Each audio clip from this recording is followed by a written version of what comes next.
Good morning again. My name is Angela C. McConney, M-C-C-O-N-N-E-Y.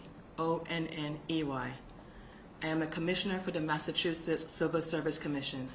With me today is Rob Quinan, Q-U-I-N-A-N, the General Counsel for the Commission. Good morning. The time is approximately 9:39 a.m. on August 26, 2025. The first day of hearing is being held in person at the offices of the Civil Service Commission at 100 Cambridge Street in Boston, Massachusetts. Additional days of hearing are scheduled for tomorrow, August 27, 2025, and later this year on October 21st, 22nd, and 23rd. I am the hearing officer for today's appeal, filed with the Civil Service Commission on March 27, 2025, and docketed as case number D1-25-085. The appellant in this matter is Michael D. Proctor, P-R-O-C-T-O-R.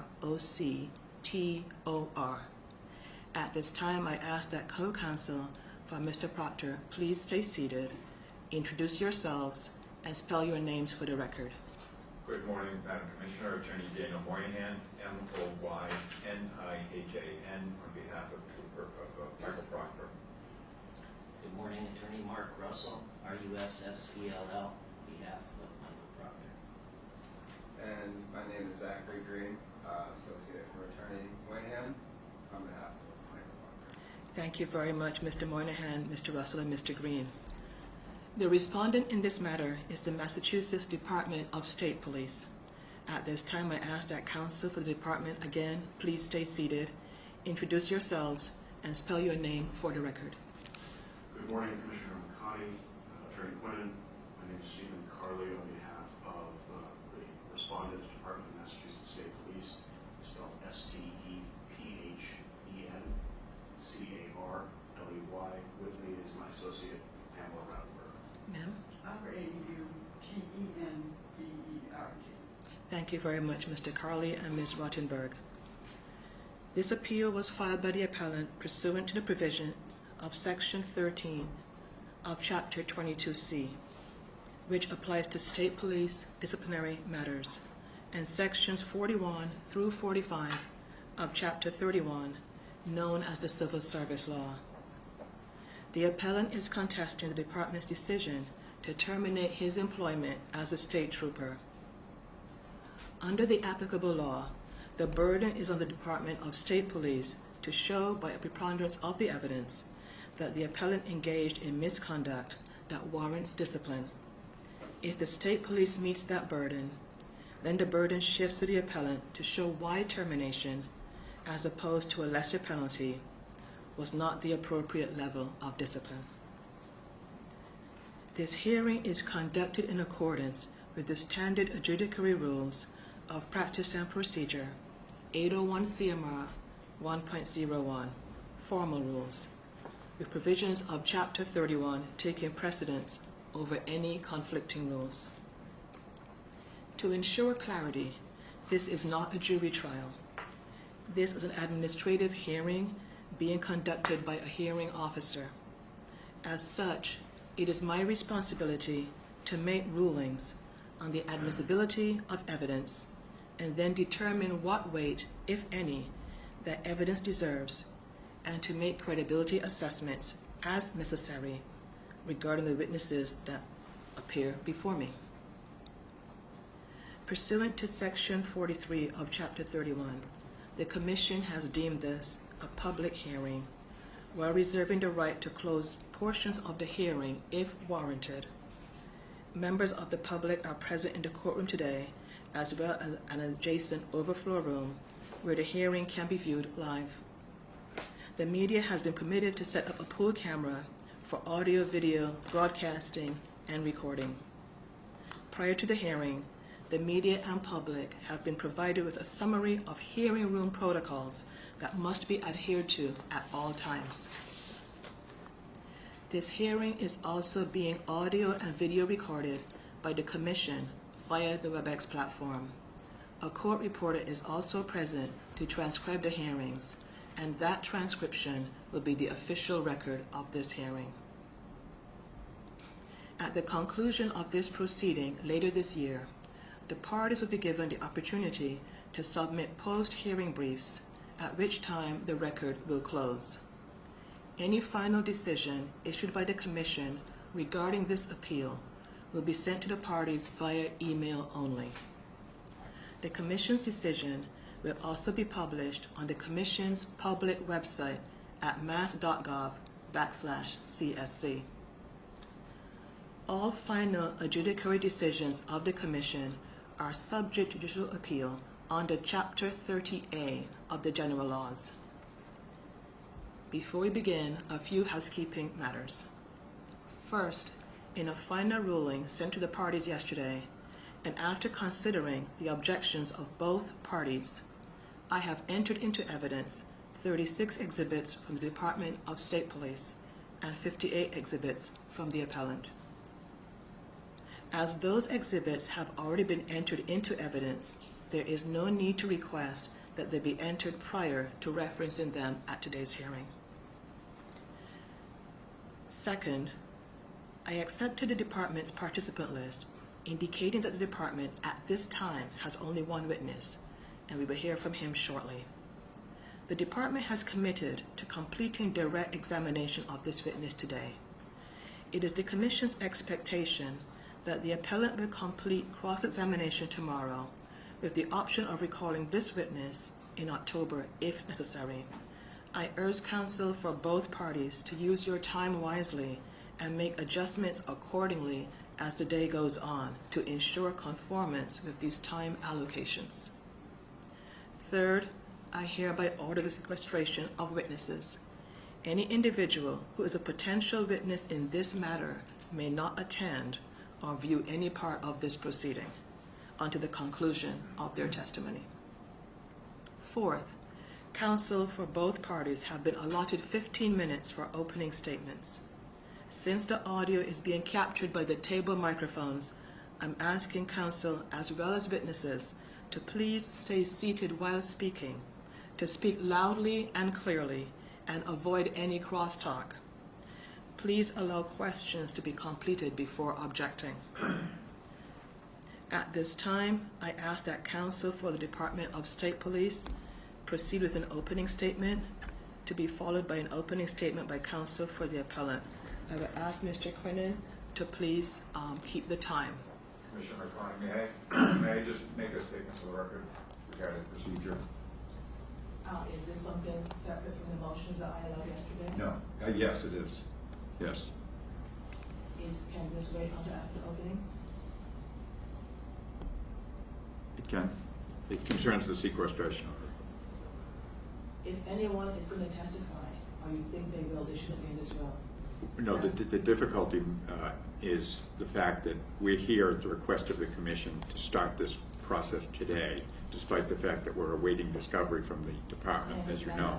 And we don't know who all our witnesses. Yes, if I'm speaking, don't speak. Sorry. That's quite simple. First of all, for decorum. If you have anyone who is a potential witness, they should not be in this room. That's all I can say. And because we don't have our discovery, we don't know at this point who all of our witnesses are. I can't advise you how to conduct your case. I'm sorry? I can't advise you how to conduct your case. Mr. Carley, can you please proceed?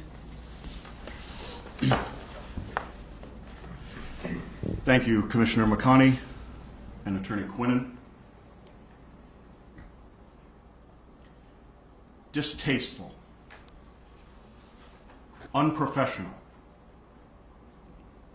inappropriate, in poor taste, juvenile,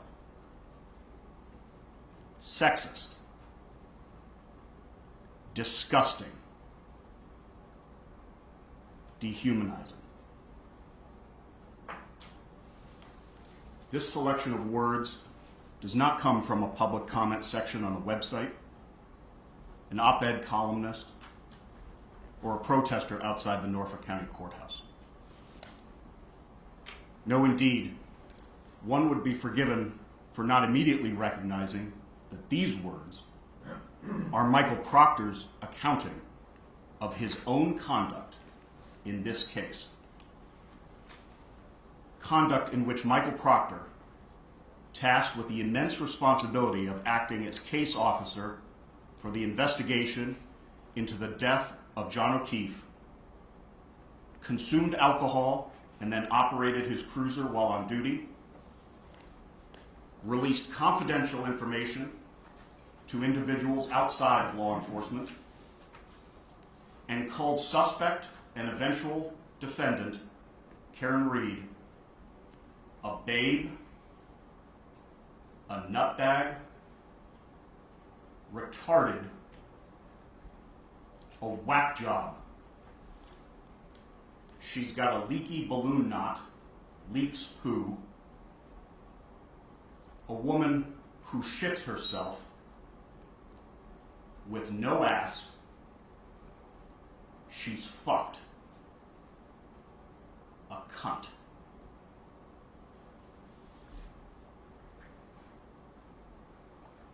As a result, the department brought forward 4 separate specifications within 2 types of charges for internal discipline. And in March, Colonel Noble terminated Michael Proctor's employment.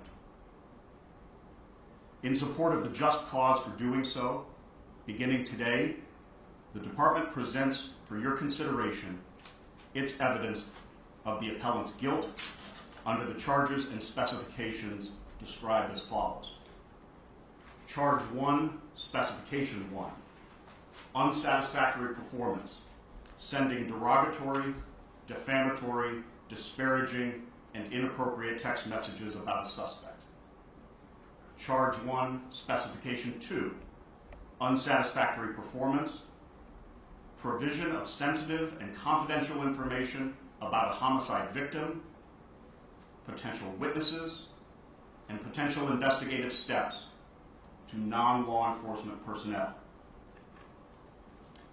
Charge 1, Specification 3, unsatisfactory performance, through unprofessional and inappropriate conduct, created an image that he was biased and brought himself and Massachusetts State Police into disrepute. And finally, Charge 2, Specification 1, consumption of alcoholic beverages while eating dinner on duty and then operating his department-issued cruiser. The department's defense of the just cause of the adverse employment action against Michael Proctor will be based entirely upon the evidence of his conduct, his violations of those specifications under our Article 5. To prove this case here in this de novo proceeding, the department will call OPIA Detective Lieutenant Kevin Dwyer, who was assigned an investigation initiated by DIS Commander Lieutenant Colonel Brian Connors. In addition to the testimony of Detective Lieutenant Dwyer, the department has submitted and has been entered into evidence for your review and consideration those 36 exhibits, demonstrating by a preponderance of the evidence that Colonel Noble had just cause to terminate Michael Proctor's employment. You will hear of Detective Lieutenant Dwyer's collection and assessment of the records of the appellant's misconduct, first brought to light in excruciating detail during 2 days of his public testimony at the homicide trial in Norfolk Superior Court on June 10th and 12th of 2024. You will have the opportunity to hear the appellant read in his own voice his vile, misogynistic statements against the woman accused of and tried for the death of Officer O'Keefe. You will have the opportunity to hear his revelations to high school friends and members of his family of the identity of the victim, his views on and details of the crime, the manner of the victim's death, the witnesses to be interviewed, and the direction of that investigation, some made under 24 hours of the discovery of Officer O'Keefe's body. You will hear his own characterizations of his conduct that I quoted to you before. And you will hear his admissions under Charge 2 that while he was on duty, he consumed 1 to 2 beers with an officer from Canton Police and then drove the 2 of them home. You will be given, in addition to the video recordings of that public testimony, transcripts of the appellant's own words for your review and reference: a summary of Detective Lieutenant Dwyer of his misconduct, of Michael Proctor's misconduct as revealed during the trial, pay station, administrative duty roster, and AVL data collected by Detective Lieutenant Dwyer, corroborating the appellant's account of his alcohol consumption while on duty, the statements and admissions by the appellant at his OPIA interview, and Detective Lieutenant Dwyer's conclusions therefrom, as well as the criminal trial exhibits themselves containing the appellant's messages. You will also have available for your consideration the findings and resulting recommendation of the department's internal trial board, as well as the limited selection of public reaction to the revelations of the appellant's behavior. Relevant portions of an interview he gave to ABC News following his termination, and an order from the Norfolk County District Attorney's Office for him to turn over as discoverable statements in a criminal prosecution under Rule 14 the content of his communications from his personal cell phone. The department expects that much by way of distraction will also be on offer in the days to come, in the form of dubious and flimsy comparisons, whataboutisms reflecting the choices of others, spurious emotional appeals to the absolutely real difficulties experienced by members assigned to a homicide investigation, and insinuations that written statements by a case officer regarding his own investigation are somehow private or out of bounds. In short, the department expects an appeal not based on the truth, but on evading accountability. The department respectfully asks that this commission, while receiving those distractions or attempts at same, keep in mind the evidence and the facts that are the basis for the department's case. It respectfully asks you to bear in mind that no one committed the acts for which he was terminated other than Michael Proctor alone. No one authorized his communications of sensitive and confidential case information about an active homicide investigation to others outside of law enforcement. No one forced or cajoled or even requested him to engage in such gratuitous behavior. And that Michael Proctor himself has admitted, as evidently he must, that his conduct was unprofessional, inappropriate, juvenile, sexist, disgusting, and dehumanizing. And that he has admitted that he in fact committed the acts exactly as described in the charges brought against him. Accordingly, at the conclusion of this hearing, the department expects to meet its burden, showing just cause, and will therefore ask this commission to uphold the termination of Michael Proctor. Thank you. Thank you very much, Mr. Carly. Mr. Moynihan. Thank you. Good morning, Commissioner McCoy, Mr. Queenan. We're here today to hear evidence presented by the Department of State Police, which it believes amounts to just cause for the termination of Michael Proctor. Due to the fact that we continue to await discovery from the department, you will not hear a presentation of evidence by Michael Proctor today or tomorrow. You won't hear about his presentation of our evidence until October.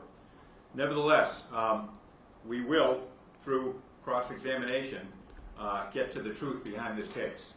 And the truth is that as of February 1st, 2024, Michael Proctor was an exemplary member of the Mass State Police. He had served in that capacity for 12 solid years without any discipline.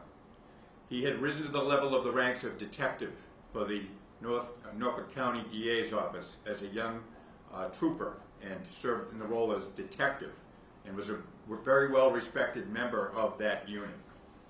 As of January 29th of 22, Michael Proctor, a fairly new detective in the DA's office, was asked to become the case officer on the Karen Reed case.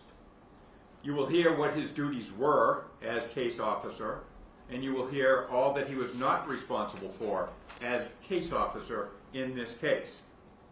Now, as we all know, Karen Reed was arrested, she was indicted by a grand jury, and she was tried twice by the Norfolk County DA's office from 2022 through 2024. In the early part of late 2023 or early 24, the defense in the Karen Reed case convinced the U.S. Attorney's Office to open an investigation into a theory of a grand conspiracy against Ms. Reed on the part of law enforcement and others. You will hear that Michael Proctor was asked to testify in the federal grand jury proceeding as a witness only on February 1st, 2024. And when he appeared, he was shocked to discover that the U.S. Attorney had somehow infiltrated his personal cell phone and surreptitiously obtained personal text messages on his personal cell phone. Now, we all have personal cell phones. We all have expectations of privacy on those personal cell phones. On February 1st of 24, Michael Proctor suddenly found in his mind that his privacy was violated. Since the disclosure of these text messages, the world has changed. Law enforcement officers and people in all walks of life now shudder at the thought that a federal agency could infiltrate their personal phone and look at text messages, personal text messages on a personal phone to family members and friends. Michael Proctor has reacted to this unlike many other people would. Michael Proctor has never denied the authenticity of these text messages. He's never denied that they are inappropriate, unprofessional, derogatory, sexist, misogynistic. Despite the fact that he's never, to this day, received the full text threads numbering hundreds of thousands of dollars that the U.S. Attorney's Office obtained. And despite the fact that he still doesn't know why his personal cell phone was infiltrated. Michael has repeatedly apologized for making crude remarks, unprofessional remarks, juvenile remarks. We could come up with many other adjectives that Michael has admitted to. He has never backed away from apologizing for these outright unprofessional and, I'll call them stupid, text messages on his personal cell phone spoken to his buddies from childhood. Instead of backing away, what did Michael Proctor do? Well, the next day, he self-reported this information to his bosses at the Mass State Police. He reported the full context of these text messages to the Mass State Police, despite the fact that there's no existing Mass State policy concerning a trooper's personal text messages or personal private conversations on a personal cell phone. He reported it immediately. From that point, you'll hear evidence of what happened next and what didn't happen next in the ensuing 5 months and up till March of 25 when Michael was terminated by the department. You will hear of a meeting which was initiated by Michael and his then counsel on February 1st of 24, February 8th of 24, I'm sorry, wherein the content of these text messages was disclosed to the legal staff of the Mass State Police, as well as high-ranking members of the Mass State Police. You will hear that the Mass State Police assured Michael Proctor that not much would come of this, and that he may receive a letter of counseling as a result, or a written reprimand, and that the colonel and the command staff expressed appreciation for him immediately reporting these text messages to them. You'll hear of a separate investigation done by the department in April of 24, wherein the nature of Michael's relationships, alleged relationships with witnesses was investigated, and the issue of bias was investigated, and their findings were negative. You will hear that Michael Proctor remained on full duty from February 2nd, when he first disclosed, until July 1st, which is coincidentally the date of the Karen Reed mistrial. You'll hear that after that mistrial, that unfortunate date for Mike Proctor, July 1st of 24, the witch hunt for Michael Proctor began. He was relieved of duty within hours after that mistrial. You'll hear a press release from the colonel at the time who stated, quote, "Upon learning today's result, Michael Proctor was relieved of duty." You'll hear of intense political scrutiny, intense media pressure to fire Michael Proctor. You'll hear that this termination was not based on actual facts and evidence. Instead, it was a decision made to appease politicians and to appease some vocal members of the public and the media.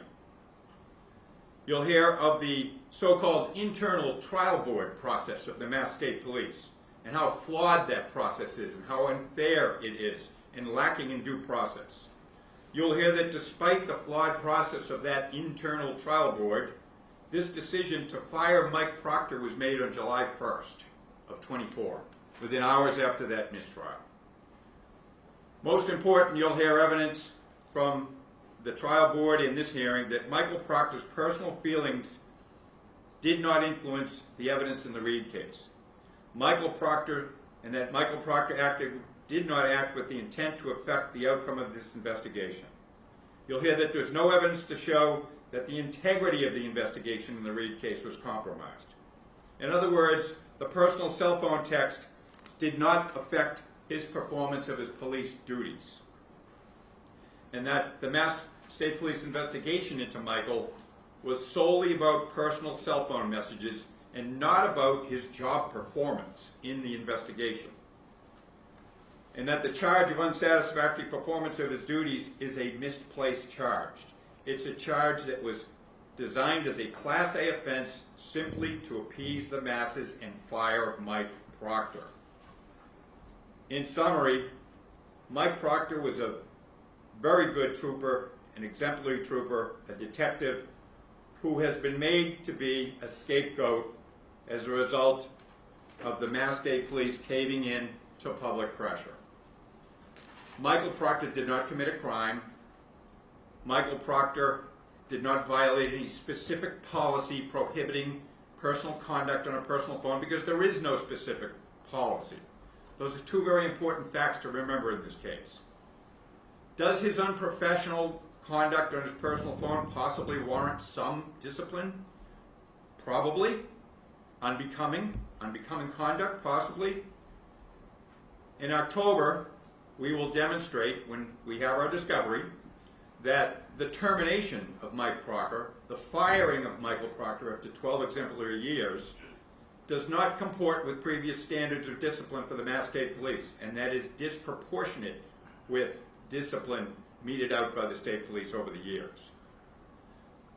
Michael Proctor should not be subject to the whims of politics or the whims of the media. He should obtain a fair hearing on the merits, and we expect to obtain that fair hearing through this process. No one should be unjustifiably pushed aside from his job simply because an organization wants to satisfy an agenda. And that's what happened here, folks. Thank you. Thank you very much, Mr. Whitehead. I'd like to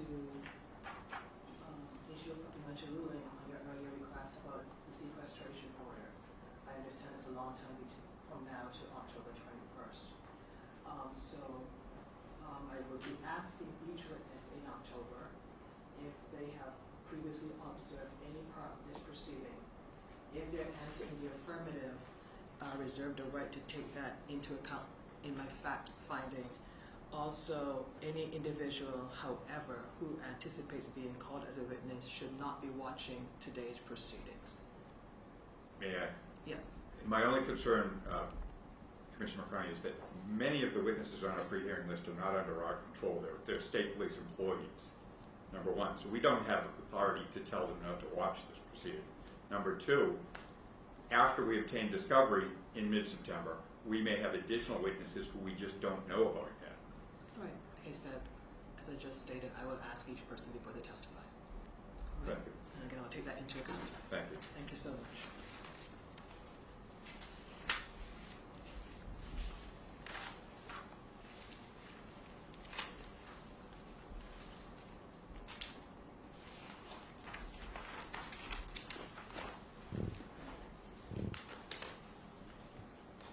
So at this time, Mr. Carley, did you call your first witness? Thank you, Commissioner. The respondent calls Kevin Dwyer.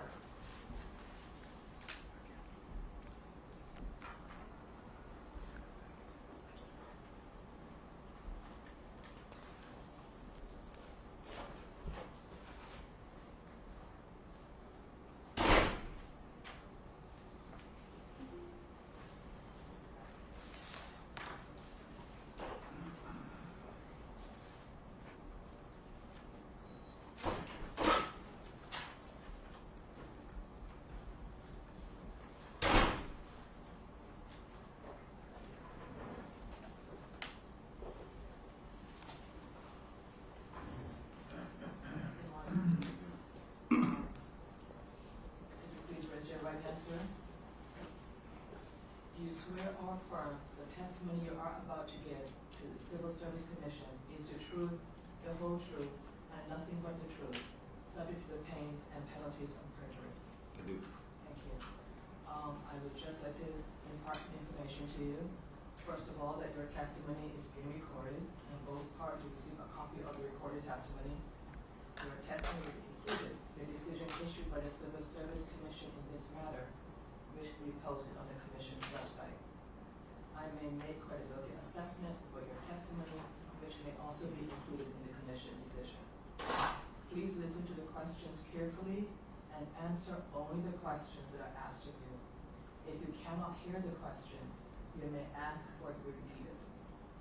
If you don't know the answer to a question, you should state that. It is important not to guess or speculate. Speak slowly, clearly, and loud enough so that your testimony can be captured on the recording.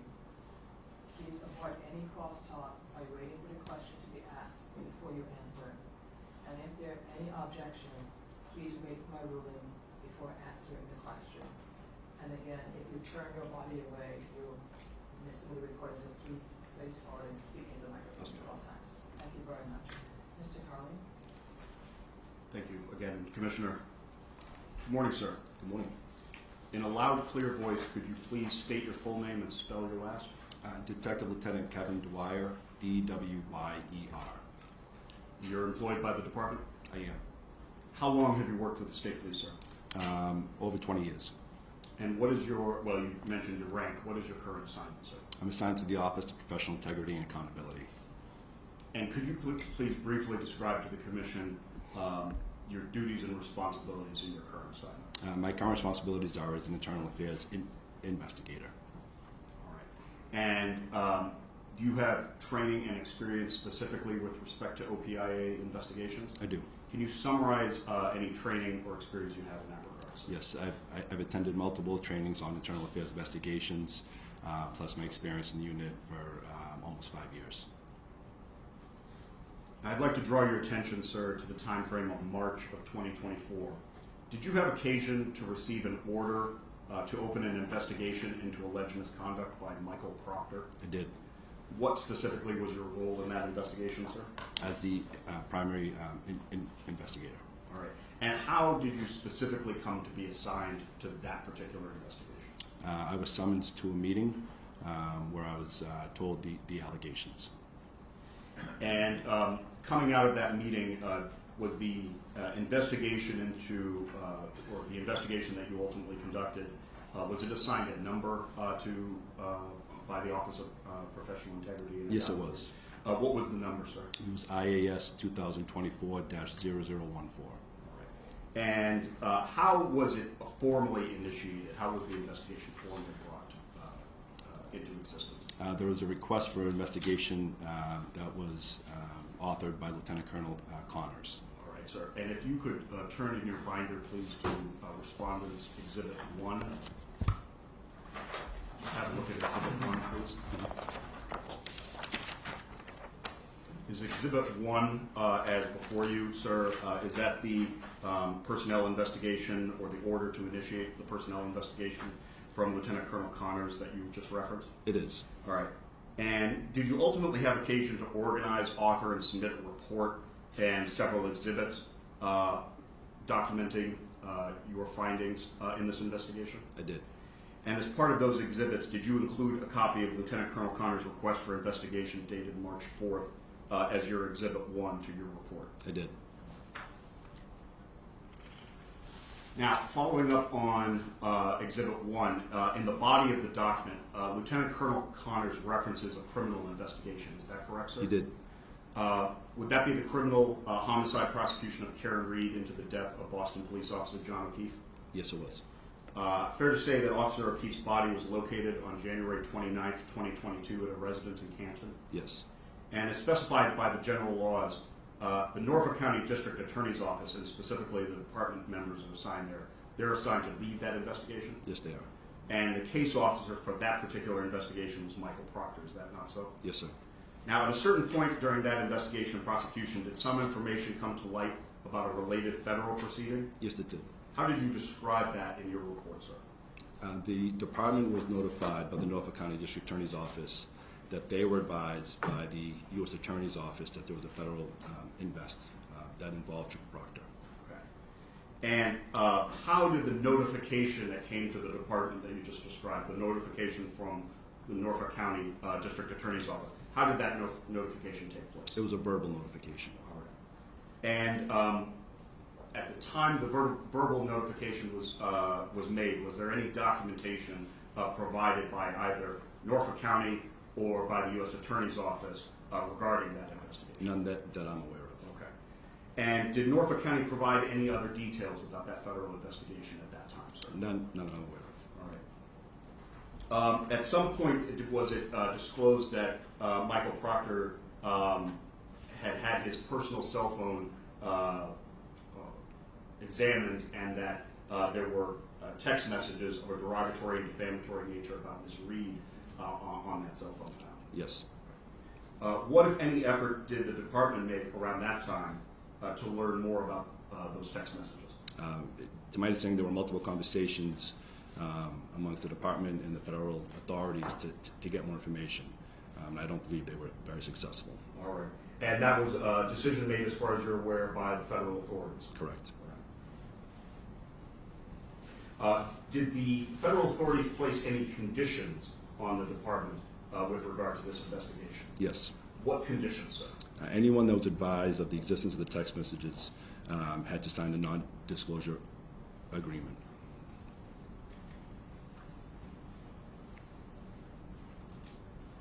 As far as you're aware, were there any exceptions to that requirement to sign the non-disclosure agreement set by the federal authorities? No. What, if any, official actions did the department take with respect to Michael Proctor as a result of verbal notification from Norfolk County? Personal invest was started. In effect, the oral or verbal disclosure from Norfolk County is what triggered the request for investigation. It is. Is that accurate, sir? Yes.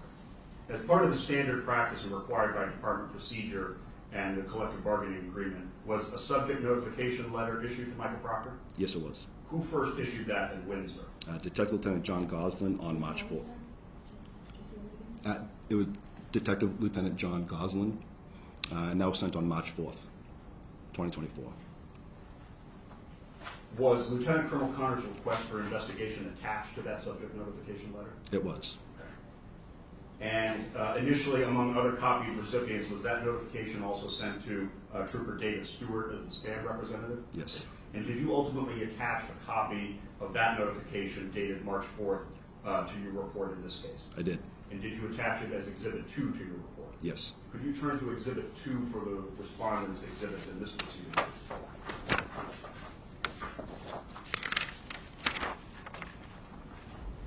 Right, sir. Do you have Exhibit 2 in front of you? I do. Is this the Exhibit 2, the same Exhibit 2 that you attached to your report? Yes. The subject notification letter and the request for investigation or request to initiate an investigation that you made your Exhibit 2? Yes. All right. And Detective Lieutenant, was there a typographical or stenographic error in that exhibit when it was first issued? Yes, there was. What was the error, sir? It incorrectly named who wrote the request for invest. And did the department issue an amended notification letter? Yes. What was the date of the amended notification? March 19th, 2024. All right. And did you ultimately attach that as Exhibit 3 to your report? I did. Did you turn to Exhibit 3 for today's proceedings?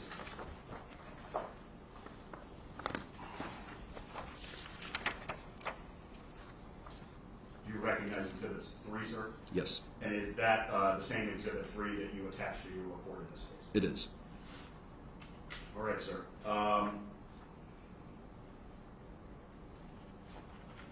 This amended notification, it correctly identified the author of the request for the investigation as Lieutenant Colonel Connors? Yes, sir.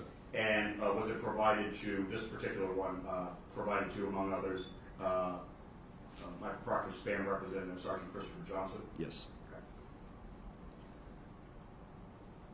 Now, sir, in addition to the information provided from Norfolk County about these alleged improper text messages from Michael Proctor, were there also additional concerns raised with respect to him and witnesses in the O'Keefe investigation? Yes, there was.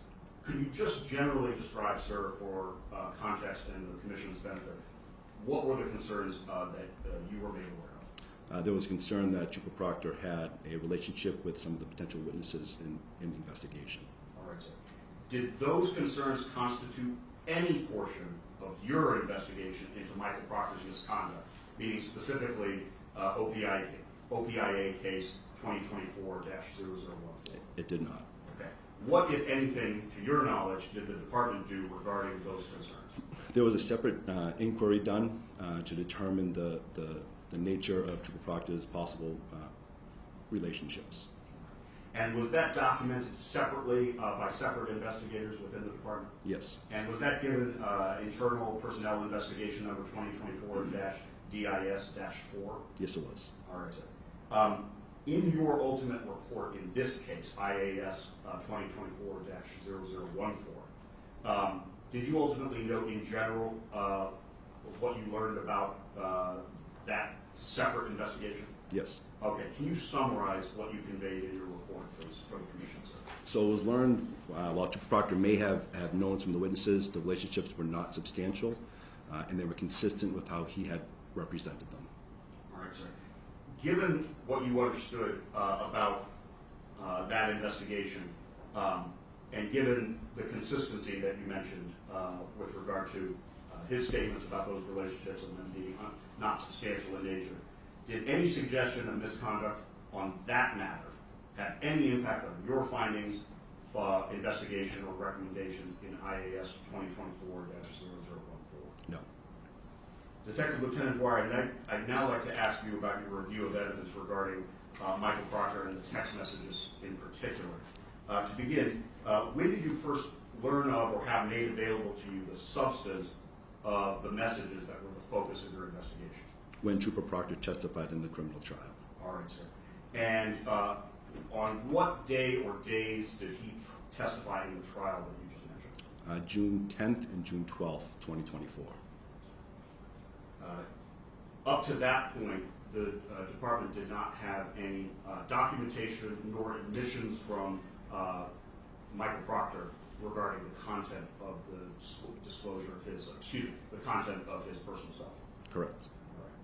And how did you personally observe the open proceedings in the Reed prosecution? I watched a live stream of the trial. And did that trial begin on or about April 29th of 2024 in Norfolk Superior Court? Yes. All right. And the live stream that you viewed, what live stream did you view, sir? It was the Court TV live stream.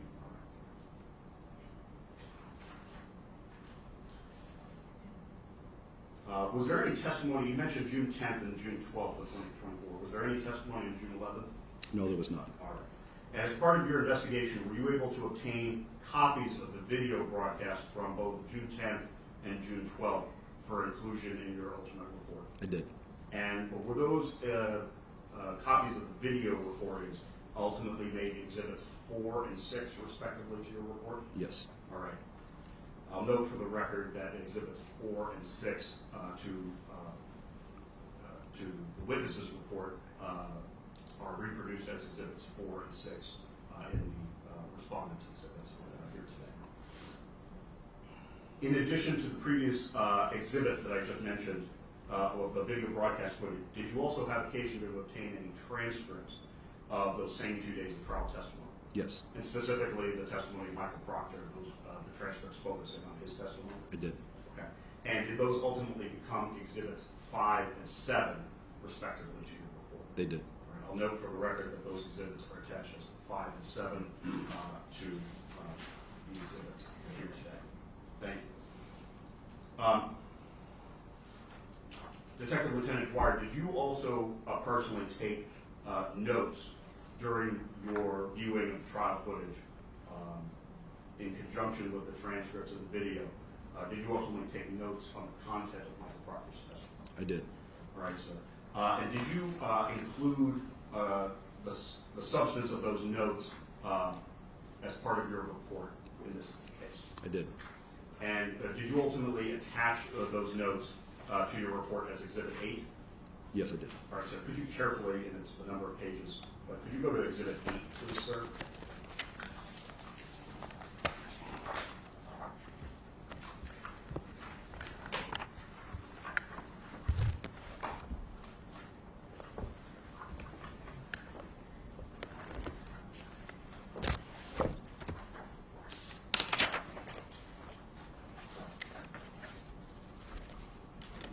Exhibit 8 in front of you, sir? I do.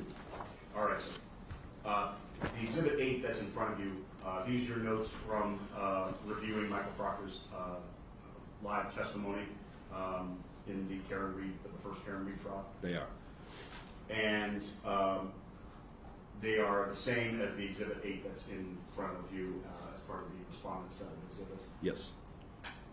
All right, sir. Now, I'm jumping around a little bit, but please bear with me. I'd like to ask you about Exhibit 18 to today's proceedings.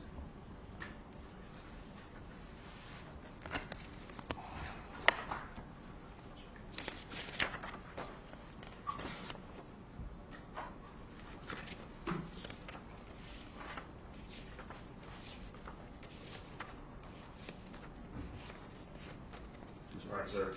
You've had a chance to take a look at what's before you in the printout copy of Exhibit 18 from today. Yes, sir.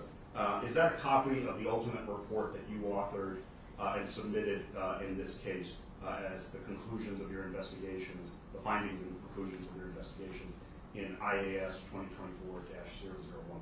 It is. All right.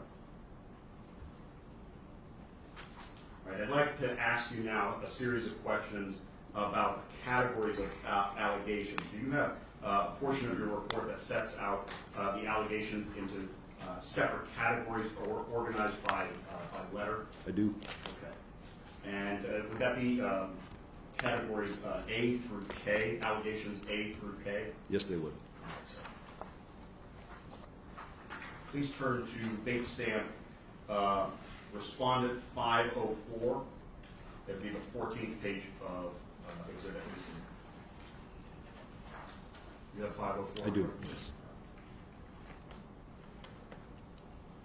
Before I ask you about this in detail, sir, is it fair to say that on the beginning of this page, that is Respondents 504, and continuing on to the 15th page of your report, Respondents 505, you specify here, a series of categories of different but related allegations, the A through K that I mentioned. Correct. And in fact, those 11 set of allegations, did you personally review and assess each allegation of misconduct and issue a separate recommendation as to each? I did. And the separate recommendations that you ultimately issued were either sustained, not sustained, or exonerated based on the evidence that you found it? Correct. The allegation you assigned to letter A, sir, that concerned the claim that between January 29th, 2022 and February 1st of 2022, Michael Proctor provided information about a homicide victim to non-law enforcement personnel? Yes. What was your recommendation as to allegation A based on your investigation? Sustained. The allegation you assigned letter B, sir, that concerned the claim that between January 29th, 2022 and February 1st of 2022, Michael Proctor provided information about potential witnesses in a homicide investigation to non-law enforcement personnel? I did, yes. And what was your ultimate recommendation as to allegation B, sir? Sustained. The allegation you assigned letter C, did that concern the claim between January 29th, 2022 and June 9th, 2022? Michael Proctor provided information about potential investigative steps and police actions related to a homicide investigation to non-law enforcement personnel? It did. What was your what was your recommendation as to allegation C, sir? Sustained. Allegation you assigned letter D, did that concern the claim that between January 29th, 2022 and June 9th, 2022, Michael Proctor sent derogatory, defamatory, and/or disparaging text messages to non-law enforcement personnel about a suspect in a homicide investigation? It did. What was your recommendation as to allegation D? Sustained.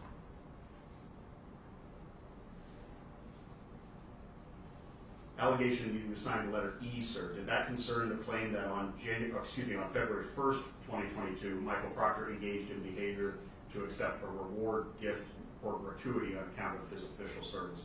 It did. What was your recommendation as to allegation E? Not sustained.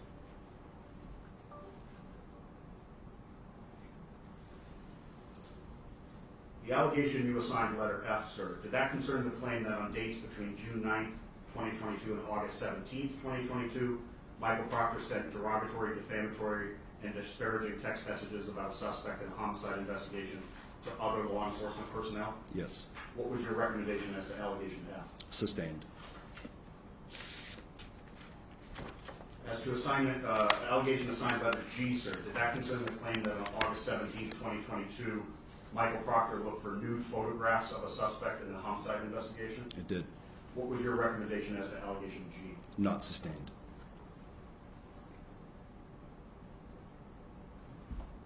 Just a few more, sir. Allegation you assigned letter H. Did that concern the claim that on July 19, 2022, Michael Proctor consumed alcohol while on duty? Yes. What was your recommendation as to allegation H? Sustained. Allegation assigned letter I. Did that concern the claim that on July 19, 2022, Michael Proctor consumed alcohol and then operated his department-issued cruiser? It did. What was your recommendation as to allegation I? Sustained.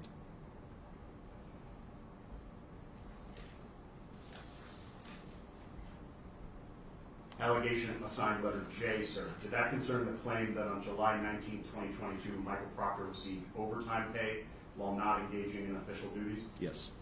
What was your recommendation as to allegation J? Exonerated.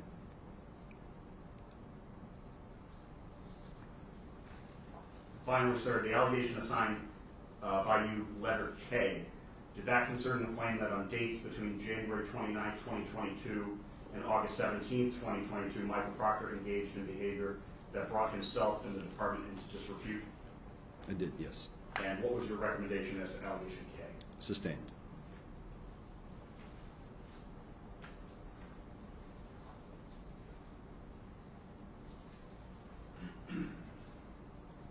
For the benefit of the Commission, Madam Commissioner, may I just note for the record that I'll be shortly, in a few moments, referring to clip number 1 from our exhibit number 4. Yes. So if I could just notify the Commission of that. Thank you. Thank you. Detective Lieutenant Dwyer, I'm now going to ask you a series of questions about each of the allegations that you assigned those different letters. Is it fair to say that as to allegation categories A, B, and C, Michael Proctor's communications to others took place on several different text message chains that you previously mentioned, one with a group of friends and another with his sister? Yes. All right. And it's also fair to say that from your review of the evidence and the messages from Michael Proctor under categories A, B, and C, his testimony about that began, excuse me, my apologies, I'll restart that question. Is it fair to say from your review of the evidence that the messages pertaining to allegation categories A, B, and C, those messages began by Michael Proctor on the day that Officer O'Keefe's body was discovered, January 29, 2022? Yes. And is it fair to say that his testimony at the Karen Reed trial as to categories A, B, and C, chronologically speaking, his testimony began on June 10th, 2024, under direct examination from the prosecutor? Yes. Now, I'm going to direct your attention to the video. Madam Commissioner, may we have clip number 1, please? Yes. Thank you. And again, I'll advise everyone, please do not speak while the video is being shared.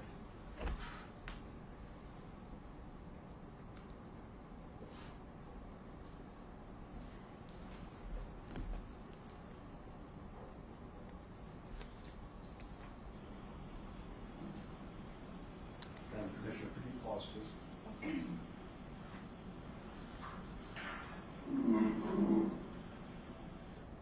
Just for the record, I wanted to note, for the record, this clip begins as part of Respondent's Exhibit 4, the video from June 10th, 2024, at approximately 5 hours, 24 minutes, and 21 seconds into that video. Can you please repeat the timing again? Yes, my apologies, Madam Commissioner. 5 hours, 24 minutes, and 21 seconds approximately is the beginning of this particular clip. Detective Lieutenant Dwyer, before I ask the clip to be played, is it fair to say that this is the start of his testimony regarding the text message chain with friends in which he reveals the identity and other details of the reported homicide victim, Officer John O'Keefe? Yes, I believe so. With the commission's permission, I'd ask now to please play this beginning, again, at the timestamp I previously referenced. For council's reference, the corresponding transcript pages begin Exhibit 5, Respondents, page 95. So I'll just play this clip from the beginning. Yes, please. Thank you, Right Madam to the Speaker. correct time. Thank you very much. Thank you, ma'am.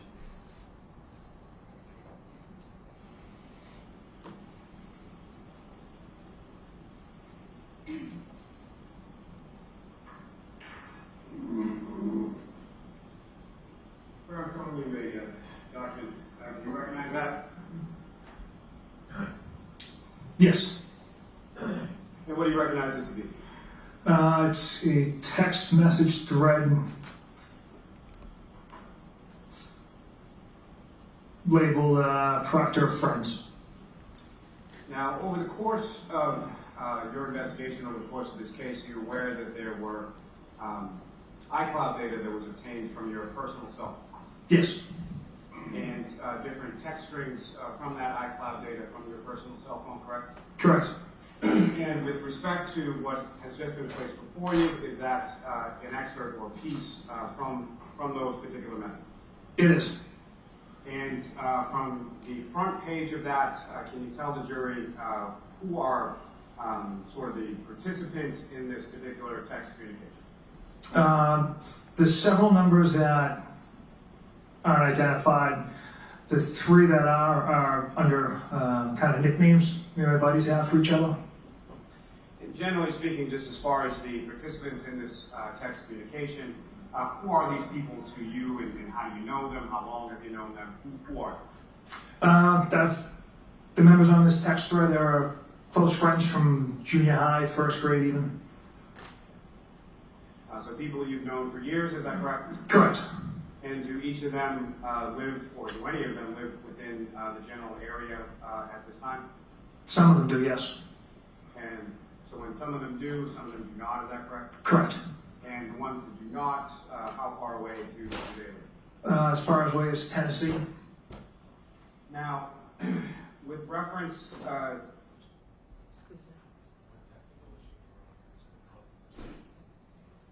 Sorry, there's a technical issue. Thank you, Madam.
there's an indication as far as the first message sent, the last message sent from this particular text chain, correct? Mr. Carly, I'm so sorry for that interruption, and also Lieutenant Ryan. Do you want me to begin again in the beginning, or are you comfortable? I'm comfortable proceeding All right. if the commission's. Thank you. Thank you. I'm sorry, repeat the question, please. Sort of towards the middle of the first page, I'll direct your attention to that area. Is there any indication as far as the first message sent and the last message sent with respect to this text chain? On the first page, yes. And what is indicated as far as the first message and the last message? The first message is I need to brandish a gun more often. The last is Chip, name of that BPD cop.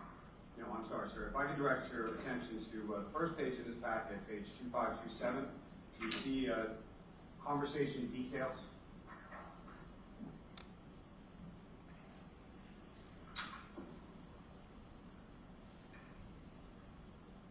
Sorry, may I go? Yes.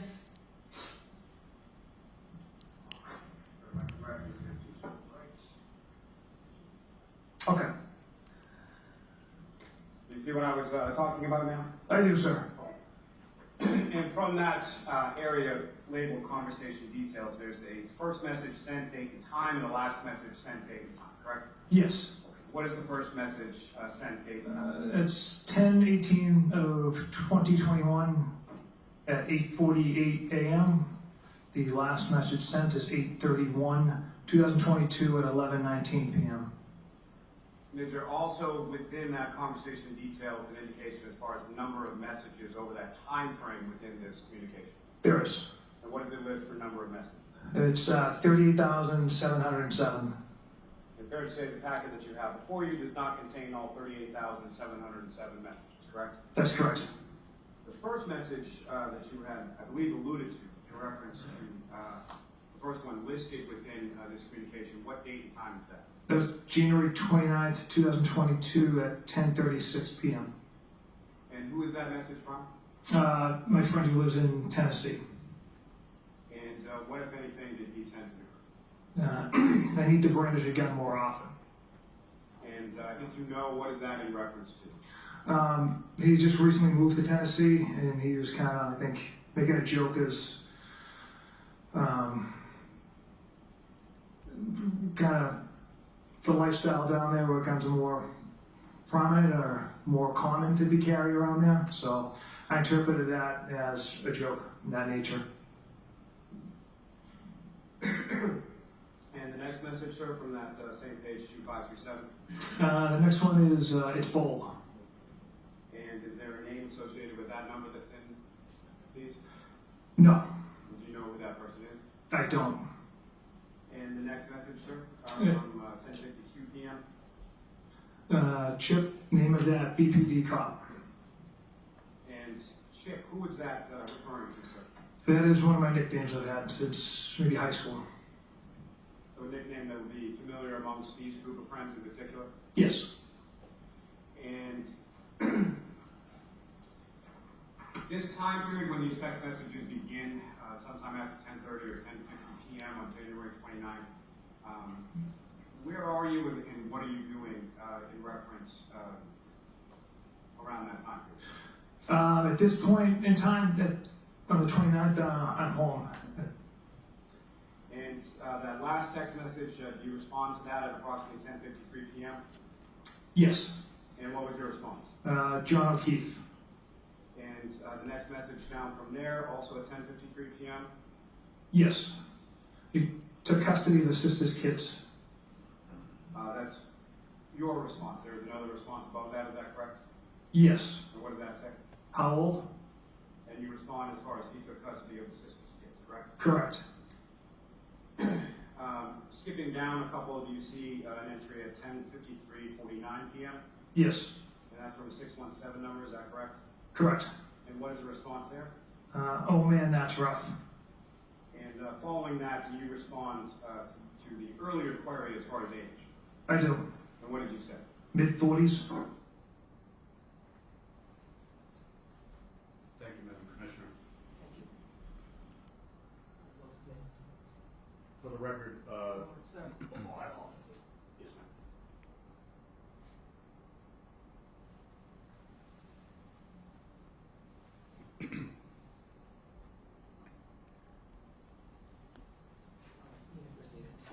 while to bring it back.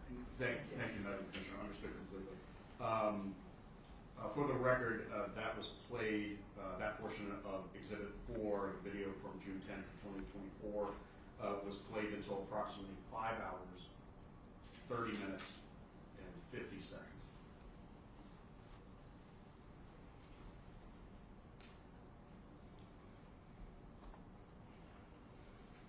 Madam Commissioner, may I have clip 2, please, from Exhibit 4. And for the record, or for counsel's benefit, this begins at the transcript for Exhibit 5, date stamp, respondents 1 and 3. Again, counsel, while I'm playing with this, if you're speaking, it's going to get picked up on the recording. If you're speaking during the recording. Okay. So you wouldn't want to but it'll be recorded.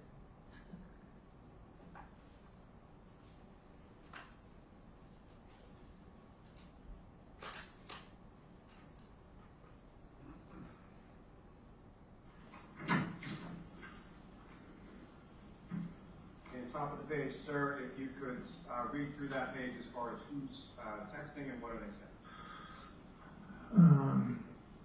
say? Again, for my friend from Tennessee and myself, I hope not, but I can't see it. I responded with, she waffled him. I looked at his body at the hospital. He, So I'm going to have to begin at it. I don't see it sharing on my screen.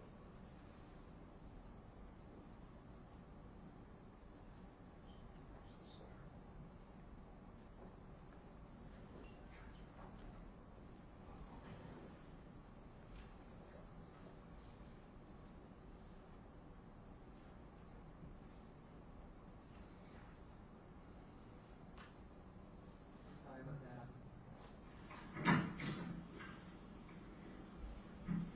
And top of the page, sir, if you could read through that page as far as who's texting and what do they say? again, for my friend from Tennessee and myself, I hope not, but I can't see it. I responded with, she waffled him. I looked at his body at the hospital. He was banged up. Now, as far as the next text from a 781 number, Mhm. what does that say? Did he get beat up? And you responded to that, is that correct? I did. The objection is sustained as to form. What, if any, response did you provide to that? Nope. Objection is to the former question and answer. I'll strike it. Now, turning your attention to 2534.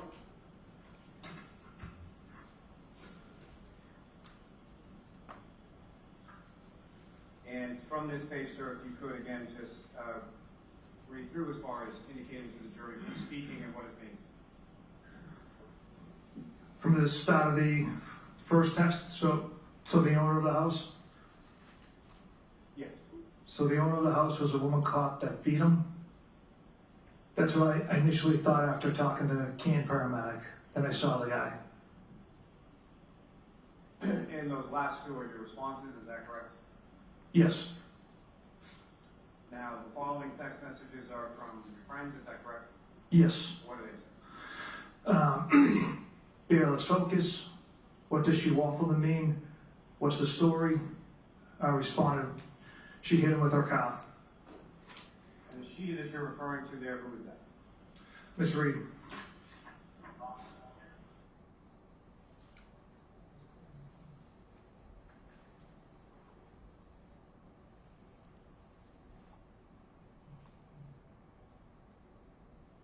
Please proceed, Mr. Collins. Thank you. For the record, the video clip 2 that was just played was from Exhibit 4, beginning at approximately 5 hours, 53 minutes, and 18 seconds, until approximately 5 hours, 55 minutes, and 21 seconds.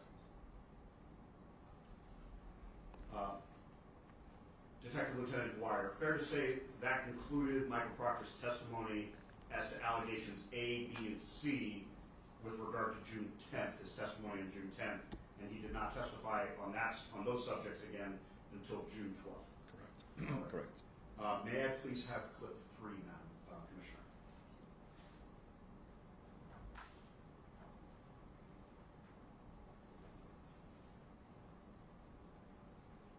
Trooper Proctor, I'm going to ask you if you wouldn't mind to turn to tab 2 in the binder in front of you.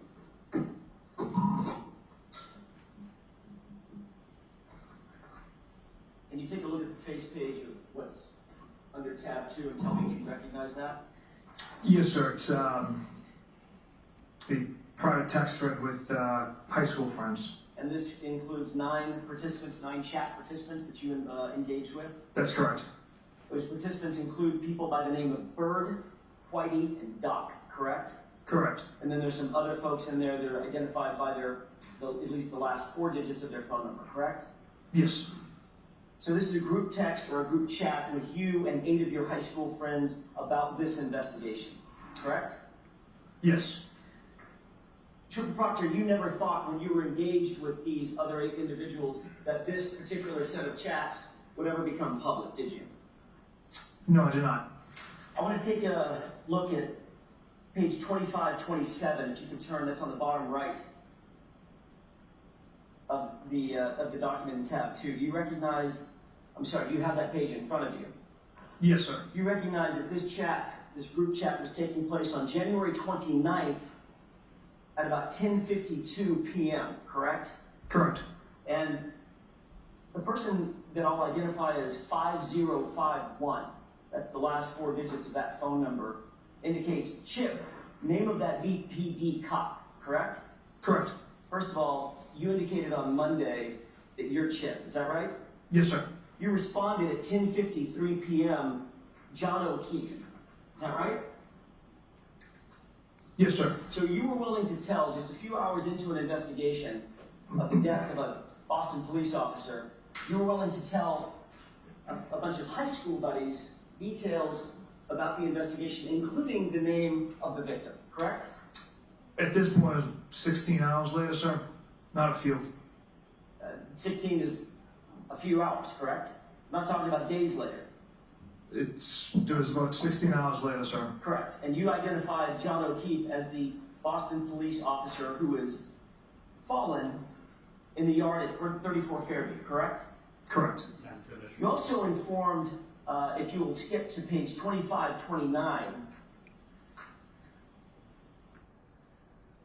Thank you, Madam Commissioner. For the record, clip 3 begins from our Exhibit 6, the video from June 12th of 2024, at about 0 hours, 38 minutes, and 20 seconds. And for the record, that was paused at approximately 2 minutes and 30 seconds into this particular clip. Madam Clerk, or excuse me, I apologize, Madam Commissioner, I apologize. Could you please, and my timestamps are based on the full exhibit, so I'll have to approximate. Would it be possible to add, from 2 minutes and 33 seconds, would it be possible to add just under 10 minutes, 9 minutes and 53 seconds, so if we could go forward to 12 minutes and 26 seconds, if I'm doing my math correctly? Like Mr. Green or somebody close by to add the assistant. He said 12 minutes to.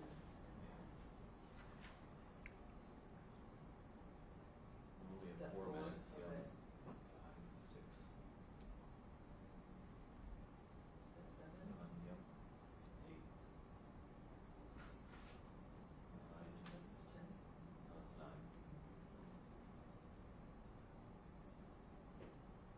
That's 10. It's about 11. And Commissioner Mayor, I'll come to locate the video, or if you want it on the record, can I ask you to speak up? Sure. Mayor Noel, or do you want to speak up? No, I'll speak up. Okay, thank you. I was, yeah, so I'm sorry, what number is that now? 11 11? and a half. 11 and a half, okay. 12 minutes would be That's fine. perfect. Close enough. Thank you, Madam Commissioner. Correct? Not that I was aware of. Not a single bruise below the neck, right? Not that I observed. Looks a lot like a physical altercation, doesn't it? Objection. Sustained.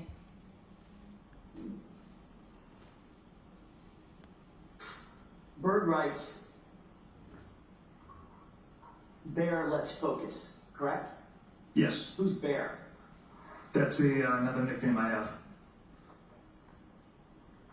0095 writes, what does she waffled him mean? And then Bird writes, what's the story, correct? Correct. And you wrote, she hit him with her car. Is that right? Yes. Were you needing that clip anymore, Mr. Carney? No, ma'am. Thank you.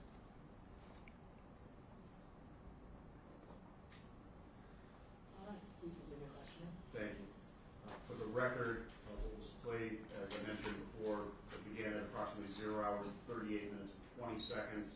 It was played for approximately 2.5 minutes, then skipped ahead just under 10 minutes and played to the end of that particular clip, which would have been at about 0 hours, 55 minutes, and 12 seconds from our Exhibit 6.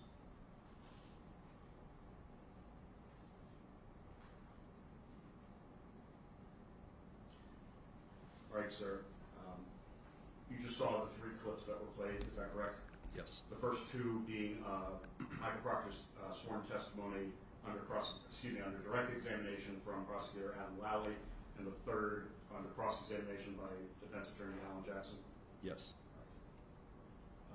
Is it fair to say that as to allegation categories A, B, and C, Michael Proctor's communications with other individuals on those text message chains continued with a series of messages he exchanged with his sister? Is that correct, sir? It is.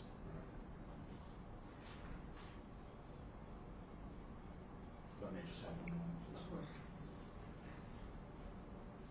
Yes. If we could have clip 4, please, Madam Commissioner.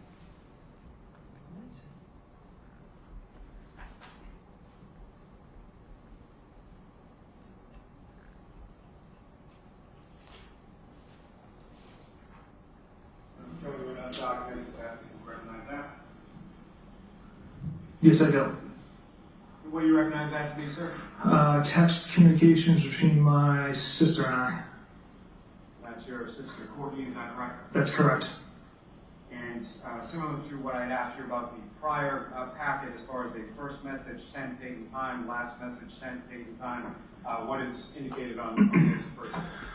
First message sent, date, time, December 10th, 2021 at 9:33 p.m.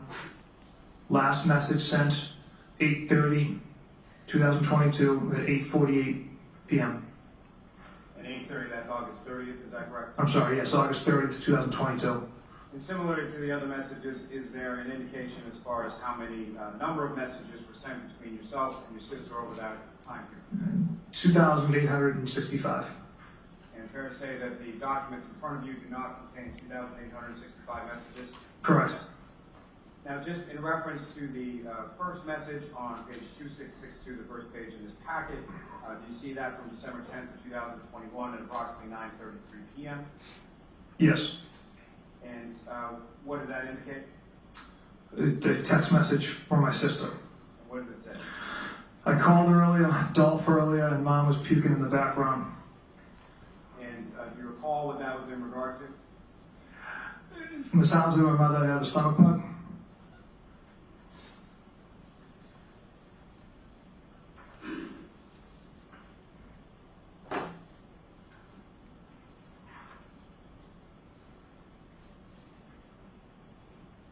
Sir, if I could direct your attention to page 2667.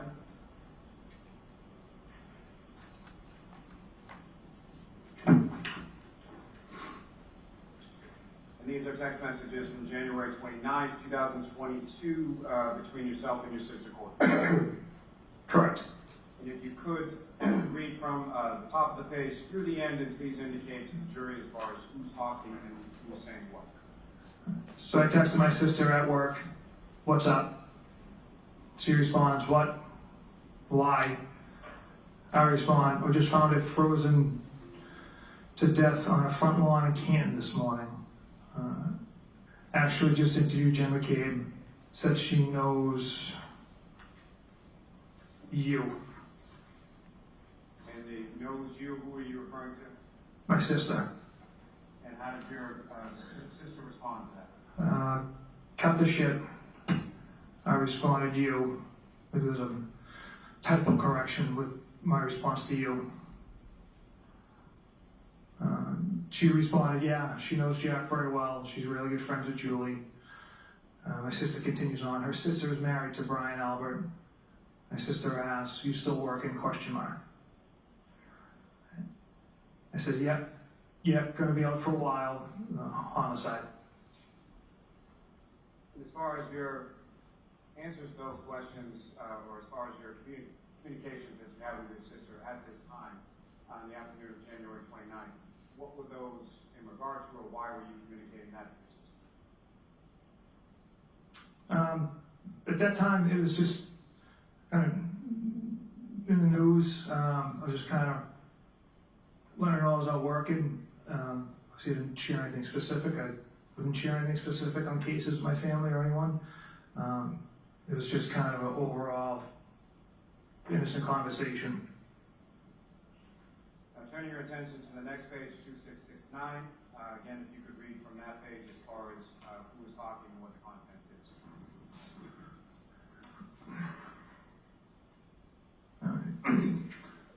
My sister starts off, the can thing is a homicide.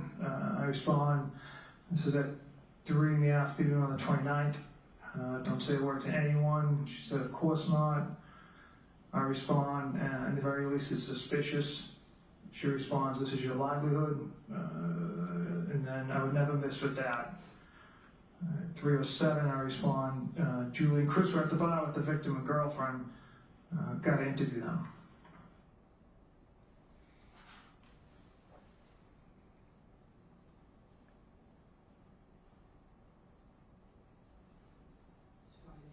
Thank you.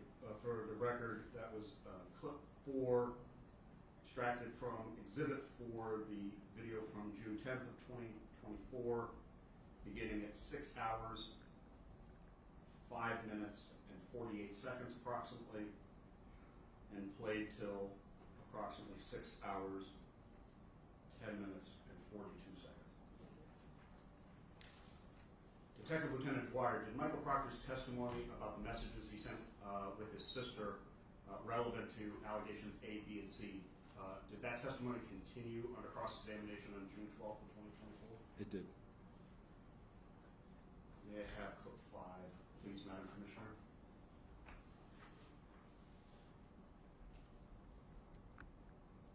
And for the Commission and Council. We've established that you're very close with your sister, Courtney, correct?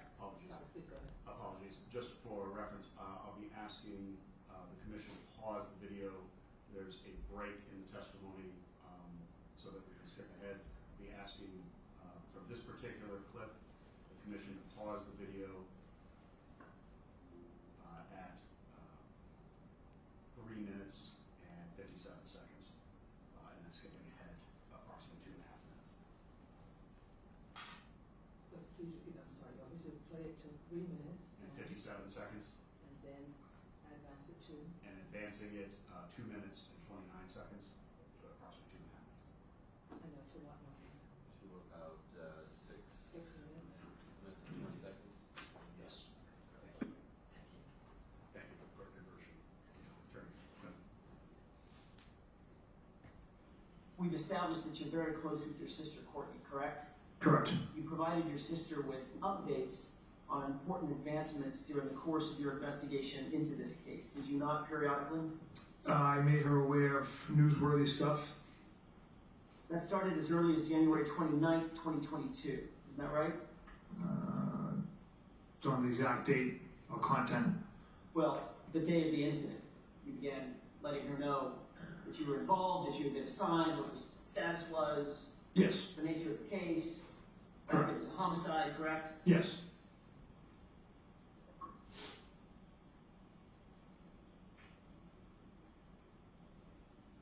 Matter of fact, you discussed who the players were, who the people were that were involved. Isn't that right? I just mentioned Julie and Chris were earlier in the evening. So you mentioned the Alberts, correct? Julie and Chris, yes. You also mentioned the McCabe's too, didn't you? At some point. Yes. Yeah. At 2668, Your Honor, that's the page that I'm referring to. Okay.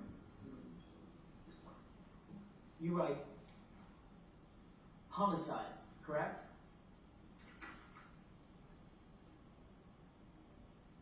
So I said 2668? Correct. I have my page number correct. You're on the right page, Mr. Jones. Thank you.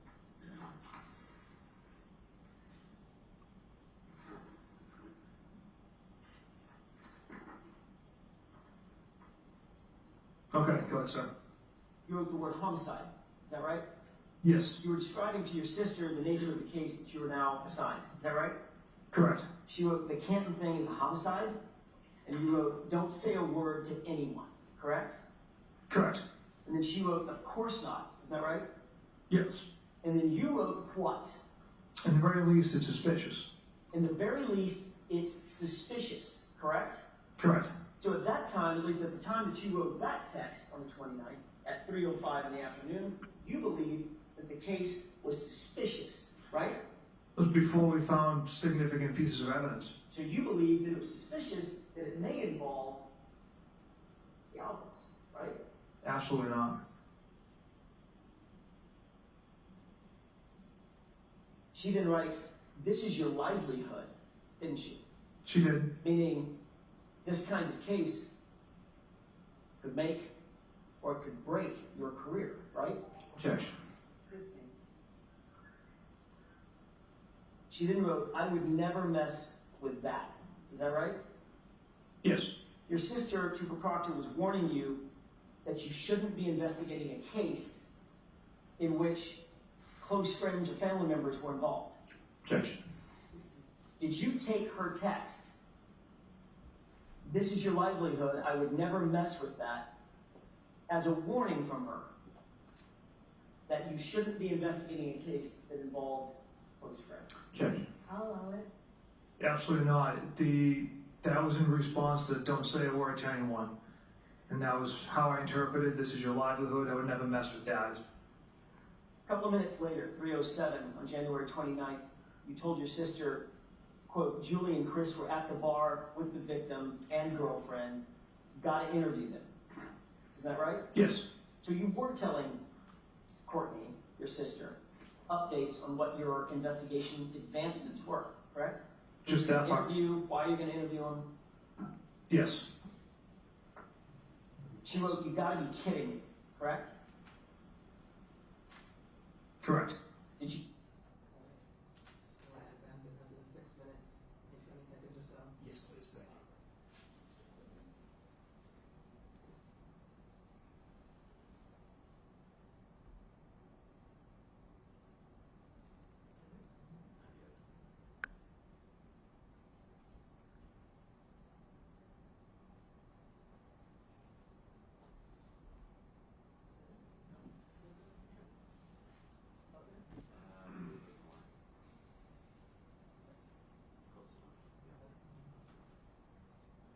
We know these people. Again, that's how I read that message. You don't deny.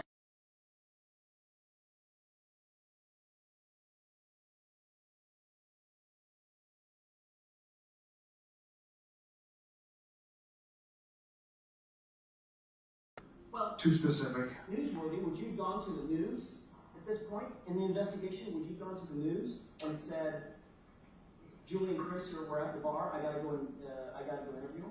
Objection. I'll allow that. Is that what you do, Trooper? No, I would not do that, sir. So it's not newsworthy. These were details, internal details about the investigation, weren't they? Yes. And you were sharing them with your sister, Courtney Brown, correct? Correct. And Delivery, using this again, Mr. Carly? No, ma'am.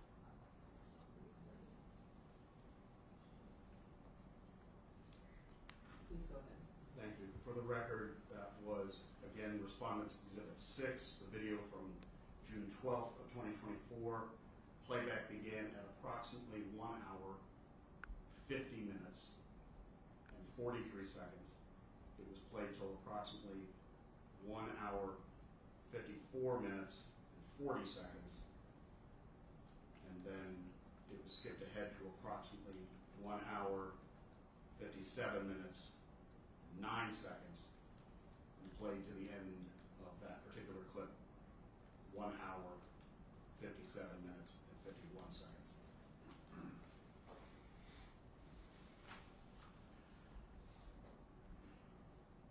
All right, Detective Lieutenant Dwyer, I want to move on to the allegation that you assigned letter D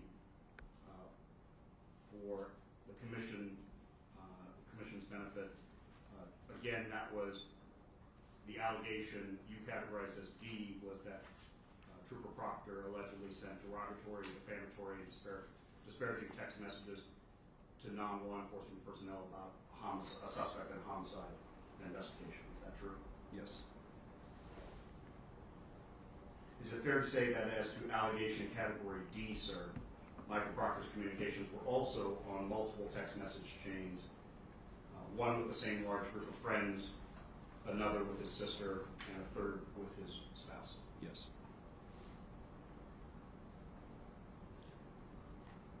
Was Trooper Michael Proctor's testimony on this subject, chronologically speaking, again first addressed at that trial under direct examination from the prosecutor? Yes. And then also fair to say this next clip will pick back up at a point we paused earlier where Trooper Proctor was describing the text message chain with multiple friends, some in-state, some out-of-state, and conversation turns to Ms. Reed and her appearance. Correct. Madam Commissioner, may I have clip 6, please? There's no skipping this. That goes.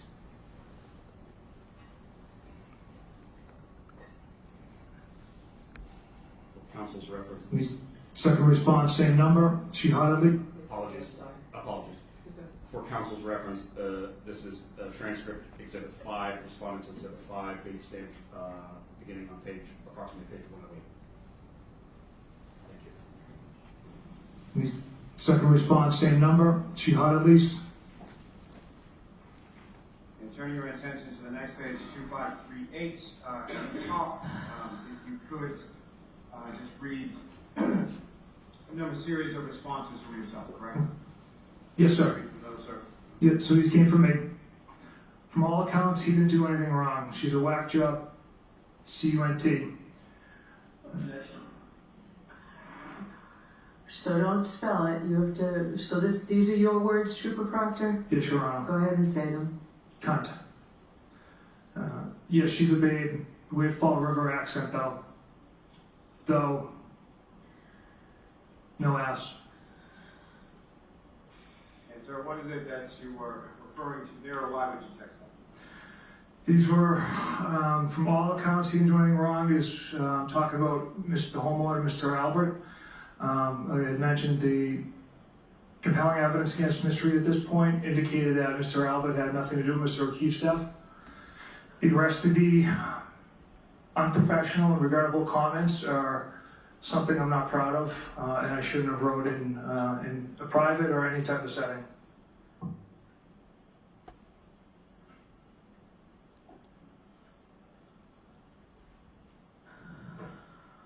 Sir, at some point, if I could turn your attention to page 2540.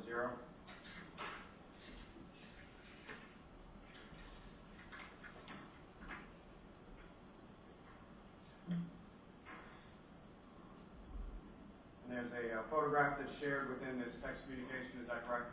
Yes, sir. And does it indicate who shared that photograph? From the prior page, possible. The number ending in 5051. And who is depicted in that photograph that was shared within the group text? It's Miss Reed being escorted out of the state police Milton Barracks. And these are all from February 1st of 2022, around that time frame, is that correct? Yes.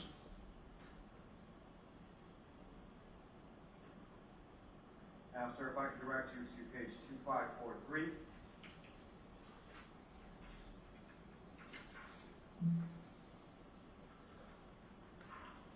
And sir, if I could direct you to the top of the page and ask you to read through that page indicating who's speaking and what the content of those communications are.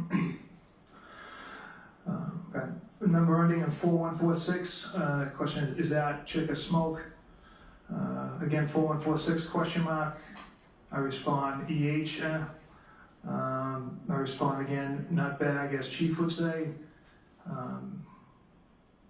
I also respond with, she's got a leaky poo knot, leaks poo. And what, if anything, is that in reference to? Again, to Ms. Reed's some medical conditions there. Again, unprofessional comments I should not have made, that I'm not proud of.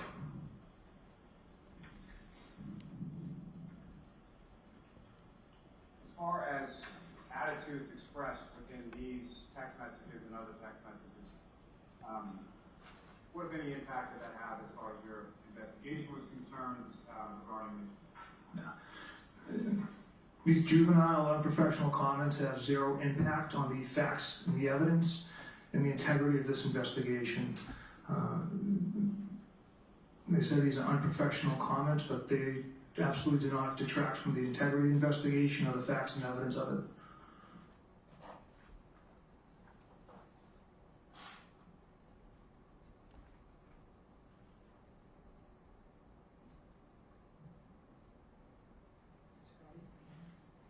Thank you, ma'am. For the record, the last clip 6, just played, was from Respondents Exhibit 4, a video from June 10th, 2024, beginning at approximately 6 hours, 0 minutes, and 15 seconds, and played until approximately 6 hours, 4 minutes, and 22 seconds. Detective Lieutenant Dwyer, is it fair to say that that concluded Michael Proctor's testimony as to allegation D, demeaning Ms. Reed to his friends for June 10th, and he did not testify on that subject again until June 12th? Correct. Just before I ask for clip 7, I'm just going to note the next clip 7, will come from June 12th. And for counsel and the commission's benefit, the transcript, Exhibit 7, Respondents 199, beginning approximately line 11. If I could have clip 7 when it's convenient for the commission, please. Thank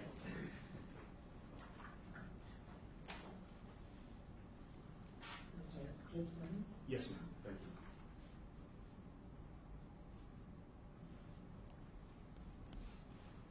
you. Then 5051 changes gears. And he writes, she hot at least, correct? Yes. And what was your response to that? From all accounts, he didn't do a thing wrong. She's a whack job cunt. From all accounts, he didn't do a thing wrong. She's a whack job cunt. That's what you wrote, correct? Correct. 16 hours into this investigation.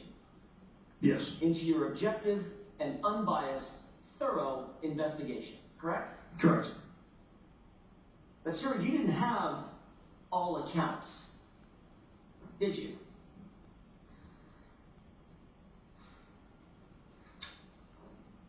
What I meant by that was... Did you or did you not have all accounts in your investigation? The accounts we had was Ms. Reed struck Mr. O'Keefe with her vehicle, discovered taillight pieces at the scene. Those are the accounts we had. The accounts you had... I'm sorry, go ahead. I'm sorry, go ahead. The accounts you had, Trooper Proctor, were from 2 people named McCabe and 1 named Albert, who happened to be the homeowner and a Boston cop. Those are the accounts from recipient witnesses that you had, correct? There was another additional witness that we had investigators that interviewed Ms. Roberts as well. And from all accounts, he didn't do a thing wrong. That was your decision 16 hours into the investigation, correct? Yes. And the other decision that you made and the other determination you came to was my client, Karen Reed, was a whack job cunt, right? Yes.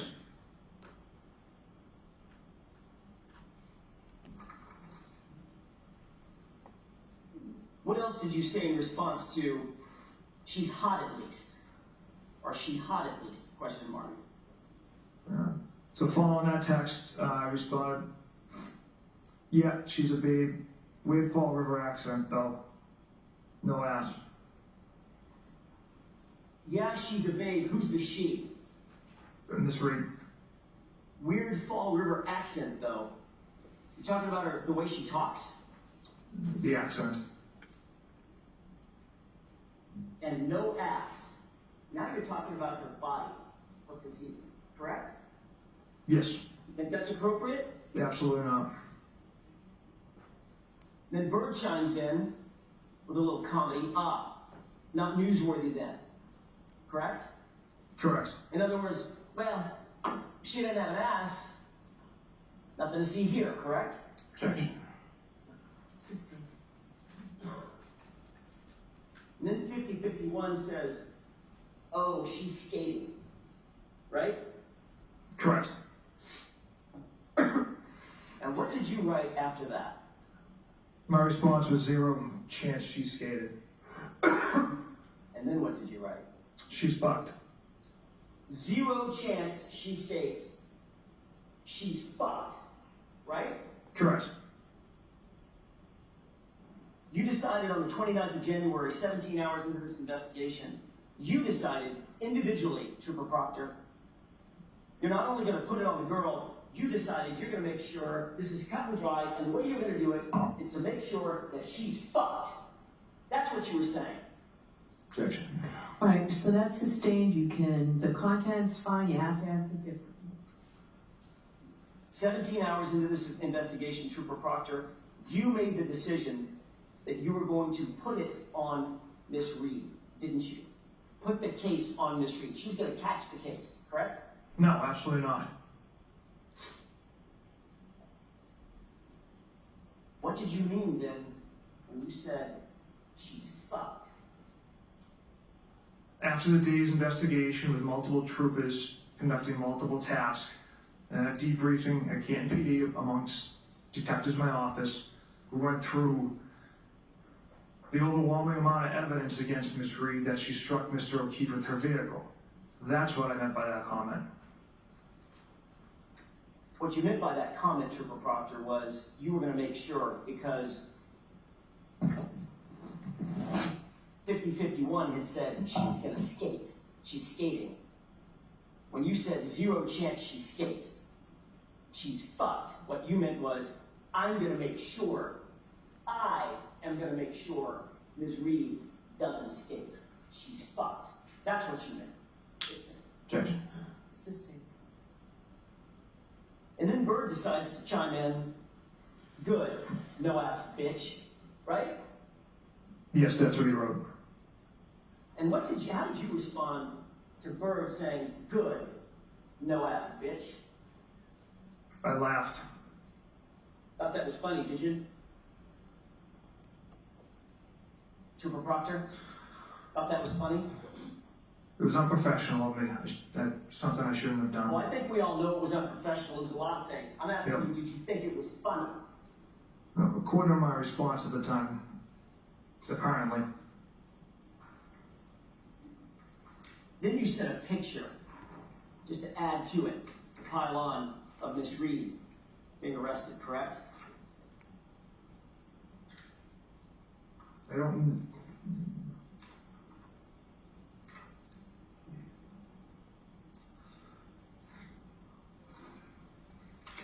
I'm not sure if that came from me, sir. Let's skip to 2543. Are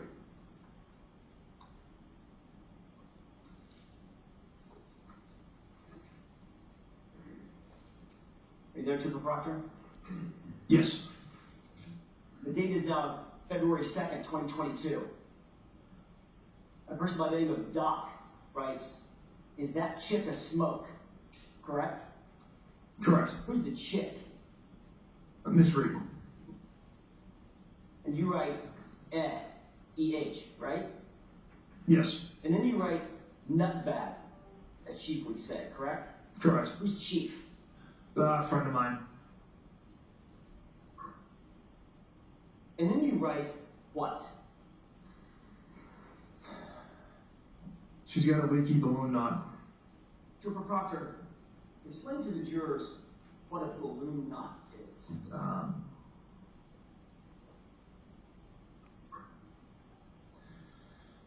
Your, essentially, I guess your rectum area. Your anus? Yes. That's what you were referring to about Miss Reed? Yes. And you were making fun of her because you believed at that time that it leaked? That's how you were treating Miss Reed? Yes or no? Yes. And then you followed that up just to make sure you cleared up any mistake about what you meant with leaks poo, correct? Objection. All right, so I'm going to strike that. You can get this in, but do it the right way, Mr. Jackson. You followed that up with the phrase leaks poo, didn't you? I did. Again, another reference to Miss Reed's medical issues and medical conditions, correct? Correct. Specifically focused on her anus, correct? In reference, yes.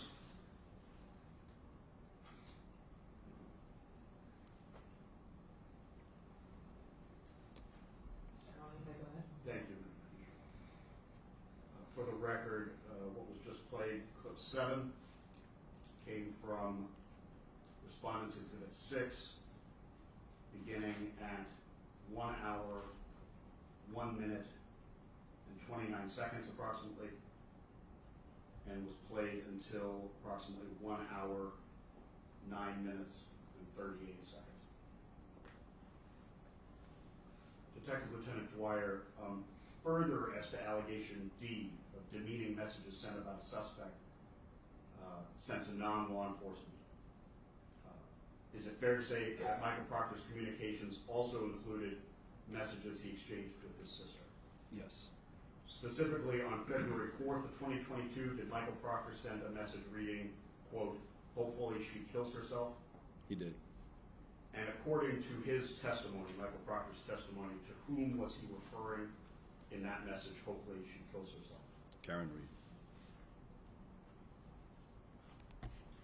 And further as to allegation D of demeaning messages about a suspect sent to non-law enforcement, is it also fair to say Michael Proctor's communications also included messages he exchanged with his wife? Yes. Specifically on June 9th of 2022, did Michael Proctor send a text message reading, quote, we're going to lock this whack job up? He did. And according to Michael Proctor's testimony, to whom was he referring in that message? Karen Reed.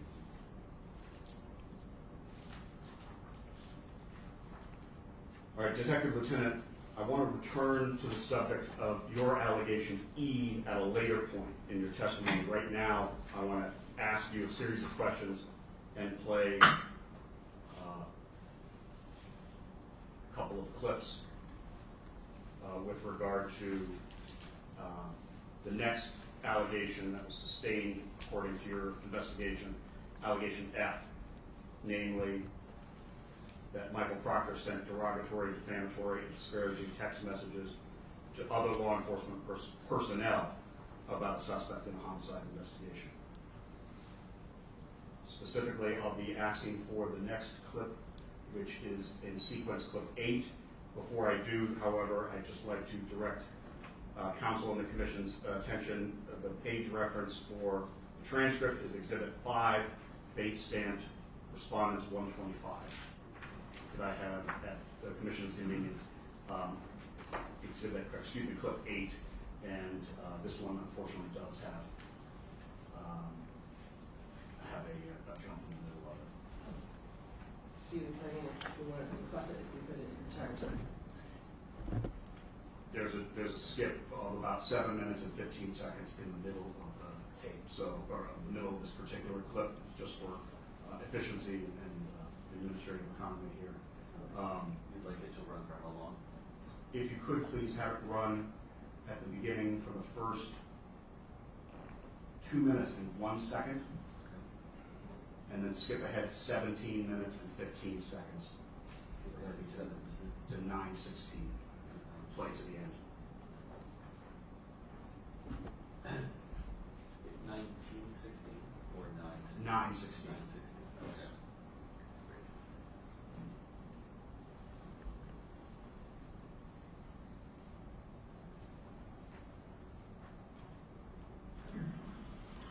Bertram. Yes. Another document asking if you recognize that. Yes. You recognize that.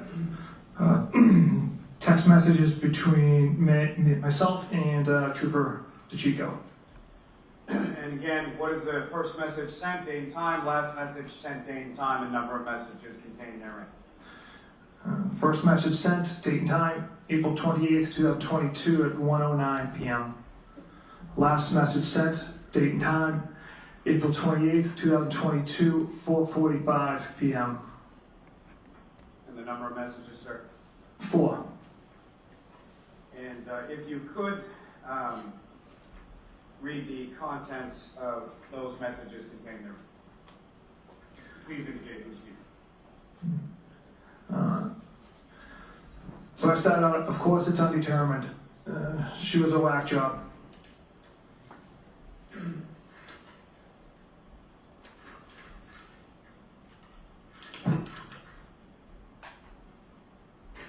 Trooper DeChico responds, "Dear God, WTF, what the hell's inconclusive about the whole thing?" And as far as your indication there, as far as she was a whack job, who are you referring to there? Miss Reed.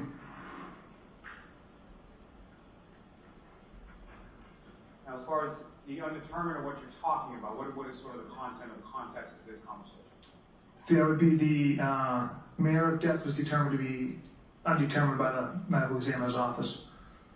And so I ask you again, as far as your reference there in the bottom of the first page, as far as she was a whack job, whom do you believe you're referring to there? Again, Reed or the medical attendant? Miss Reed.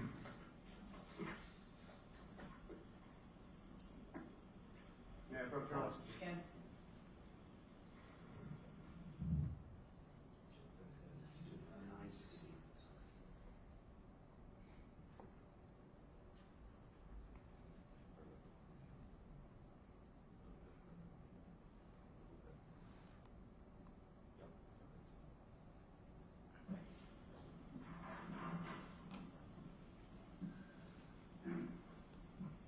May I approach please, Charles? Yes. And you notice the documents. You don't look up when you finish. Do you recognize those, sir? Yes, I do. And what do you recognize those to be? Another text thread between myself, Trooper DeChico, and Trooper Krakowski. And Trooper Kaskowski is another trooper within your unit in the state police, is that correct? Yes. And again, if you could read from the first message sent, date and time, and the last message sent, date and time. First message sent, date and time, 5/24/2022, 9:21 p.m. Last message sent, date and time, 8/24/2022, 4:56 p.m. And as far as the number of messages indicated within this text chain between yourself, Trooper Kaskowski, and Trooper Chico, 494. fair to say the documents before you do not contain 494 text messages, correct? Correct. Just in reference to that first page, 2635, first message sent, that's May 24th, 2022, around 9:21 p.m., is that correct? Yes. And that's a message sent from Trooper Kaskowski, is that correct? Correct. And what is that? Appears to be a picture of a toy Santa Claus. Now, sir, if I could direct your attention to page 2644.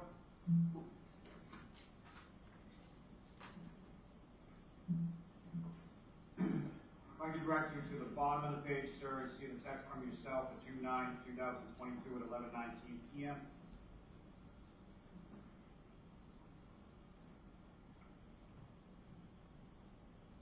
Yes. Very bottom of the page. You know, may I approach just to point it out?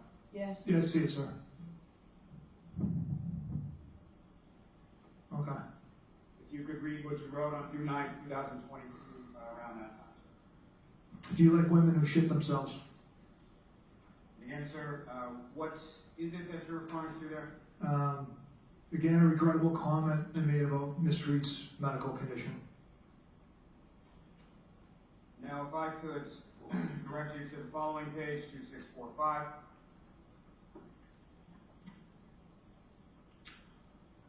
And again, if you could read from that page as far as who is, indicate to the jury who is speaking and what is being said on page 2645. I'm speaking right now. The statement she made tonight at age 7 was mental. Then Christ it was on BWC, which is body worn camera. Trooper Bukowski responds, "That's her." Smoke. Trooper Bukowski again, "What'd she say?" I respond, "Said the Alberts beat the shit out of O'Keefe, left him for dead, and that's why her taillight was cracked. She's gross." Trooper DeChico, "Oh, fuck her, bitch."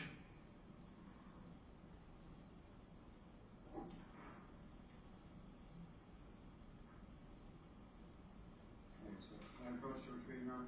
Yes.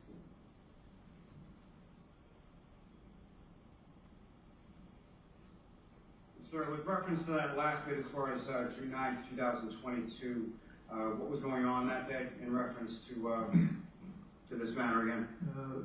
Miss Reed was being processed at the Milton Barracks. Thank you. If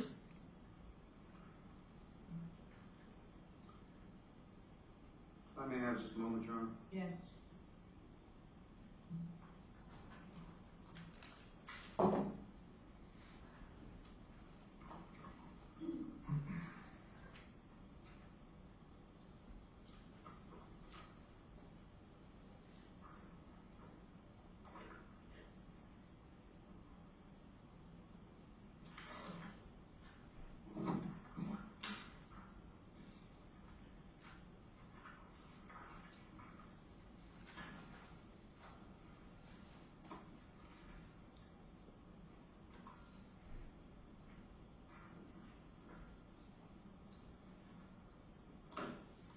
May I approach?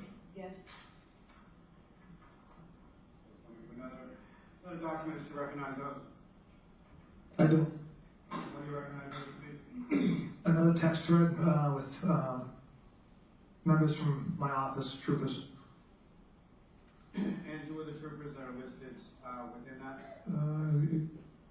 Trooper Chris Moore, Trooper Jeff Bukowski, Lieutenant John Fanning, Trooper Dave DeChico, and Sergeant Yuri Buchanan. And what is the first message sent, date and time? That would be 5/26/2022 at 8:19 p.m. Last message sent, date and time, 8/26/2022, 5:36 p.m. And what is listed as far as the number of messages within this chain? 651. And fair to say the documents before you do not contain all 651 of those messages within this chain, is that correct? Correct. Now,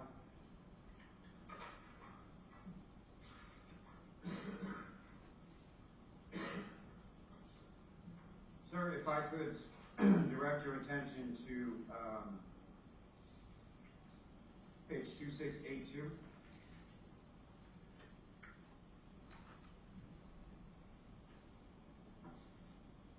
You see a message sent from Trooper DeChico on August 17, 2022 at 9:42 p.m. Yes. And is that an image contained on the next page, which is 2683? Yes, it is. And what is the image of? That is a picture of Mr. Yannetti, appears to be from quite some time ago. Now turning your attention to the next page, 2684. And there's a response from you, August 17, 2022 at 9:44 p.m. Is that correct?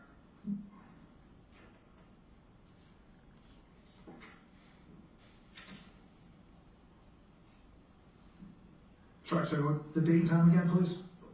Page 2684, 8/17/2022, 9:44 p.m. Yes. You see there's like sort of three Yeah. responses from you? I have, yeah. If you could just read the three responses from yourself, sir. Okay, so these came from me. Fine, I'm going through his retarded client's phone. No nude so far. I hate that man. I truly hate him. Now, with reference to the investigation at this point, when you're talking about his client's phone, who are you referring to? Miss Reed.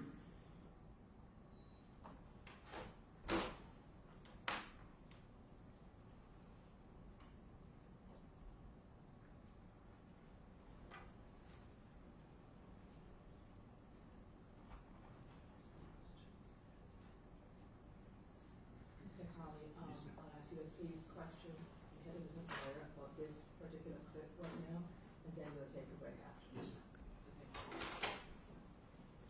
If I may note for the record, clip 8 that was just played, from Respondent's Exhibit 4, and the playback began from that clip at approximately 6 hours, 29 minutes, and 19 seconds, and was played until approximately 6 hours, 31 minutes, and 20 seconds. Then it was skipped ahead to 6 hours, 38 minutes, and 35 seconds approximately, and played until the end of the clip, which took place around 6 hours, 46 minutes, and 7 seconds on that exhibit. Detective Lieutenant Dwyer, is it fair to say that from, with respect to your review and specifically allegation F, derogatory text messages sent about the suspect to other law enforcement personnel, that testimony that was just played effectively concluded Michael Proctor's testimony from June 10th? Correct. And then it did not pick up again until June 12th on cross-examination. Is that fair to say? Yes, it is. At this time, I would suggest suspending questioning of the Commission's suggestion. Thank you so much. Thank you. So the time is about 11:41 a.m. and we'll do a 15-minute recess. It is at 1 p.m. for 45 minutes. Mr. Carly, I'll just ask as you're going through with the clips, just remind us what page on the transcript. Yes. Each time, I know I can see we've done that, but it helps a lot. Yes, We can just clear it yourself. Yes, ma'am. All right, so let's go back to the record. Back to the record.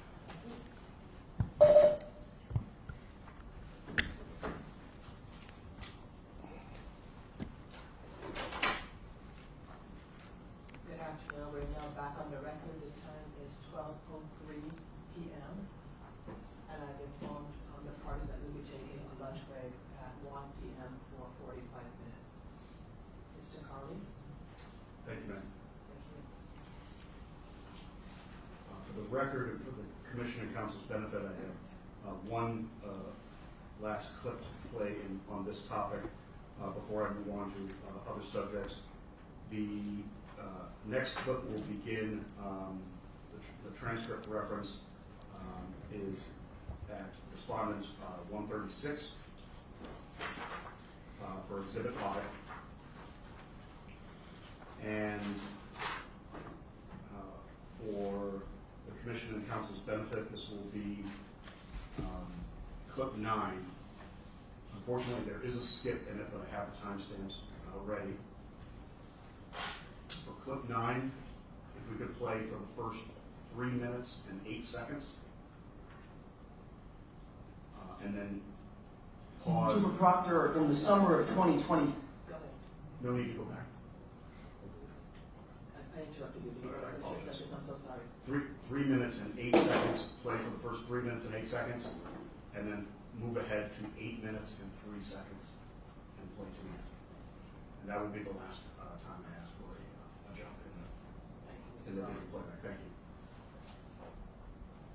Trooper Proctor, in the summer of 2022, August 17th specifically, you were sitting at your desk, presumably alone at your office, at about 10 p.m. at night, going through my client's personal cell phone, correct? Yes, sir. As a matter of fact, you were sitting there texting with your friends and colleagues at Massachusetts State Police about you going through her personal cell phone. Is that right? Correct, sir. And that included Trooper DeChico, is that right? DeChico, yes, sir. Trooper Fanning, Trooper Butnick, Trooper Moore, and Trooper Kutzkowski. Kakowski. Tell me that again? Kakowski. Kutkowski. Yes, sir. All right, all the consonants are silent. Fair enough. Trooper Fanning and Trooper Butnick are your supervisors. Yes. And you were bragging to all 5 of them that you were going through Karen Reed's cell phone about 9:45 at night. Objection. I'll allow it. Is that right? No, I wasn't bragging, sir. How did you refer to Ms. Reed in that text exchange where you informed them that you were going through her phone? I used regrettable language. I said going through his retarded client's phone right now. You were shown a photograph of my colleague, Mr. Unetti, correct? Yes. May I approach? Yes. Same document. Your Honor, I think the court has the copy that I was going to use. I thought I gave him that too.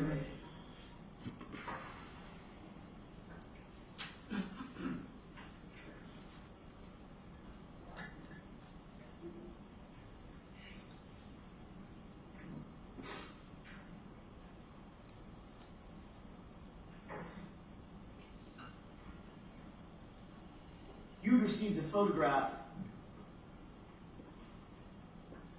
Actually, Your Honor, if I could, I would ask that this document be marked as next in order. Assume the witness verifies himself innocent. So go ahead. Do you recognize this document? I do, sir. Same document that you were shown, copy of the same document that you were shown by Mr. Unetti, correct? Stilali. I've done that twice. Mr. Lally. Correct. All right. Is that a true and accurate reflection of the text messages that you were exchanging with Chris Moore, Jeff Krakowski, John Fanning, Vito DiCicco, and Yuri Buchanan?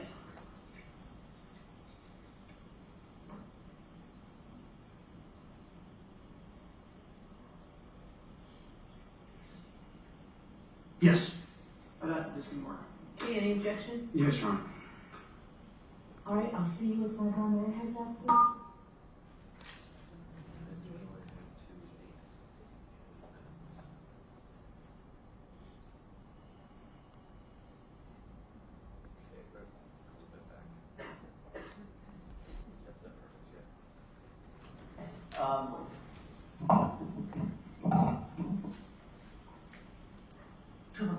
Proctor, Trooper DiCicco had sent you a photograph of my colleague, Mr. Unetti, correct? Yes. Your Honor, because of a technical issue, I'm not going to display on the television. May I display this hard copy? Briefly. Sure. Thank you. You see that, gentlemen? I do, sir. Is that the photograph that you received? Yes. Is that what you referred to on direct examination with Mr. Lally about receiving a photograph from of Mr. Unetti? Correct. And then your response was what? I hate that man. I truly hate that man. Actually, your response was, I'm going through his retarded client's phone right now, correct? Yes, after the picture, sir, yes. Who's the retarded client? I was referring to Miss Reed, again, unprofessional language. Thank you. I'm asking who you were referring to. Miss Reed. You've got an explanation. Who was it you were referring to as retarded? Miss Reed. Karen Reed, the woman sitting to my left. Yes, sir. The subject of your investigation as a professional, correct? Yes, sir. As an unbiased, objective investigator. The person that you were investigating, you referred to your bosses as retarded. Correct? Again, poor language on my part. Poor language is one way to put it. Completely offensive is another way to put it. Right? Objection. I'm going to sustain that, Mr. Jackson. After you referred to my client as retarded, then you decided to make a comment about Mr. Unetti, her lawyer, correct? Correct. And what did you say about Mr. Unetti again? I hate that man. I truly hate that man. I hate that man. I truly hate him. Mhm. Correct? Correct. You didn't say I dislike him, disagree with him. You said I hate him. Correct? Correct, sir. That's a visceral response to someone who's just doing the job. Correct? Objection. Sustained. You can ask it differently. Sure. Let me ask it this way.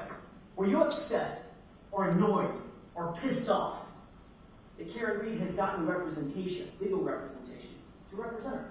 No, not at all. That's her right.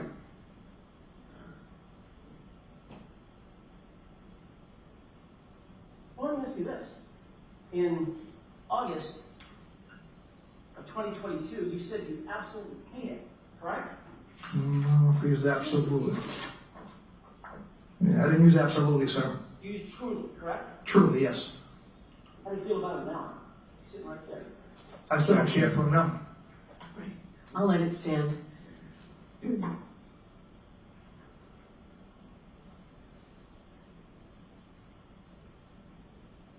What did you tell your colleagues that you were looking for as you sat at almost 10 p.m. at night on a Wednesday night, August 17th, 2022, looking through Karen Reed's phone? I didn't tell them I was looking through anything. They knew I was going through Miss Reed's phone. I provided a inappropriate joke as an update. They knew I was going through location data, text messages, Google searches. But like I mentioned earlier, I had to stop. Except for Proctor, none of that really professional sounding stuff ended up in your comments to your bosses, did it? Again, it was a poor joke. Is that yes or no? It did not, no. It did not. No, As a matter sir. of fact, what did you write after you talked about going through the, quote, retarded client's phone? Objection.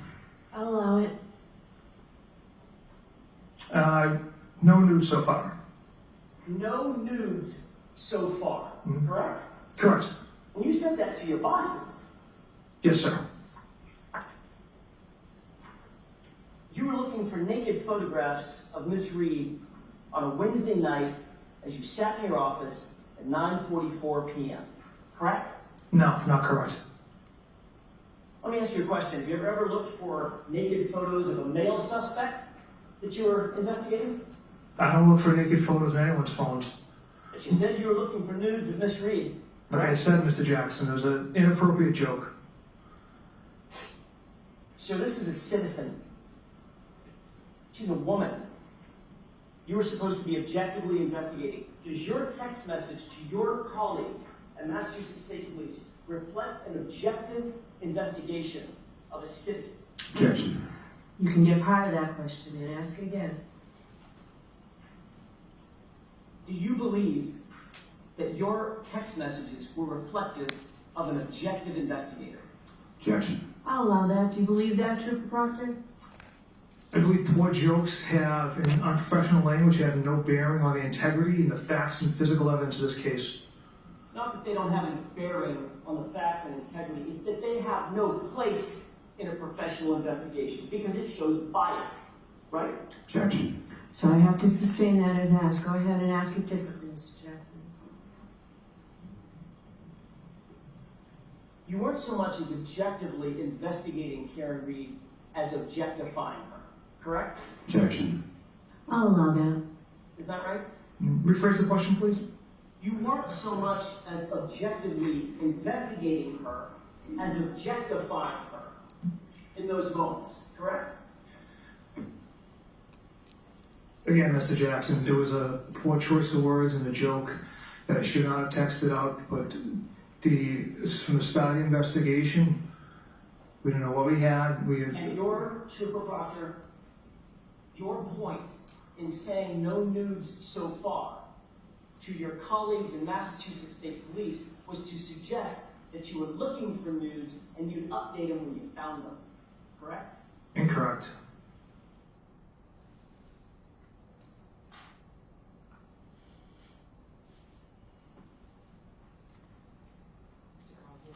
Thank you, Commissioner.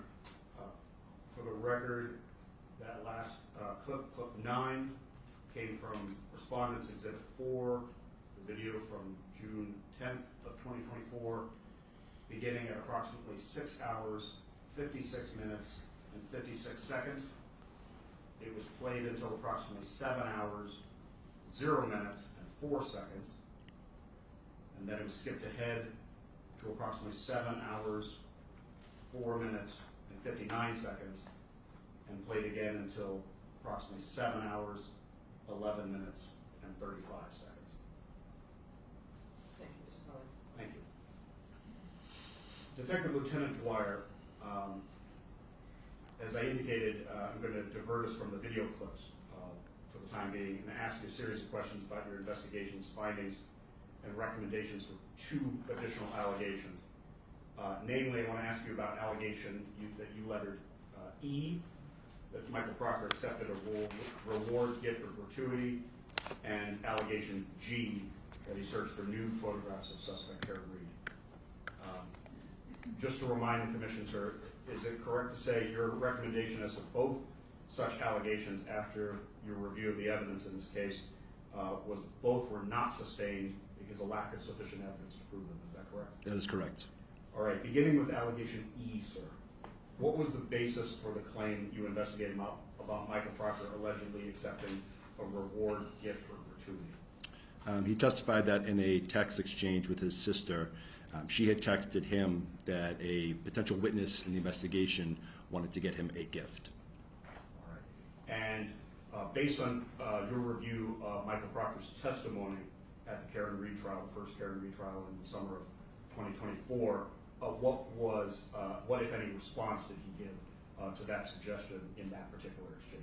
His response was to get Elizabeth one, and he wanted to say that Elizabeth is his wife. All right. Based on your review of Mr. Proctor's testimony, any applicable messages, and any other evidence from any other source that you gathered on the subject, did you find any indication that Michael Proctor, his spouse, or the friend had ever taken any action to further the request for or to actually obtain any gift? No. Based on that review, did you find an indication that Michael Proctor or his spouse had ever communicated with the friend about the gift or the possibility of getting them? No. As part of your investigation, and this is a subject to which we will return, did you interview Michael Proctor in July of 2024? I did. Did you ask him about this subject in particular, specifically this exchange regarding Get Elizabeth One? I did. And based on his answers to you in that interview, can you summarize what he told you and what, if any, inferences you drew from that? He told us that when he got that text and he responded with Get Elizabeth One, he wasn't meaning to get Elizabeth a gift. He was trying to reference the fact that while he was working late and long hours in this investigation, his wife was home taking care of his kids. He was merely trying to show that the recognition, that his wife had deserved the recognition and not him. And just to, I think I asked this question, but just to put a fine point on it, sir, did you ever find any evidence in your investigation to suggest any follow-up effort on Michael Proctor or anyone else's part to obtain that gift? No. All right. And did you take from that support for Mr. Proctor's statements to you in the interview that this was not meant to be taken literally, that he was not soliciting a gift? Correct. All right. Now shifting gears, sir, to the other allegation that you stated or found was not sustained, allegation G, sir. What was the basis for the claim that you investigated about Michael Proctor allegedly searching for nude photographs of Karen Reed? He had texted some co-workers in regards to searching Ms. Reed's cell phone, no nudes so far. And that was the subject of the last couple of clips that were just played, where he was under questioning by the prosecutor and the defense counsel during that portion of the Karen Reed trial. Correct. All right. And did you ask Mr. Proctor about this particular subject during your July 2024 interview of him as well? I did. Based on your review of the trial testimony and what he told you in that interview and any other evidence that you received on this point, what, if anything, did you find? What inferences did you draw? So from his testimony in his interview with us, he had stated that he was authorized to be searching in her phone for geographical data, text messages, and he related, and I know this to be true, at least anecdotally, that it is not uncommon to find personal or sensitive photos on a cell phone when you're not looking for them. He stated that that the text he sent was an inappropriate joke, referencing that anecdotally true fact, and he had in no way or effort searched for any photos, and I found that to be credible. All right, sir. And you mentioned a couple of things I want to follow up on. You mentioned he was authorized to go through that phone. Your investigation indicated he was authorized to go through Ms. Reed's phone at that time based on the authority of a search warrant? Correct. And then I want to ask you about your statement that anecdotally you know certain things about where that kind of content can come from during the search of a cell phone. When you say anecdotally, is that based on your training and experience, sir? It is, sir. And did you previously work as a member of an SPDU working major crimes cases in a similar fashion to Trooper Proctor? I did. And in terms of training and experience as to where you might find or where you might inadvertently find nude images contained on a cell phone, that's based on your personal experience of searching phones pursuant to warrants of the kind that Mr. Proctor had obtained. It is. I want to ask you the next series of questions, sir, about allegations H, I, and J that you investigated. Fair to say, sir, those particular allegations, as you termed them in your report, H, I, and J, those are all related to one another? They are. And in general, what was the nature of allegations H, I, and J? In July of 2022, Trooper Proctor, along with a Canton police officer, had traveled to the Cape area to work on an unrelated invest. While they were down there, on their return trip home, they stopped for dinner, where Trooper Proctor testified that he had a beer or two and then drove home. And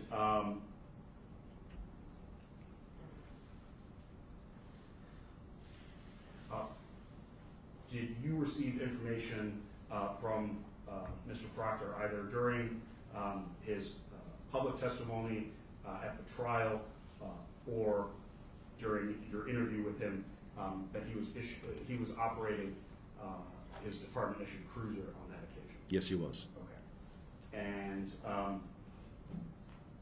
fair to say that during the criminal trial, Mr. Proctor was asked about text messages he exchanged between himself and Canton Police Officer Albert at that time? Yes. One of the messages that was exchanged on the subject was Officer Albert saying, it's bad, I was hungover for sure today. Correct. And Officer Albert acknowledged that he had left his badge in the state police cruiser that Trooper Proctor was assigned at that time. Yes. All right. And just to split them off for a moment, just to be absolutely clear on the record, H, I, and J. Allegation H concerns simply whether or not he consumed alcohol on duty. Is that a fair characterization of allegation H as you phrased it? It is. Allegation I, on the other hand, concerns whether Mr. Proctor operated his cruiser after consuming alcohol. Correct. All right. And then allegation J concerns whether or not he put in for and received overtime pay improperly. Is that correct? Correct. Fair to say during his public testimony, he did answer some questions on these particular subjects that were of significance to your investigation on these 3 points. He did. Could you summarize, please, sir, what information did Michael Proctor provide by means of his testimony under cross-examination on June 12, 2024, on these particular related allegations? He testified that he drank 1 or 2 beers and then got into his cruiser and drove home. Did he indicate that that particular instance was all on July 19, 2022? He did. And he also answered some questions about the text messages on that occasion and the following day. Yes. Now, I'd like to ask you about the follow-up steps you took, sir, personally, during your investigation of H, I, and J. For the week encompassing July 19th and ending July 23rd, 2022, did you have occasion to obtain Michael Proctor's pay station entry time report? I did. Can you describe, sir, just in general, what report that is? What kind of document is that? So the pay station is our attendance. It's how we get paid. Every week we put in the hours that we work, and that's what generates our pay. The particular pay station time entry report for that week that I just asked you about, was that ultimately attached to your report as Exhibit 9? Yes. Could you turn to Exhibit 9 in the respondent's exhibits, please?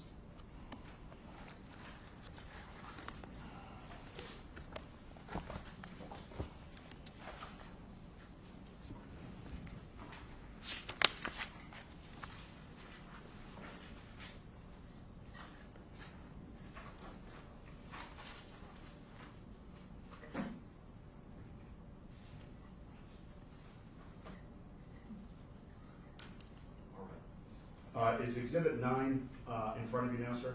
It is. All right, so that's Respondent's Exhibit 9. Does that also line up with the Exhibit 9 that you attached to your report? Yes. All right. And that is the, just to be absolutely clear, that's the pay station time entry report for the week encompassing July 19th of 2022. It is. All right. Did you also have occasion to obtain what is known as the Administrative Journal Duty Roster for the Norfolk State Police Detective Unit, including any entries for Michael Proctor for shifts or overtime claimed on the date of July 19th, 22? I did. And did you ultimately make that Exhibit 10 to your report? I did. And is that same Exhibit 10, that's Respondent's Exhibit 10? It is. All right. And then last in this group, sir, for the date July 19th, 2022, did you also have occasion to obtain an automatic vehicle locator, or also known as AVL report, for Mr. Proctor's assigned cruiser at that time? I did. Did you ultimately make that Exhibit 11? I did. And if you could turn to Respondent's 11, is that the same Exhibit 11 that you attached to your report? It is. All right, sir. Having obtained these records, could you please summarize for the Commission what they contain and what, if any, inferences you drew from them with respect to these related allegations H, I, and J? Sure. The SBDU DAJ showed that he was scheduled to work on the 19th. His pay station shows that he did work and he did get paid for his regular shift, which was 8:30 to 5. It also showed that He did get paid for his regular shift. from 8:30 to 5.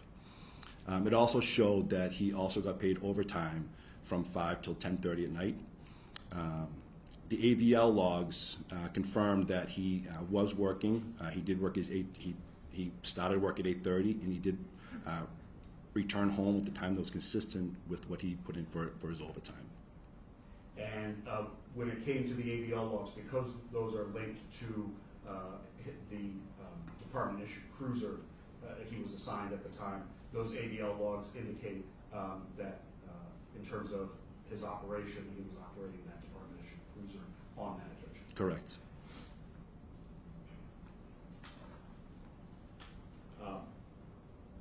Based on his investigative duties that day, sir, did your investigation reveal that the department had authorized him to disable the cruiser's AVL capability in order to protect the integrity of the investigation he was working on that occasion? Yes. And fair to say you found no violation or misconduct in that respect? Correct. During, again, the same interview I asked you about before, the July 2024 interview that you conducted with Michael Proctor, did you ask him about these related allegations during that interview? I did. What information relevant, if any, to your investigation did he provide to you during that interview? Trooper Proctor, he reiterated that he had 1 or 2 beers at dinner on his way home. He stated that his work down the Cape, he interviewed a witness and tried to track down a witness. I found that from Canton to the Cape, to include travel time and the work and the time that he spent on his work down there, including the stop for dinner, that the amount of time he put in for overtime was appropriate.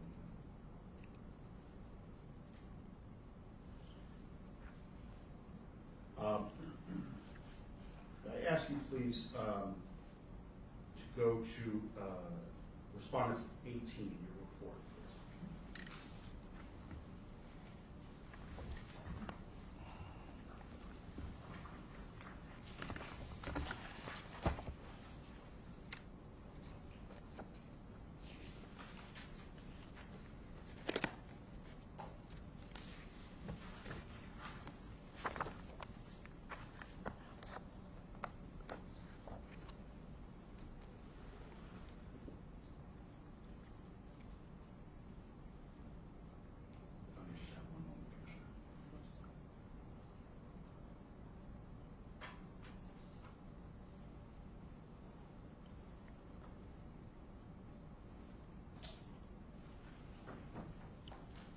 Could you go to specifically Respondents, page 502, please?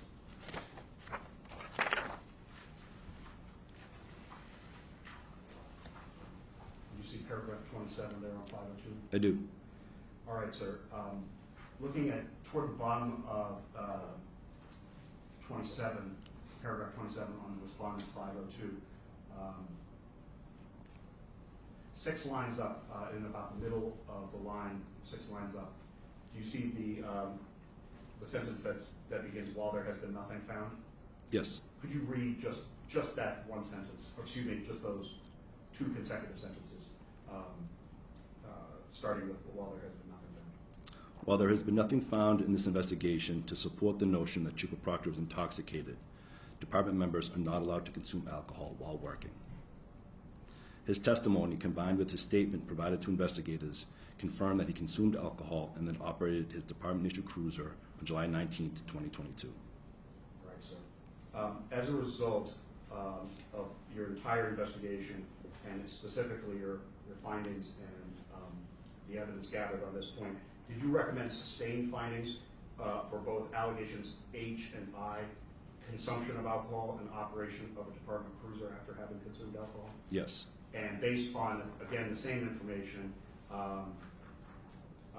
and in particular directing your attention to exhibits 9, 10, and 11, what facts did you gather relevant to allegation J, the suggestion of potential overtime abuse, or the allegation of potential overtime abuse? So like I previously said, looking at or considering the travel time from Canton to the Cape, the amount of work he did, and the amount of time that he spent at the restaurant, I found it was appropriate. It's entirely reasonable for troopers while they're working to stop and have a meal. It would be inappropriate if it was an extended stay at a restaurant. But again, factoring in the travel time, the time that he was working down there, and his return home, I found that he did not spend any extended period of time eating. So I found it appropriate. So this was not an inappropriate request for overtime pay based on the statements of the department? Correct. And as a result, you recommended a finding of exonerated with respect to this particular allegation, allegation J? I did. All right, sir, I want to take you through the next few exhibits attached to your report, if I could, please. I'll be referencing specifically exhibits 12 through 18 and the next group of questions. Several times just now I asked you about the interview, the July 2024 interview you conducted in this case of Mr. Proctor, is that right? Yes. Did you have occasion to issue what's known as a standard subject call-in letter to Michael Proctor to arrange for that interview through his counsel? Yes. And did you ultimately make that initial call-in letter attachment exhibit 12 to your report? I did. And you could go to exhibit 12, respondents exhibit 12. Is that the same exhibit 12 that you attached to your report? Yes. All right. And was that call-in interview date rescheduled in the case from that date to July 19th of 2024? It was. At the request of Mr. Proctor's attorney? Yes. And did it actually ultimately end up taking place on the date requested by his counsel? Yes. And was a second subject call-in letter issued as a result of the rescheduled interview? Yes. And did you ultimately make that exhibit 13 to your report? I did. All right, and that's the same exhibit 13 that's before you as respondents 13? Yes. All right. Did you provide to Michael Proctor prior to beginning that interview standard department administrative rights notice and waiver forms for the purposes of conducting that interview on July 19th? I did.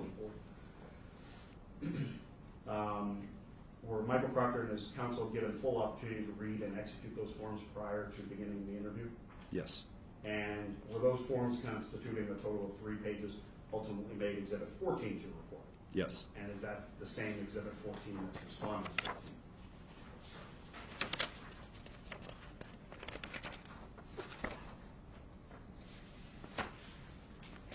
No. All right, so what do you have there? This is a email to Chico Proctor advising him of his call-in letter. All right. Could I inquire of the commission that it's possible there was a printing error with regard to the witnesses binder? You can approach it. Okay. Thank you.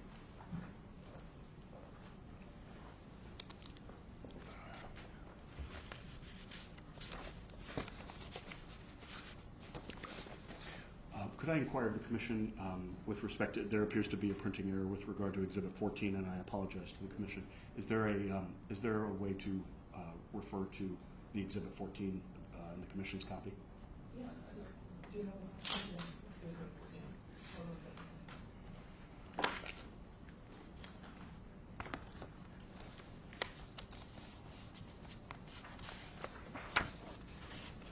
May I approach? Yes. All right, sir. My apologies for the confusion. Exhibit 14. The Exhibit 14 that's now before you as Respondents Exhibits 401, pages 401, 402, 403, and 404. Are those the administrative rights and waiver forms that were executed by Mr. Proctor and counsel on that occasion? Yes. My apologies for the confusion.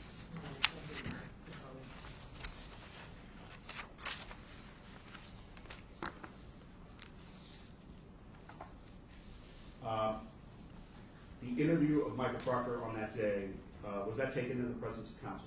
Yes. And was he afforded, he being Mr. Proctor, afforded the opportunity to consult with his attorney as much as desired before answering questions? He was. Was the interview recorded? Yes. How was it recorded, sir? On a digital handheld device. And I'll note for the record that that's been submitted as Exhibit 15 to the Commission. Yes, thank you.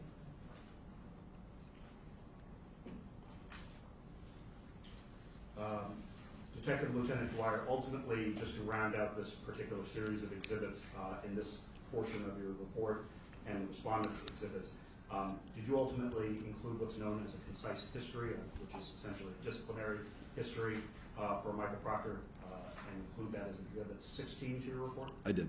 All right, and I'll note for the record that that was submitted as Exhibit 16, Respondent 16.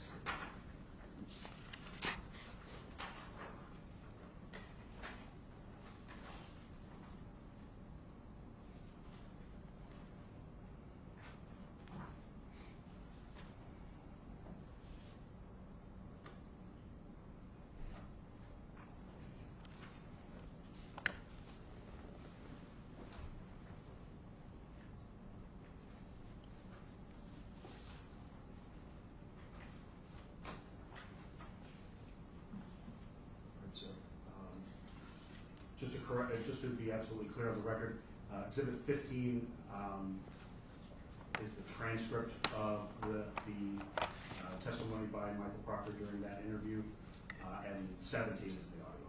I apologize for any confusion. Sir, and I think we referenced it before, but just to be absolutely clear on the record, Respondent Exhibit 18 is your report that you all authored in this case.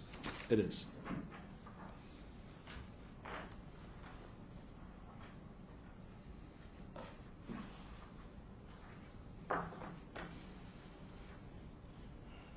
All right, so moving ahead, if I could please, to the next set of exhibits. I have a series of questions on exhibits number 19 through 29, respondents 19 through 29. During the course of your investigation, were you permitted on the execution of the non-disclosure agreement that you mentioned earlier from the Federal District Court of Massachusetts to obtain and use for this disciplinary investigation copies of the trial exhibits from the Commonwealth versus Care and Re-prosecution containing the text message chains that have been referenced here today? Yes. All right. And if you could please refer to exhibits 19, 20, and 21. If you could just briefly take a look at 19, 20, and 21 as in the binder before you, and just tell me if those are correct representations of the trial exhibits that were obtained from the Norfolk Superior Court. Yes, sir.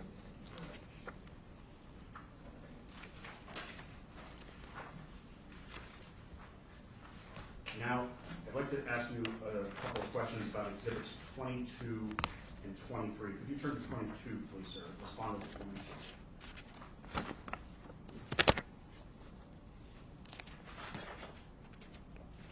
Yes, sir. Could you just briefly describe for me, please, what is exhibit 22? It is a training bulletin that's sent out to all members of the Mass State Police. All right, and specifically, this particular training bulletin contained in Respondents 22 is Training Bulletin 2017-19. Correct. Does that title for that training bulletin indicate it was issued in the year 2017? Yes. All right, and the title of the particular training bulletin is Use of Communication Devices? Correct. All right, and just for completion here, is Exhibit 23 second issuance of that training bulletin for the 2018 date? It is. And is that the content of those essentially identical, sir? They are. All right. Are these documents examples of notifications put out by the department to all employees, alerting them to specific legal policy and other developments as they arise? Yes. The two bulletins here together, Exhibits 22 and 23, do they inform sworn members of an occasion in which a superior court ordered the production of law enforcement officers' personal smartphones in order to extract discoverable information from them? Yes. And specifically discoverable statements by law enforcement contained on personal cell phones in connection with a criminal case? Yes. Do they further indicate that that was done because officers had been communicating and therefore making statements about an official investigation on their personal smartphones? Yes, sir. In other words, the department was bringing to its employees' attention, specifically directed to members involved in criminal investigations and prosecutions, the discoverability of statements by law enforcement in the form of communications on personal and electronic devices. Correct.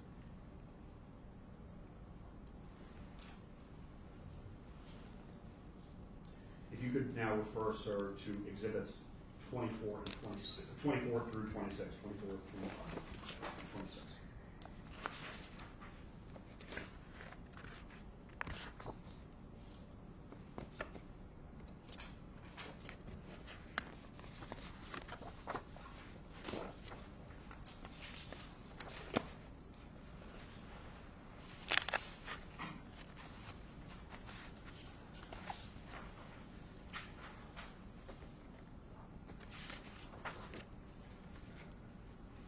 All right, sir. Are you at Exhibit 24 to begin?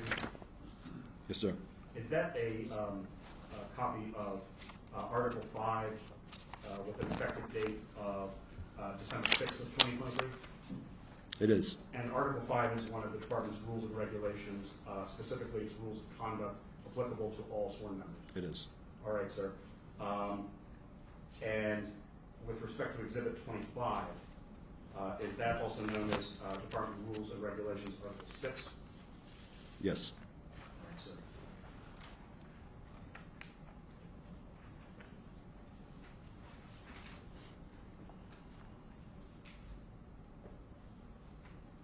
And specifically with respect to Article, specifically with respect to Exhibit 25, Article 6, this is titled Regulations Establishing Disciplinary Procedures and Temporary Relief from Duty. Correct. And these are also applicable to all sworn members of the department as of the effective date of this policy, September 27th, 2023. Yes, sir. And finally, sir, Exhibit 26, is that known as Schedule A, or Appendix A, stating the disciplinary guidelines for the department effective as of September 27th, 2023? It is.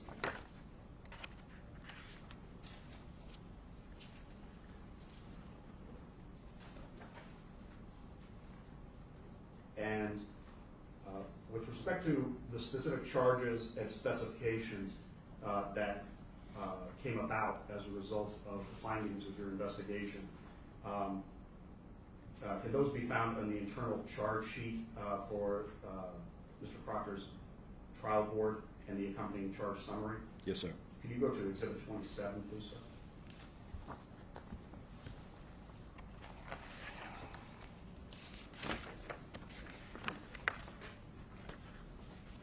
So we responded 673 and 674, is that correct? Yes, sir. Does that appear to be the charge sheet for Trooper Michael Proctor, then Trooper Michael Proctor, for IAS 2024-0014, in other words, your investigation, sir? Yes.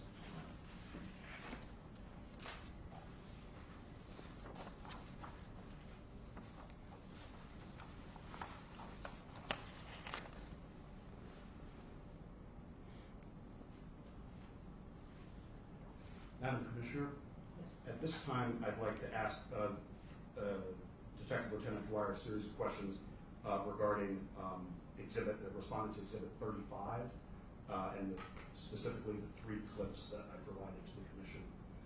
So I just wanted to ask for clips A, B, and C to be queued up if possible. Thank you.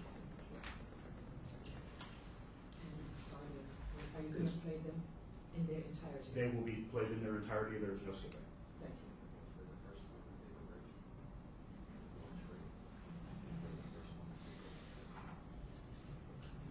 The defendant has kindly kept what of the time? They total less than 5 minutes.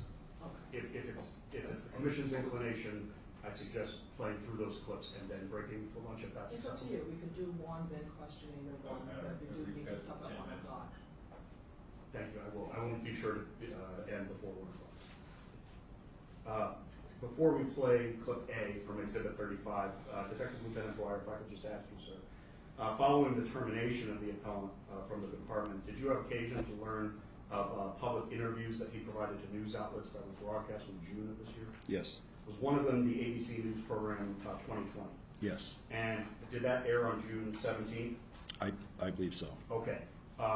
With respect to this particular news interview that was broadcast at that time, Exhibit 35 for the record, this took place after your report was concluded, after the trial board was concluded, and after Mr. Proctor was terminated. Is that correct? Correct. There is no sense in which any of this, because it postdates those events, there's no sense in which any of this directly led to or was part of the disciplinary process that had started with your investigation. Is that correct? Correct. These are simply statements by the appellant made publicly after his termination was issued by the government. Correct. Was your attention, prior to your testimony here today, sir, was your attention directed to that interview and a series of particular statements made by the appellant during that interview? It was. And did you have occasion to review those portions of that interview prior to your testimony? I did. May I ask, please, that clip A be played?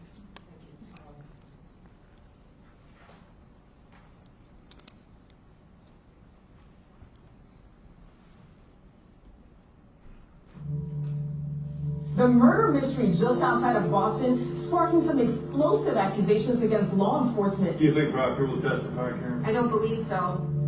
The lead investigator on this case, Michael Proctor, did not take the stand this time around. His highly offensive text messages about Karen Reed, which were obtained from his personal cell phone during a federal investigation, they rocked that first trial. She's a whack job.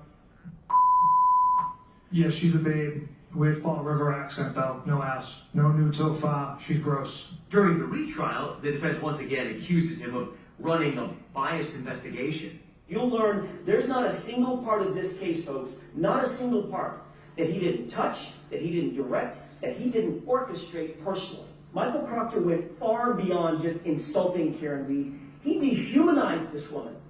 And while the prosecution condemns Proctor's text messages, they stand firmly by the investigation. There's not one piece of evidence, not one, that we can look at and say, this was tampered with. This was planted. This was distorted. Within hours of that first trial ending, Michael Proctor was relieved of duty by the Massachusetts State Police. He was later fired. He sat down for an exclusive interview with us and addressed those text messages, some of which were sent to personal contacts outside of law enforcement. Who are you writing to? My good buddies that I've been friends with since first grade. Ken hasn't had a homicide for 20 years. So they're naturally interested, just regrettable messages. But in all the content and the messages, what you don't see is a conspiracy. What do you see? I see someone who's caught up in the moment of investigating, a fellow police officer and just saying inappropriate things. Can you see why people called you sexist and misogynist? Yeah, absolutely. Yeah, I can 100% understand why.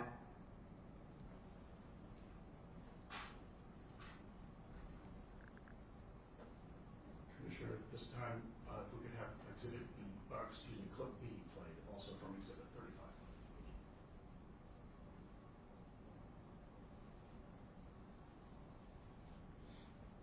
I mean, I think one of the texts that you sent about Karen Reed is that you said, hopefully she kills herself. You texted this to your sister.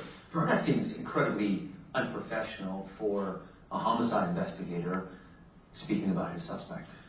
It was made in jest. You know, it's a figure of speech. Hopefully she kills herself like that. Not That's a figure of speech? Do you use that commonly? Yes, not commonly, but it's a figure of speech. I made it like jest. It wasn't like literally, I hope she kills herself. At what point did you develop such strong negative feelings about Karen Reed that you would say things like, hopefully she kills herself, or calling her the C word? Those feelings developed as the case went on. I mean, can you see how people might think, he was I- caught in this instance speaking about a suspect in this way. Maybe it's happened in other cases as well. I 100% understand why people would think that. But when you have, you know, a fellow police officer around my age, 2 kids of his own, it generates an emotion. And I expressed those emotions in a negative way, which I shouldn't have. I shouldn't even, you know, been texting my friends anything.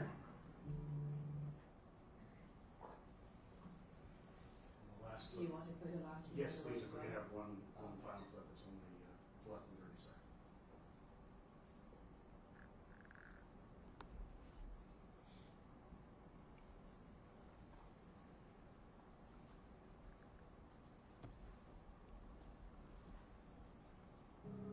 And the defense never misses an opportunity to mention the name Michael Proctor, the lead investigator on this case. This case carries a malignancy, a cancer that cannot be cut out, a cancer that cannot be cured. And that cancer has a name. His name is Michael Proctor. It is not hard to conclude that Michael Proctor's words provided the jury with reasonable doubt in the first trial. That concludes the clips that I called special attention to, the Commission's special attention. With respect to Exhibit 35, I'm satisfied to suspend here for lunch if the Commission so directs. All right, it's 12:53 p.m. So return at 1:45 p.m.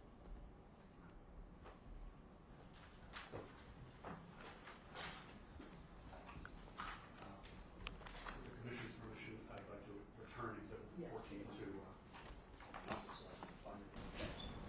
Sure. All right, so you have respondents 1267 and 1268 in front of you now. Yes, sir. During the course of the disciplinary proceedings in this case and following, have you had occasion to learn of certain responses given by Mr. Proctor regarding his views about messages obtained from his personal phone? Yes.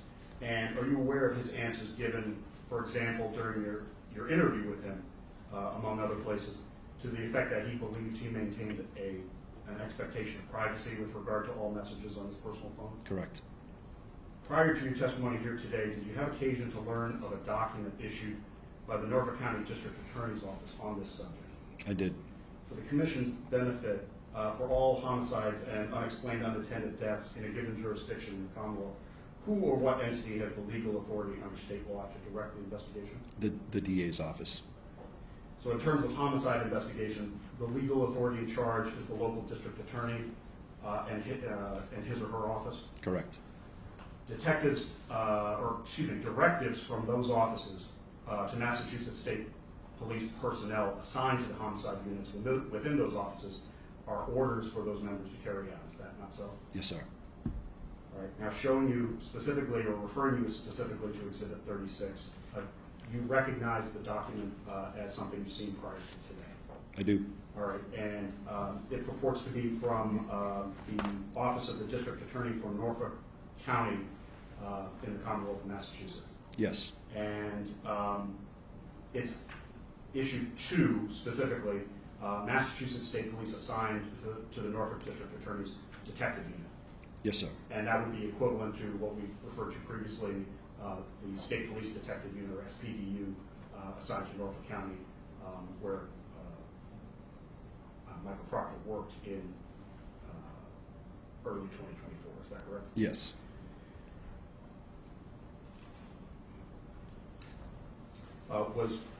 specifically referring you to the date of this memorandum as included on Respondents 1267. It's dated March 19th, 2024, is that correct? It is. And was there a date for compliance given within the document, sir? Referring you specifically to 1268. Yes, March 25th, 2024. And was Michael Proctor still assigned to that unit as of that date as well? He was. Now, directing your attention to the first paragraph of Exhibit 36, Respondent 36, does this directive from the Norfolk District Attorney's Office reference its obligations, meaning that office's or that agency's obligations, under a series of federal and state legal authorities? Yes, it does. And does that office state that it is, quote, inquiring of law enforcement witnesses as to potential exculpatory evidence that must be disclosed to the defense, unquote? It does. Does it further state, please search for and produce any and all exculpatory evidence that is within your control and custody as it relates to the pending criminal case against Karen Reed? It does. And does it further go on to specify, this includes any statements of law enforcement or witnesses contained within the department, issued or personal cell phone or other electronic device or platform? It does. I want to ask you with regard to this topic just a little further. You mentioned earlier in your testimony you have training and experience as part of a county state police detective unit. Is that not true? It is true. All right. And you're aware, sir, in your training and experience of special obligations held by all members of law enforcement above and beyond those of ordinary citizens. Is that true? It is. And one of those obligations for police officers, including investigators assigned to a local district attorney's office such as that, to obey the directives of that district attorney's office. Yes. And it also includes the general obligation as law enforcement witnesses to turn over statements about cases made by investigators, made by police officers under what is known as Massachusetts Rule of Criminal Procedure 14. Yes. And that is a special obligation of police officers and investigators in particular that extends above and beyond the ordinary rules and obligations incumbent on an ordinary citizen in our society. It is. My final series of questions, Detective Lieutenant, concern the last finding and recommendation of your report, so I'm now going to refer you back to Respondent 18, which is on page 491. I'll give you a moment to get there. Just give me a minute.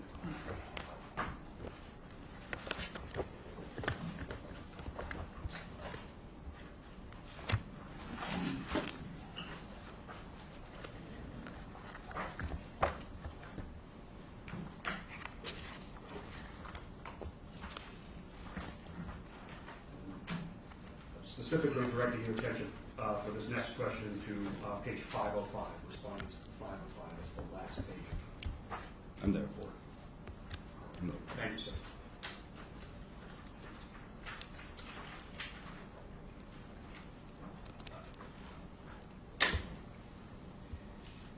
Detective Lieutenant, looking specifically at your page 15 of your report, Exhibit 18, which is also page stamped Respondents 505.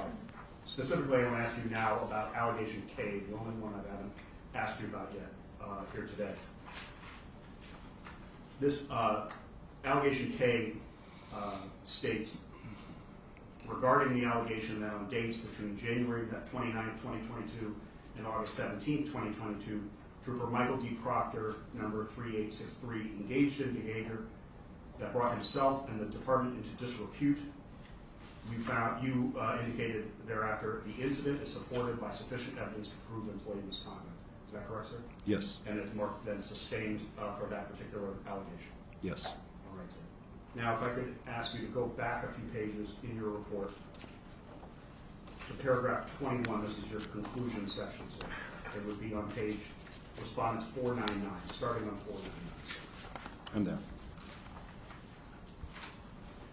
Starting with paragraph 21 there toward the bottom of 499, could you just please read the first three sentences, and only the first three sentences, of that portion of your report. Starting with yeah. Paragraph 21. Oh, I apologize. 1 second, please.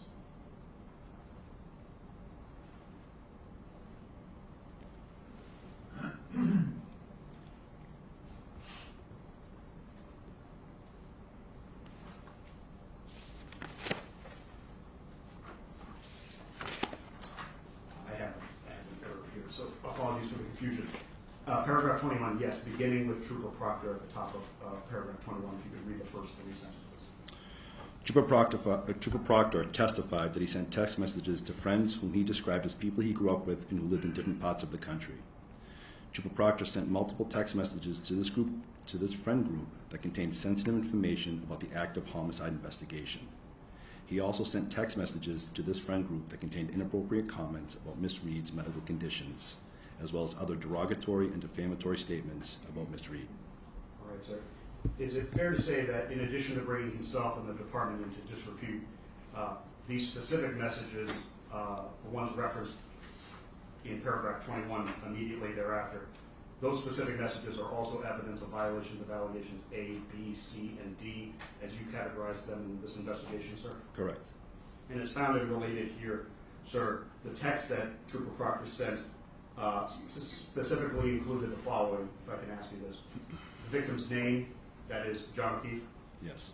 The manner in which the victim died, quote, she waffled him, and quote, I looked at his body at the hospital, he was banged up, and quote, she hit him with her car. Correct. Did it also include, those texts include information and demeaning sexist, misogynistic, and abusive statements about Miss Reed, including, quote, from all accounts he didn't do anything wrong, she's a whack job cunt, yeah, she's a babe with a weird Fall River accent though, no ass, unquote, nutbag as Chief would say, unquote, and she's got a leaky balloon knot, leaks poo, unquote. Yes. You also say that. Yes. Did it also include information related to the investigation to which he was assigned and what police actions would be taken in that case, including, quote, they arrived at the house together, got into an argument, she was driving left, unquote, quote, yeah, but there will be some serious charges brought on the girl, unquote, quote, zero chance she skated, unquote, and quote, she's fucked, unquote. Yes.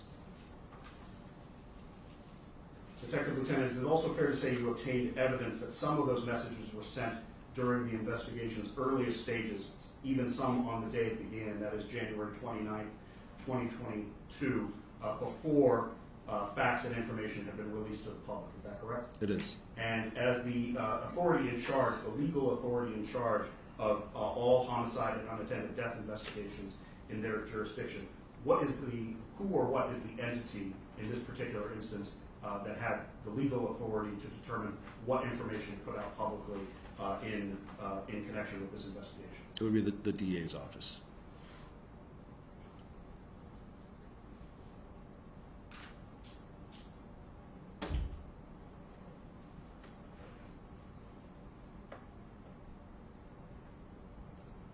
All right, so moving you slightly further in that same paragraph, again, we're on paragraph 21, but now onto the next page, respondents 500.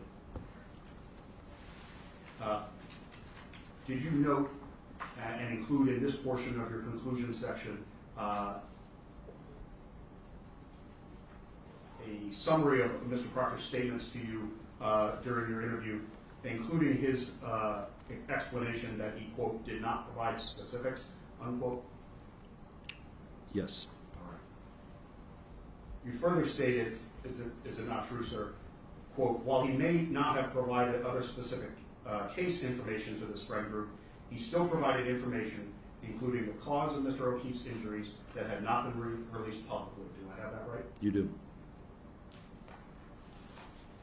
And now I'd like to ask you about your findings and inferences regarding some of the comments that Mr. Proctor made about Ms. Reed.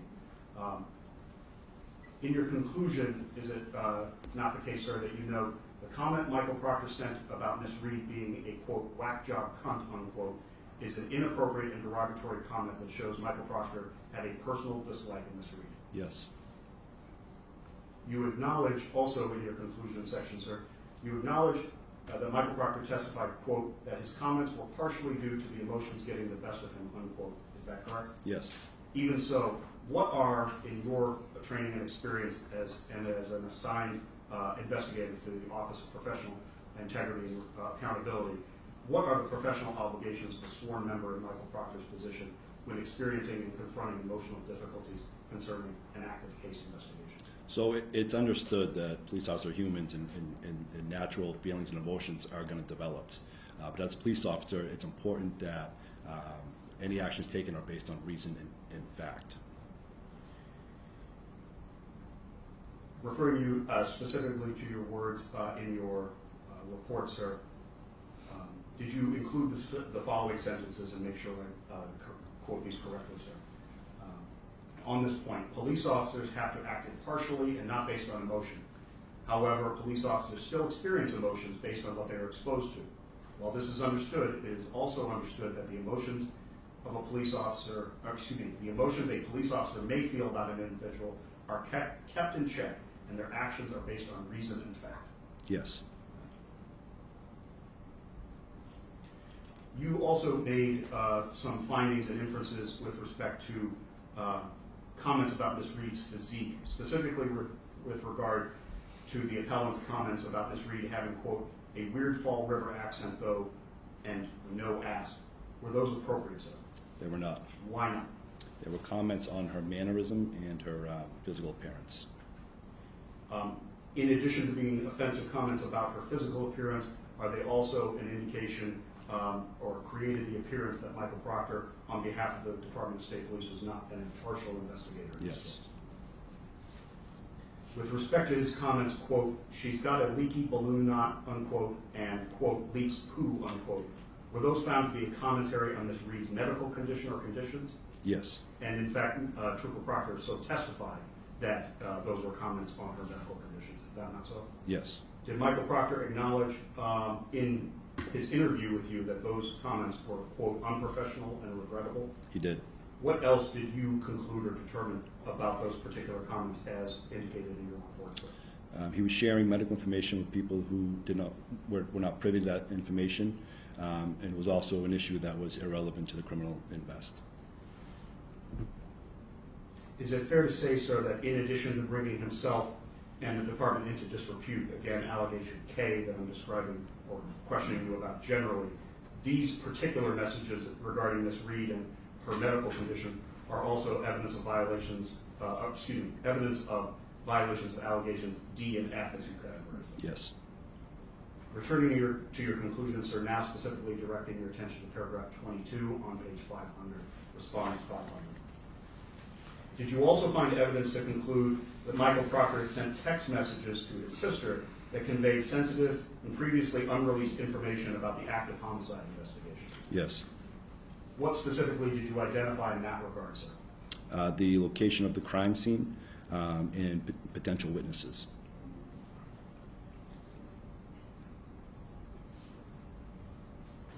Reading from your report, sir, if you could follow along with me, the second sentence of paragraph 22, and just make sure I read it correctly. On the same day that SPDU-Norfolk initiated their investigation of the death, Michael Proctor sent text messages, Trooper Proctor sent text messages to his sister that included elements of the death scene, quote, just found a frozen to death on a front lawn in Canton this morning, unquote, and information about potential witnesses, quote, actually just interviewed Jen McCabe, said she knows you, unquote, quote, Julie and Chris were at the bar with the victim and girlfriend, gotta interview them, unquote. Correct. Did I read that correctly? Yes. Did you also identify evidence that Michael Proctor was subjectively and contemporaneously aware of the confidential nature of what he was communicating to his sister? Yes. What specifically did you identify in that regard, sir? He texted his sister, don't say a word to anyone. This suggested that he knew the information he was sharing with her, he should not have shared.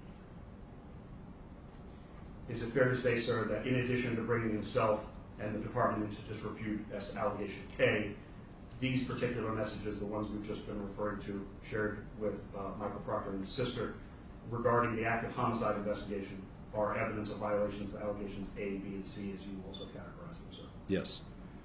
Paragraph 24, please, sir. That would be page 501. Did you also find that Michael Proctor had made disparaging and discriminatory remarks about Ms. Reed to his sister as well?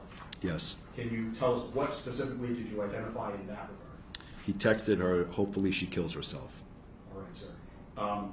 And in your report, do you also address something we've heard earlier here today, something he said to you during his interview with you, that he described it as a figure of speech? Yes. What, if anything, did you conclude in your report with regard to his explanation that that was just a figure of speech? Even if he never had the intention for Ms. Reed to harm herself, it contributed to the parents that he was not impartial towards Ms. Reed.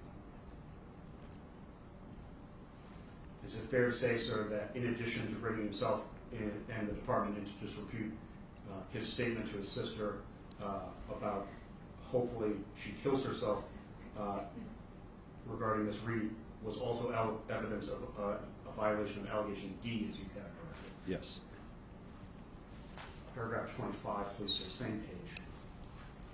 Did you also find that Michael Proctor had sent sensitive investigation information and disparaging remarks about Ms. Reed to his wife as well? Yes. What specifically did you identify in that regard? He texted, we're going to lock this whack job up.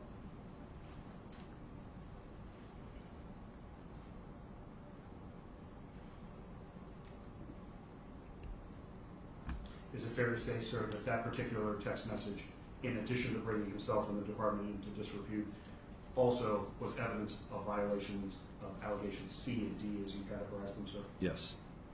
All right, so my final set of questions regarding your conclusions, paragraph 26, again, same page, 501. Did you also find that Michael Proctor had disparaged, discriminated against, and sent sexist and misogynistic remarks about Ms. Reed and her medical conditions in a series of messages sent to his coworkers and supervisors on yet another message chain? Yes. Specifically, is it fair to say that Michael Proctor referred on that chain to Ms. Reed as, quote, retarded? Yes. Quote, or not quote, excuse me, but to paraphrase, someone about whom one might search for nude images? Yes. And also a woman who shit herself? Correct. With respect to calling Ms. Reed retarded, what specifically did you conclude, sir? It's a derogatory and offensive term. Did it also contribute, among other things, to the appearance that Michael Proctor was not impartial toward Ms. Reed in this investigation? It did. With respect to suggesting that Ms. Reed was an object for whom one might search, or for which one might search for nude images, what did you conclude specifically, sir? While there was no evidence to suggest that he actually did that, that also contributed to the appearance that he was not impartial towards Ms. Reed. And with respect to the suggestion that Ms. Reed was a woman who shit herself, as he phrased it, what did you conclude specifically, sir? Again, that was commentary on a medical condition that was irrelevant to the invest. Is it fair to say, sir, that in addition to bringing himself and the department into disrepute, these particular messages on that chain about Ms. Reed to department colleagues and supervisors are also evidence of violations of allegation F, as you categorized? Yes. All right, sir. Detective Lieutenant Dwyer, in your review of the case evidence prepared not only for today but before the internal trial board proceedings in this case, you had a chance to compare specific testimony that Mr. Proctor gave about the particular text messages he sent, as well as his characterization of those messages. Is that a fair statement, sir? Yes. With respect to the following, I'm going to ask you a series of questions about this, just so we have the characterization correct and the references correct, sir. With respect to the original text message, the original content of calling Ms. Reed a, quote, whack job cunt and a babe with no ass, Trooper Proctor testified that those comments were, in particular, unprofessional and regrettable, something he was not proud of, and something he stated I should not have wrote in a private or any type of setting. Correct. Correct? With respect to the original statements he made, nutbag, as Chief would say, she's got a leaky balloon knot and leaks poo, did Trooper Proctor testify, these are about Miss Reed's medical conditions? Again, unprofessional comment I should not have made and I'm not proud of. Correct. Also, with regard to those same comments, did he also call them juvenile and unprofessional? He did. With respect to his original statement, we're going to lock this whack job up, did he categorize or characterize that as unprofessional messages I should not have sent? He did. With respect to the original statement, if you like women who shit themselves, did Mr. Proctor describe that as a regrettable comment about Miss Reed's medical condition? Yes. With respect to his statement, funny, I'm going through his retarded client's phone, no nudes so far, did he describe that as a distasteful joke in his testimony? He did. With respect to the original statements, again, babe, weird Fall River accent, and no ass, he testified that they were, quote, absolutely not, unquote, appropriate. He did. With respect to the original statement, she's fucked, and then a laugh, did he describe that as unprofessional, but it is indicated that he thought it was funny at the time? Yes. And specifically, the part that he found funny at the time was a comment by someone else on the text message chain indicating Miss Reed was, it said, good, no ass bitch. Yes. With respect to when he was questioned about the text messages overall, content of his text messages overall, did he stand by his testimony that he was showing strong moral principles? Did Mr. Proctor testify, quote, absolutely not, unquote, the texts were, quote, juvenile and regrettable? Yes. With respect to his original statement calling Miss Reed a cunt, did he state that that was, quote, in poor taste and, quote, inappropriate and juvenile, unquote? He did. And finally, with respect to the calling Miss Reed a retard, did he also describe that as, quote, another disgusting comment, unquote? Yes. And those were statements and characterizations he made about his own comments under oath. Is that correct? Yes.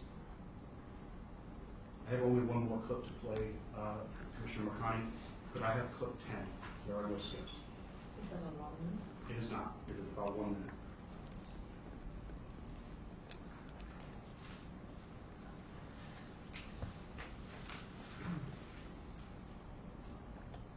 Well, let's talk about your figures of speech.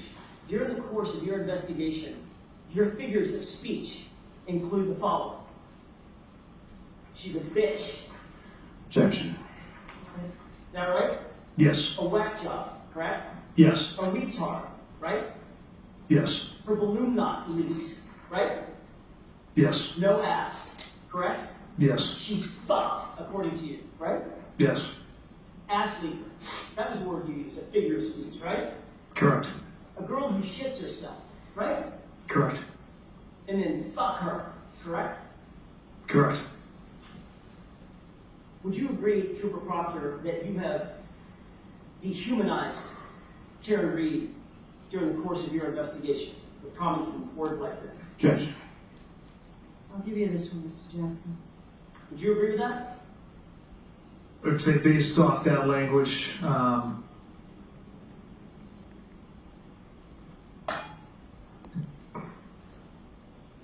yes.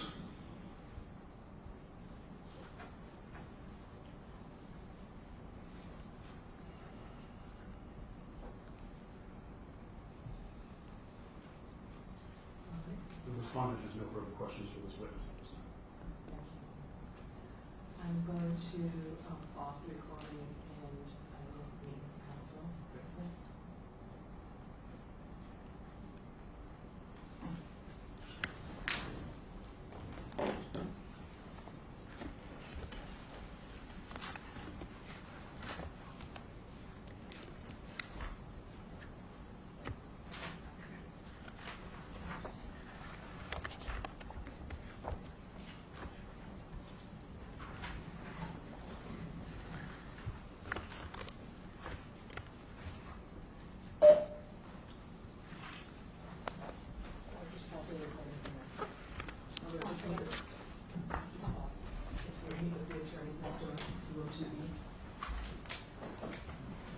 we're back on the record. The time is now 2:20 p.m. and thank you. So basically, since the state police is finished with his direct examination, we will have the appellant begin its cross. We'll do a recess till 2:45, and then we'll come back and resume. And we're going to stop at 4:30, Okay. as you understand. Thank you. Ashley, I have to say that all again. I got to put it on the record. Oh, So just to repeat, you've already typed it, that we spoke with the attorneys and that Mr. Carley has finished his direct of Lieutenant Detective Dwyer, and the appellant will begin its cross at 2:45. Thank you very much.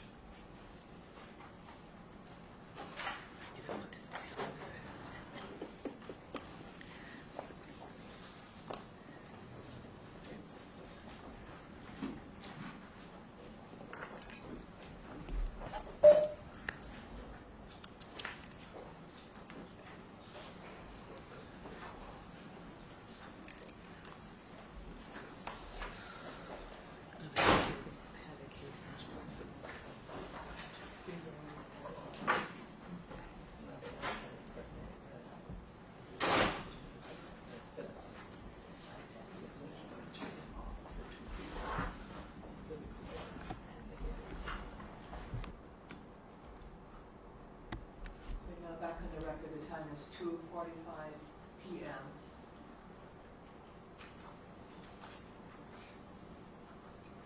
And Mr. Carley, you have concluded your direct Lieutenant Detective Dwyer. I have. Thank you very much, Mr. Carley. Mr. Moynihan, you may proceed. thank you, Madam Commissioner. Good afternoon, DLT Dwyer. Good afternoon, sir. Sir, how long have you been with the state police? Almost 21 years. And currently you're in Internal Affairs, otherwise known as OPIA, correct? And can you explain what your function is in OPIA? I'm an IA investigator. Okay, what does that mean? For internal affairs investigations, any potential violations of policy or rules and regulations. So you investigate other members of the department for potential violations? Yes. Okay. And you've been there for 4 years in that department? Yes. Okay. How many investigations would you say you've done in the 4 years? A couple dozen, maybe. Okay. 25, 30? Maybe that many. Okay. And this investigation was assigned to you on March 4th, correct? Correct. All right. And that was assigned to you by Lieutenant Colonel Brian Connors? Lieutenant Colonel Connors had requested the invest. I was assigned by Colonel Shoemaker. Okay. And could you turn to, we have our exhibits in front of you now, appellant's exhibits. Could you turn to Exhibit 1, please?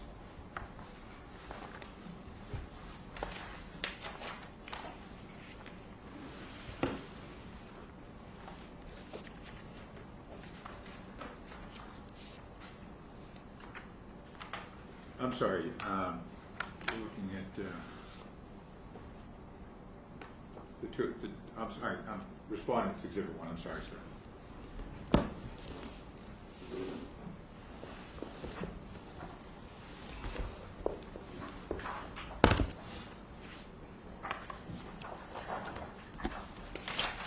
Yes, sir. All right. So Respondent's Exhibit 1 was dated March 4th of 24, correct?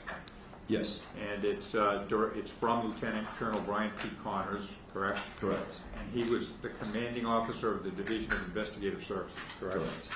Right. And that memo was sent to Lieutenant Colonel Dan Richard? Yes. And what was his role? So at the time? I misspoke. Colonel Richard is one that assigned me the investigation. Okay. But it was instituted by Lieutenant Connors, correct? Correct. All right. Now, I'm sorry we're going to switch gears here because I'm going to be talking to you about exhibits from both parties, but could we go to Appellant's Exhibit number 57? Did you say 57? 57.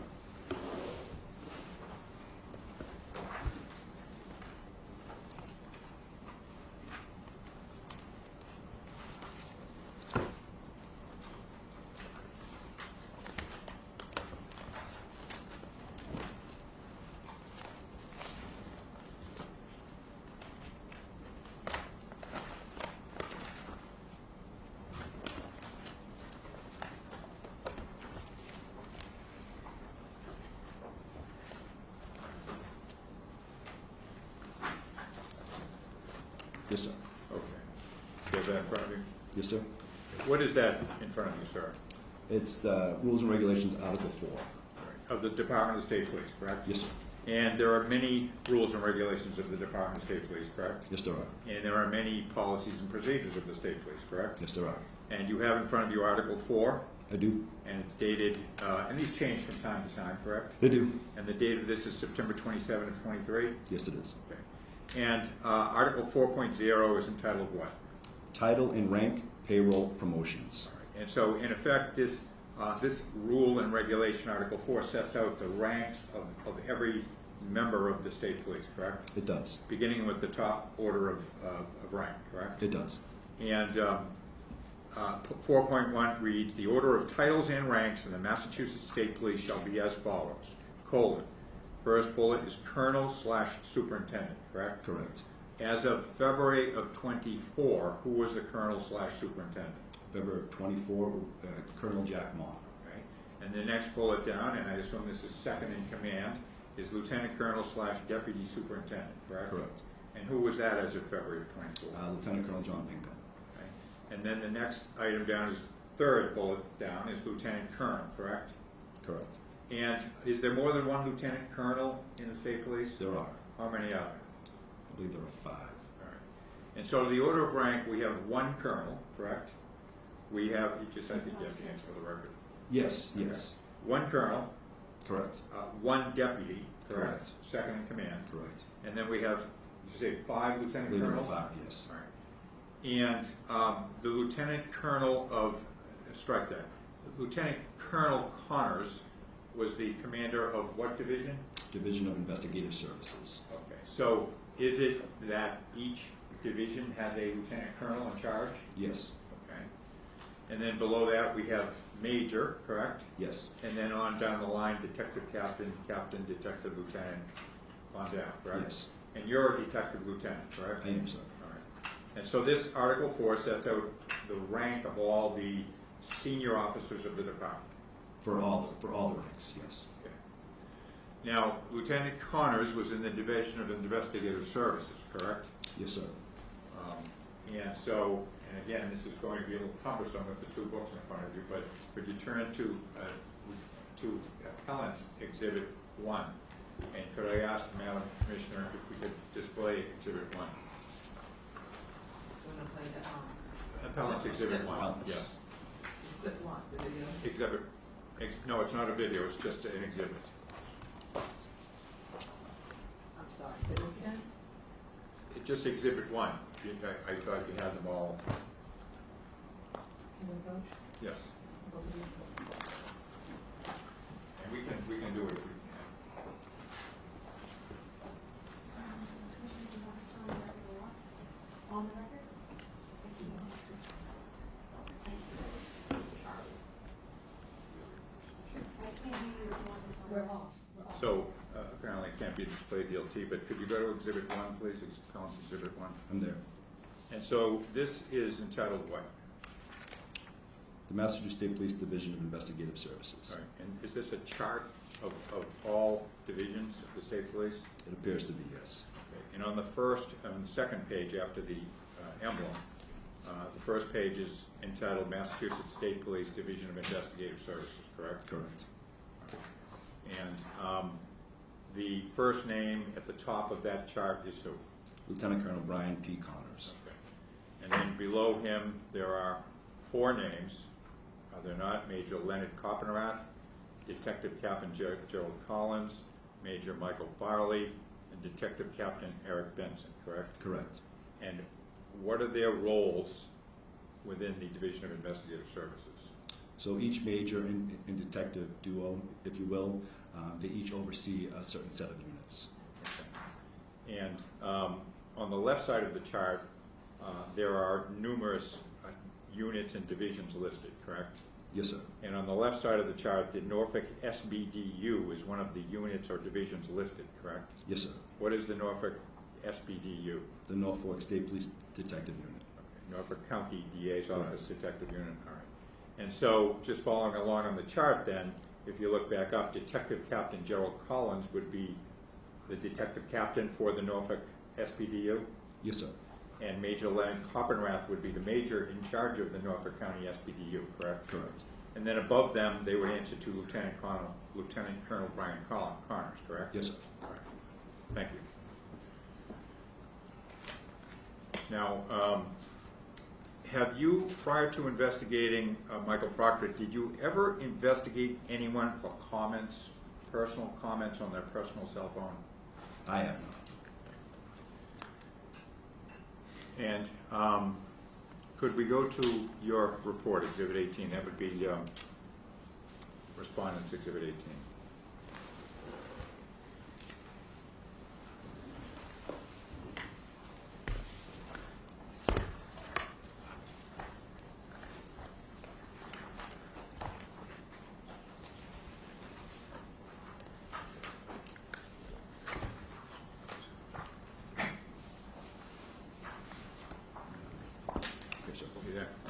What's the date of your report, sir? July 29th, 2024. Okay. And so, in the first paragraph, you indicate that the investigation was initiated by Lieutenant Connors, correct? Correct. And it was based on information received from the Norfolk County District Attorney's Office regarding Trooper Michael D. Proctor's participation in an ongoing criminal investigation, correct? Yes, sir. And that investigation was Comwell versus Reed, correct? Yes. That is not to suggest that there was a criminal investigation into Michael Proctor, correct? Correct. Right. It was the investigation of the Karen Reed case, correct? Right. And you go on to say that in paragraph 2, the Norfolk County DA had advised the department that they had been notified by the U.S. Attorney's Office that there was a federal investigation that involved Trooper Proctor, correct? Yes. Again, not of Trooper Proctor, just he was involved in. Correct. Right. And as part of that investigation, the contents of Trooper Proctor's personal cell phone were obtained, correct? Yes. All right. And so on March 4th, you were assigned this investigation, correct? I was. And are you now aware that the basis of this federal investigation was a claim by the defense of a conspiracy and planting evidence? I am now, but I was not at the time. At the time, right. And you're aware also, sir, are you not, that the federal investigation was terminated in February of 2024? So I heard that it was ended, but I don't know the facts about that. Okay. You're now aware of that? Yes. And Michael Proctor never received a target letter for that investigation, correct? Not that I'm aware of. Okay. And Michael Proctor was never charged with any crime as a result of that, was he? Not that I'm aware of, no. And he's never been charged with any crime under any circumstances, has he? No. And no one in the state police received a target letter from the U.S. Attorney's Office, correct? Not that I'm aware of, no. And are you now aware that the reason that this entire case came to light was because Michael Proctor was subpoenaed to testify at the grand jury on February 1st, 24? Again, at the time I was not aware, but I am now. You are now. Yes. That's right. And he was subpoenaed as a witness, correct? I don't know what his role was at the time. Are you aware now that he was Now I subpoenaed am, yes. only as a witness? Yes, sir. Not as a subject, not as a target, correct? Correct. All right. And are you now aware, and you became aware at some point in the past, I presume, that Michael Proctor learned for the first time on February 1st that the U.S. Attorney had somehow surreptitiously obtained his text messages from his personal cell phone, correct? Yes. And then he learned for the first time that they had those text messages on his personal cell phone, correct? Correct.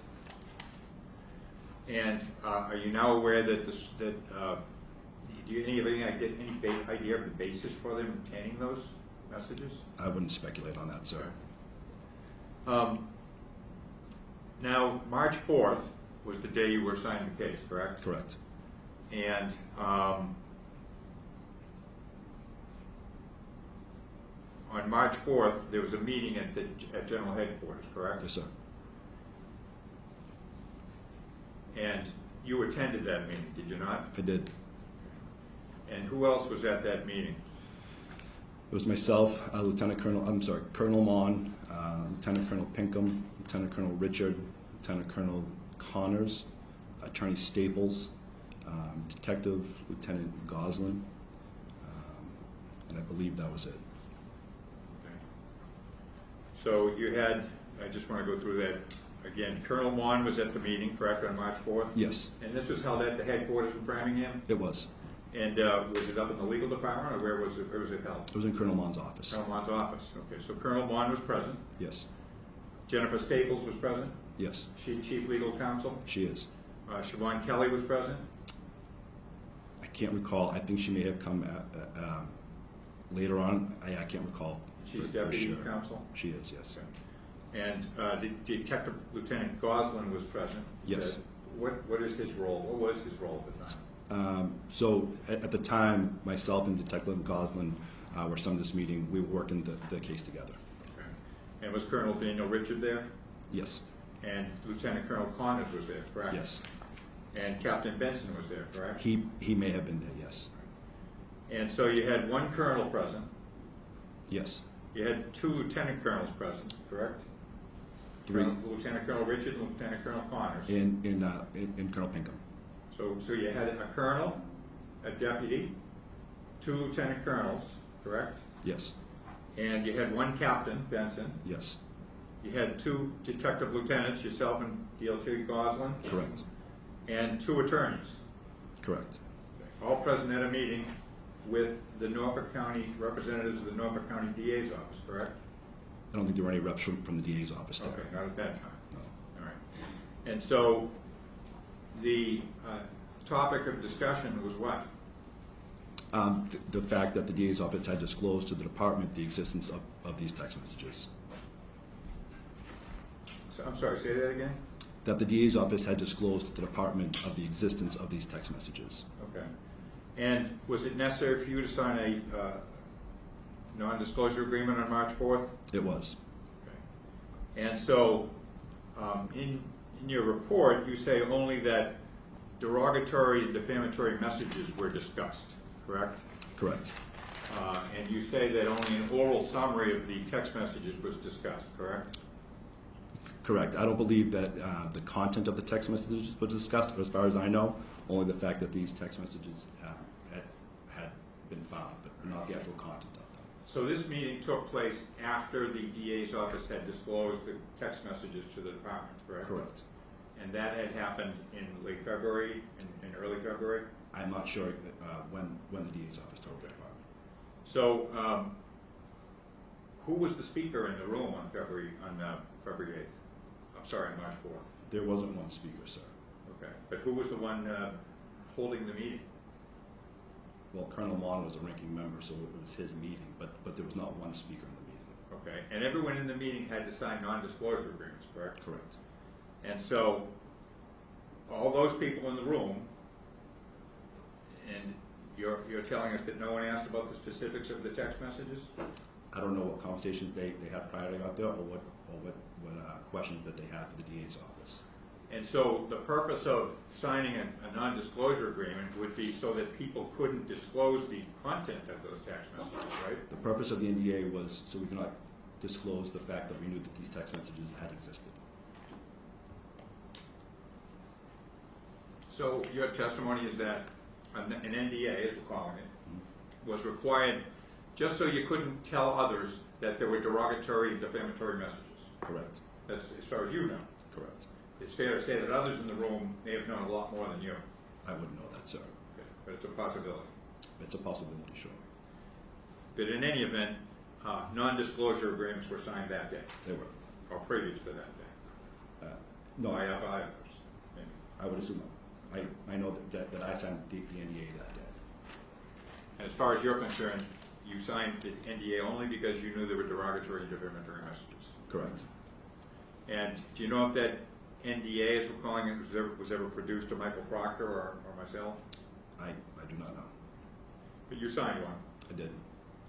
And everyone at the meeting signed one, to the best of your knowledge. As far as I know, yes.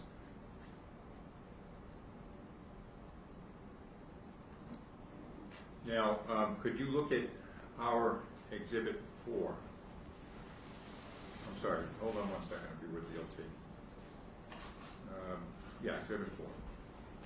For the appellant's Exhibit 4? Yes, about top, yes.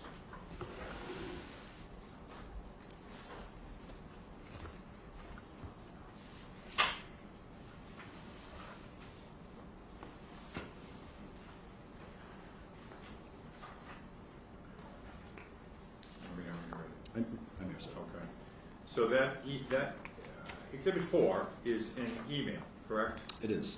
And it's from Siobhan Kelly, correct? The top line from the from to looks like it's from Jennifer I'm Staples. sorry, we'll go to the top, yes. The top two from, I'm sorry, the top email is from Jennifer Staples, correct? Yes. And she's Chief Legal Counsel for the department. She is. And this email is sent to Brian Connors. Correct. And we've already established Brian Connors was the Lieutenant Colonel, right, third in command. Yes, sir. And it's dated March 6th at 1:14 p.m., correct? It is.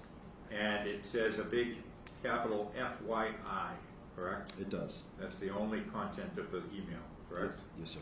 And below that, there's a second email, right? There is. And it appears as though that email below was forwarded to Lieutenant Colonel Connors on March 6th. Yes, sir. And who is that email from in the bottom? Siobhan Kelly. And who is Siobhan Kelly? She's the deputy counsel For the department. for the department. And the date of that email is when?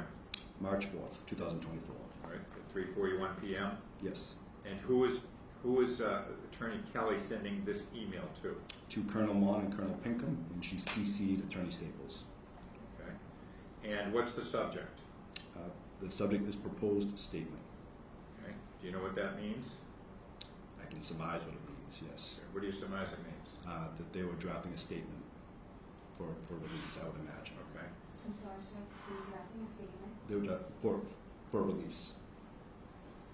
Okay. But I don't know that to be true. Yeah, okay, fair enough. So, and it reads Colonel and Deputy, correct? Yes, sir. Jen and I drafted the below statement on the Reed matter. Please let me know your thoughts, correct? Yes. And then the statement reads, on March 1st, 2024, the Department of State Police was provided by the Norfolk County DA's District Attorney's Office a substantive summary of the United States Attorney's Office's disclosures in the matter of Commonwealth versus Reed. Did I read that correctly? You did, sir. And that's March 1st, correct? Correct. To date, the department has not been provided with any information from the United States Attorney's Office regarding the findings of their investigation. Did I read that correct? You did. So she is telling the colonel and the deputy, Colonel Mon, Deputy Pinkham, that the DA's office provided a substantive summary of the disclosures from the United States Attorney's Office, correct? Yes, sir. And based on that, as it reads down on the bottom, the department initiated an internal affairs investigation into Trooper Michael Proctor, a member of the Norfolk County State Police Detectives Unit, correct? Yes. And then it says, in consultation with the Norfolk County DA's office, Trooper Proctor was transferred out of the Detectives Unit pending the outcome of this internal investigation. Did I read that correctly? You did. Do you know if that ever happened? I don't believe it did.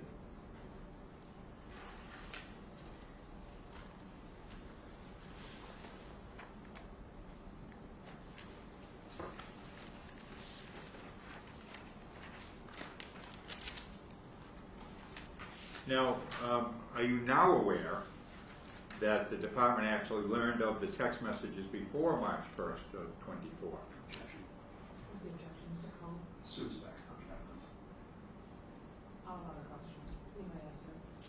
So again, sir, I am not sure when the department became aware, other than what that email said. Okay. Could you turn to Appellant's Exhibit 5, please?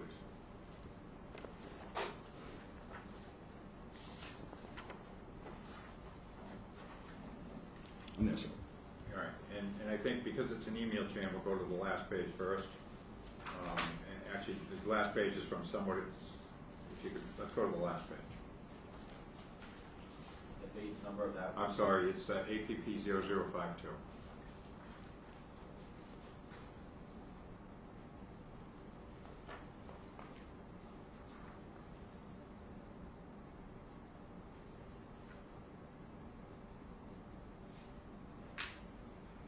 May I proceed, Madam Commissioner?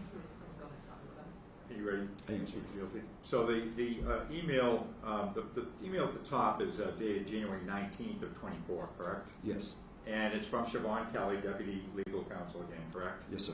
And it's to somebody named Gretchen Lundgren and also to Jennifer Staples, correct? Yes, sir. And copied on it is an attorney, Michael DiStefano, correct? Yes. And this is, it reads, Hi Gretchen and Mike, do Trooper Proctor and Sergeant Buchanan have a date yet for the grand jury? Thank you. Did I read that correctly? You did. And so it's fair to say that the department was aware that there was a federal investigation and that Buchanan and Mike Proctor were subpoenaed to be witnesses there, correct? It would appear that way, yes. And now jumping ahead to the previous page, APP 0051, if you could look at the bottom, email from Jennifer Staples. You see that? I do, yes.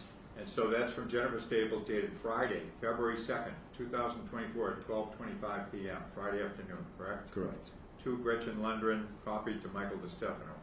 Hi Gretchen, happy Friday. Are you and Mike available today or Monday for a quick call regarding Trooper Proctor? Let me know, thanks. Did I read that correctly? You did. And then moving above, there is an email from Gretchen Lundgren back to Jennifer Staples confirming that they could meet on that Friday, correct? Yes. And then going forward to APP 0050,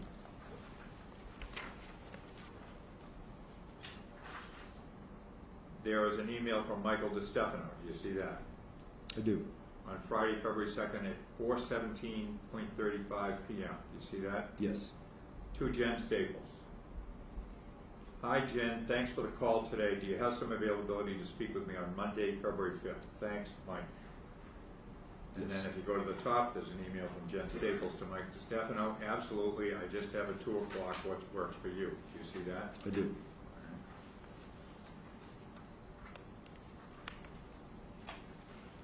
And going to the previous page, APP 0049, from DiStefano to Staples again, February 2nd at 4:20 p.m. regarding call. And then we have to turn back to APP 0050. How about 11 a.m.? Thanks and have a great weekend. Yes, See sir. that? And then moving above that, there's an email from Jennifer Staples to Michael DiStefano on February 5th at 2:21 p.m., correct? Yes, sir. Hi, Mike. I have briefed the colonel and deputy about our call. Do you have time later this afternoon or tomorrow morning for another quick call? Let me know. Thanks. Jennifer Staples, correct? Correct. Are you now aware that Michael Proctor and his attorney self-reported the discovery of these text messages on his personal phone to Attorney Staples on February 2nd of 2024? I'm aware as we sit here today, yes, but not at the time.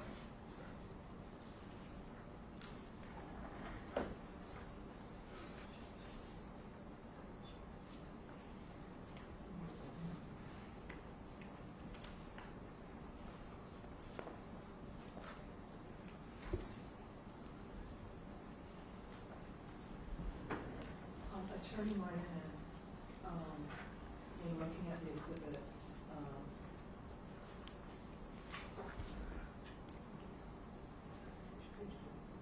on page base number, page 50, you look at the bottom, Gretchen Lundgren's email is redacted. What was her role in this meeting? I'm sorry, Gretchen Lundgren? Yes, what was her role? She was Sergeant Buchanan's attorney. All right, thank you. I just want to get that on the record. Thank you. Please go ahead. Okay.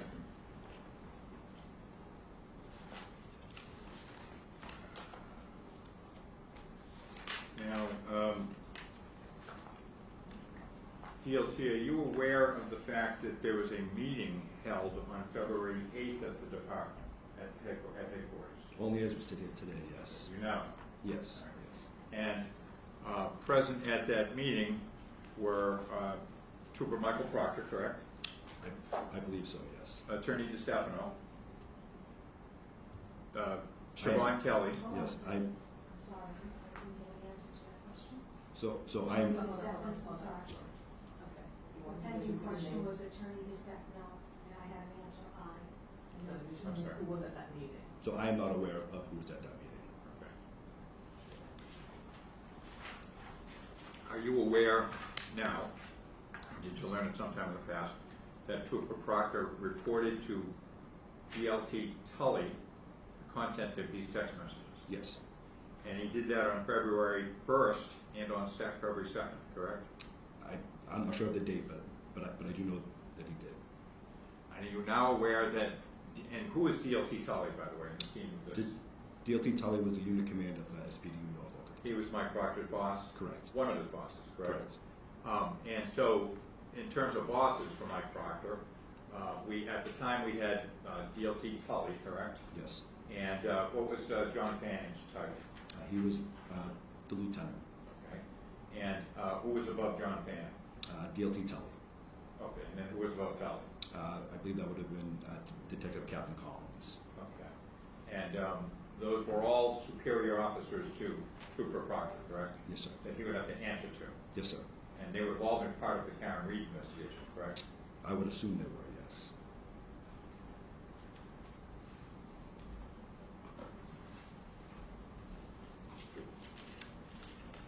And are you aware now that DLT Tully, after Michael Proctor reported these text messages to Tully as early as February 1st, that Tully then reported these text messages to Major Leonard Copenrath? I'm aware. What's the objection? Yes, please. Thank you. So Mr. Colley objected, and we discussed the parameters for Mr. Moynihan to practice questions. Fine. Thank you, Mr. Moynihan. And so you did tell us that you're aware that Michael spoke to Tully, correct? Correct. And Leonard Copenrath was the major of the unit, correct? Correct. And he would have been Tully's boss? Yes, sir.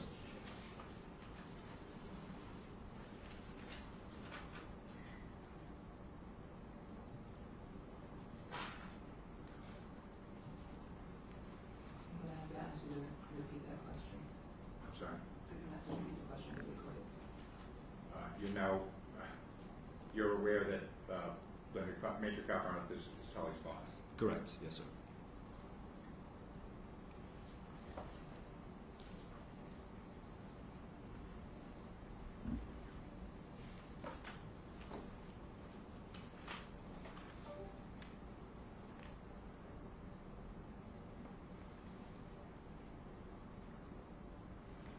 And this meeting on February 8th, you were not present at that, correct? I was not. So you don't know who was there? I don't.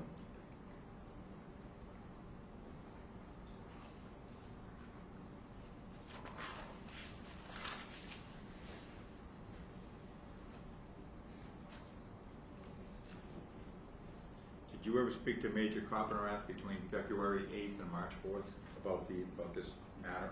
I did not. And just to go up the chain again, Major Copenrath's boss would be Lieutenant Colonel Connors, correct? Correct.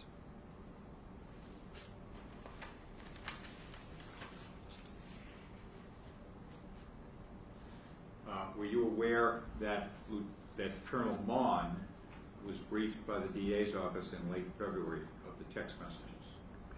I don't know when he was, but I'm aware that he was briefed, yes. And you were aware that he was given specific details? I am not aware of that.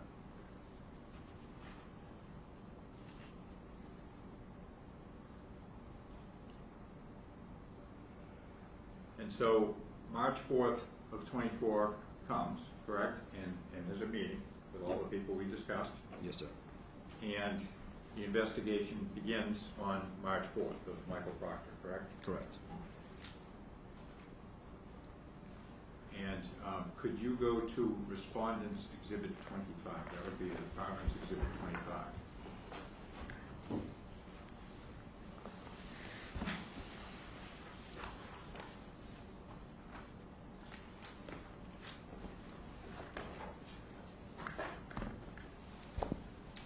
Yes, sir. And so we've seen already that a notice of the investigation was delivered to Michael Proctor, correct? Yes. So as of March 4th, he's on investigation. Correct. And you're familiar with Respondent's Exhibit 25, which is Article 6 of the Rules and Regulations of the Department? Yes, sir. And for the Commission, it's R0658. And what is Article 6? So it's the regulations that establish the disciplinary procedures and temporary relief from duty. All right. And so it covers temporary relief from duty, correct? Yes. It covers duty status hearings, correct? Yes. And then it covers other disciplinary matters such as charges and disposition, correct? Yes, sir. And letters of counseling, correct? Yes. And also hearings on charges, the department prosecutor, and trial boards, correct? Yes. So there's a lot in here, is there not? There is. 6.8, deputy superintendent's action. 6.9, judgments and discipline, correct? Yes, sir.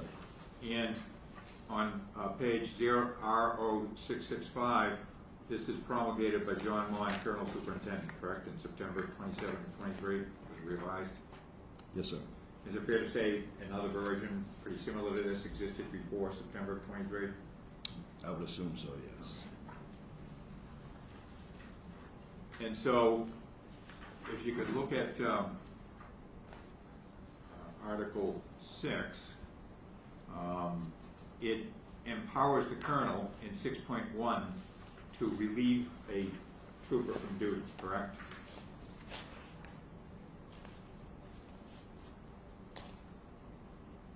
Yes, sir. And Michael Proctor was not relieved of duty on March 4th of 24, was he? He was not. So that was the colonel's decision. Yes, sir. Okay. And could you look at 6.2 on R0659? I'm there.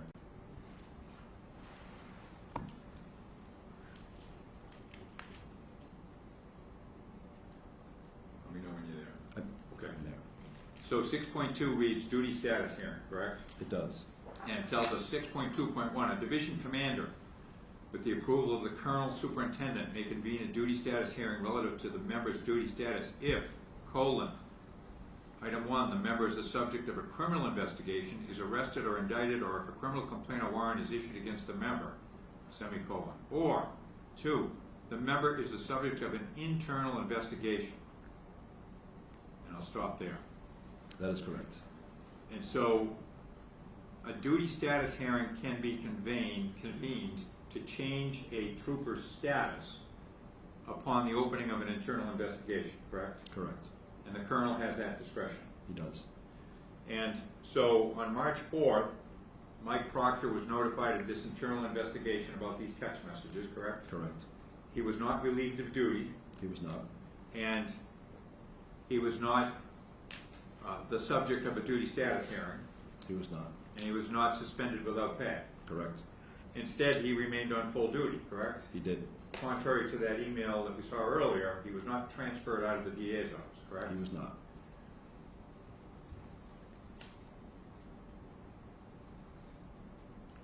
And so what was Michael Proctor's title as of February through July 1st of 24? Trooper. Detective?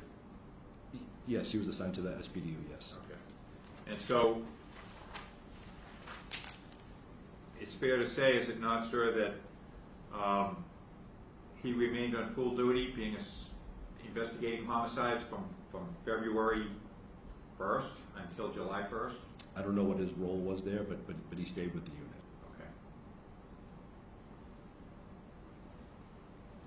Okay. And could you go to Appellant's Exhibit 6? Exhibit 6, you said? Appellant 6. It's APP 00.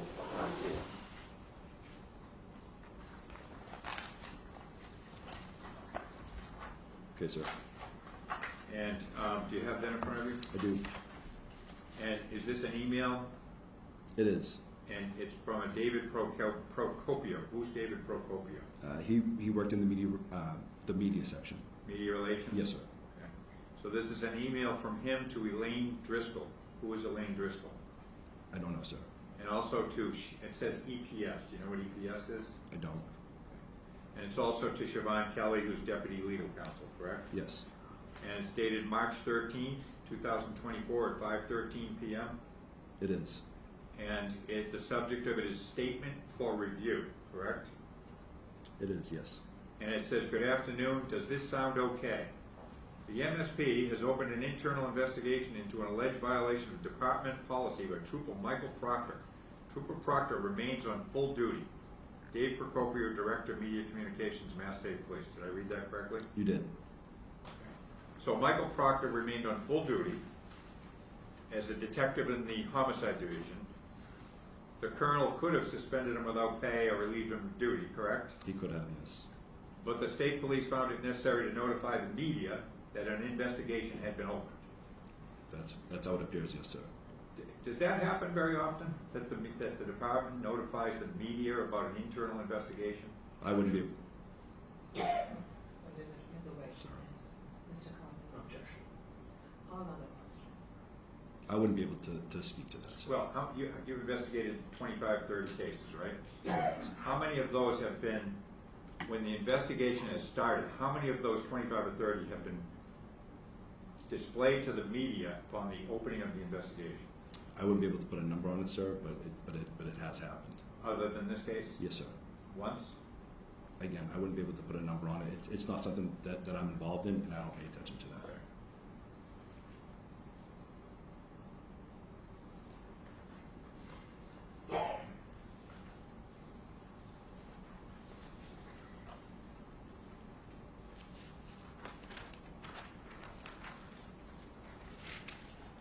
All right, and so DLT, could we go to Respondents Exhibit 18, which is your report again? Yes, sir.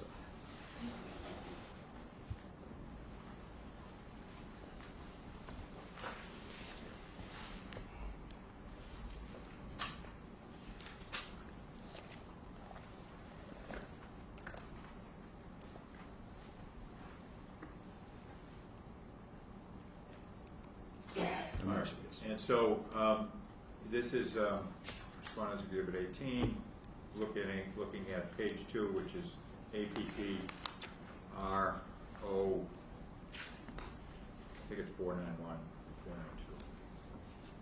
I'm there.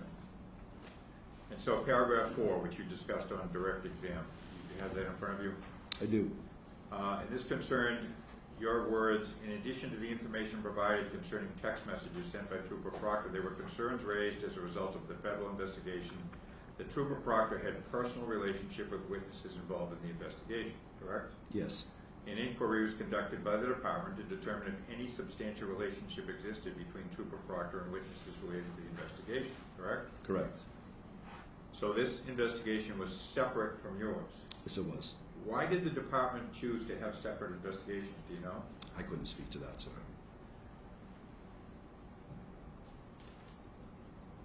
And so you learned of the, and who conducted this investigation? So it was an inquiry, I believe, and it was at the time Captain Benson and Captain Barrios. And those, Captain Benson was in the chain of command for Division of Investigative Services, correct? He was, yes. And was Captain Barrios also in that chain of command? No, he was not. Okay. And are you aware that Michael Proctor voluntarily went in for an interview with those two gentlemen? I'm aware that he was interviewed, yes. And he wasn't ordered to go in? I don't know how it came to be. Okay, fair enough. Well, in any event, you are aware of the outcome of the investigation, correct? Yes, sir. Because you tell us that the inquiry showed that while Trooper Proctor had a relationship with some of the witnesses, those relationships were not substantial in nature, correct? Correct. And you go on to tell us that the inquiry found that the relationships were consistent with how Trooper Proctor represented them in the federal investigation, and it was also consistent with how Trooper Proctor portrayed them in his testimony in the criminal trial against Miss Reed, correct? Correct. And there was a separate case number assigned, correct? Yes. And this separate investigation was requested by the Norfolk County DA's office, was it not? I don't believe that to be true, sir.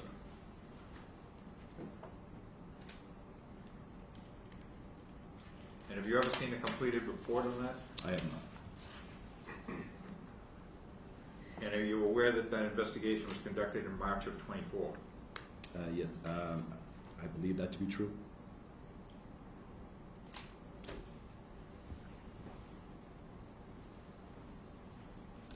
So the nature and the scope of that invest by Benson and Barrios was related to the allegation of inappropriate personal relationships. Correct. Okay. And related to any bias he may have. Correct.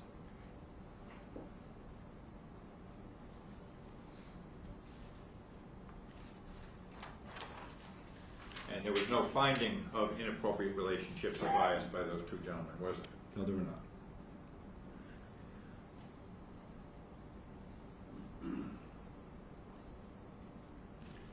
despite this wild allegation of a grand conspiracy, they found there was not, correct? Mr. Wyman, you can word that differently. Well, there was a theory presented by the defense in the Reed case that there was a conspiracy, correct? I don't think I can speak to that, sir. That was information I learned well after the investigation. Okay. But there was no finding of a conspiracy by Benson and Barrios, was there? No, there was not.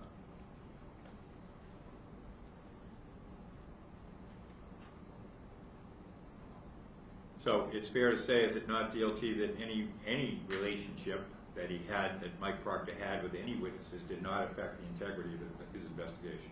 Nothing would show that. And the trial for the Karen Reed #1 started April 29th of 24.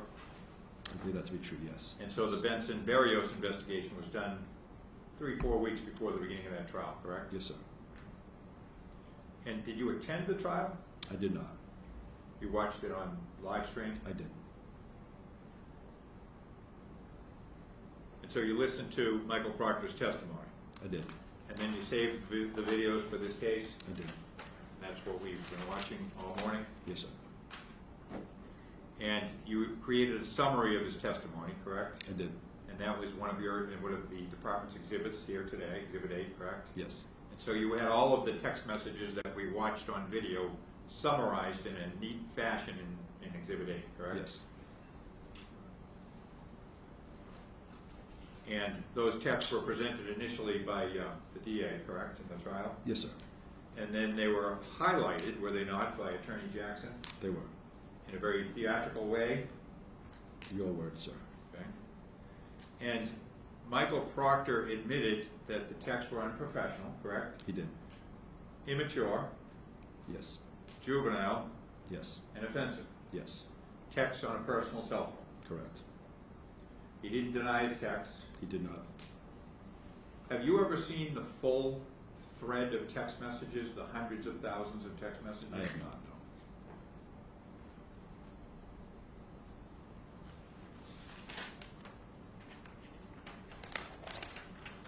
Is it fair to say, GLT, that it was not Michael Proctor's intention for his personal thoughts on his personal phone to be published to the world?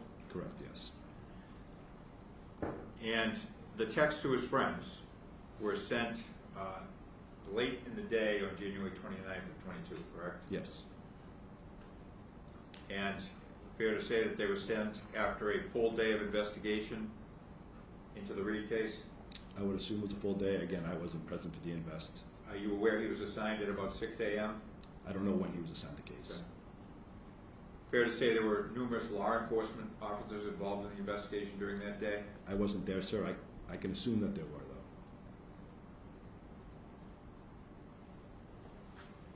And you've told us in your investigation, in your report even, you said that every text should not be taken in a literal sense. Did you say that? To a family member, yes.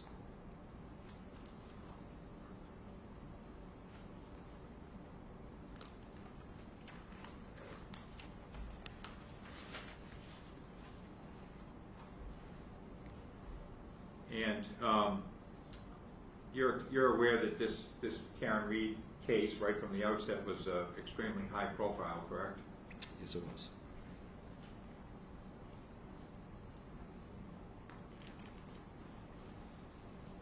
If you could go to Exhibit 10, Appellant's Exhibit 10, please.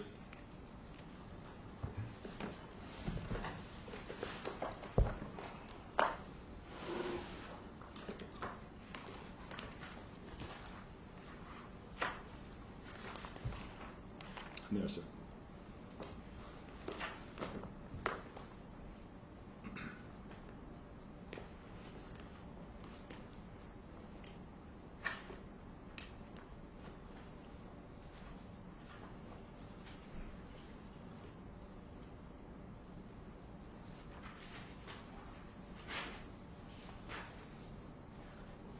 If I get one more.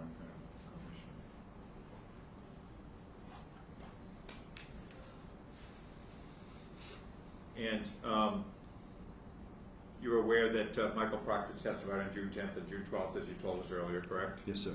And you're aware there was quite a bit of media pressure on this case, correct, and on the department? Yes, sir.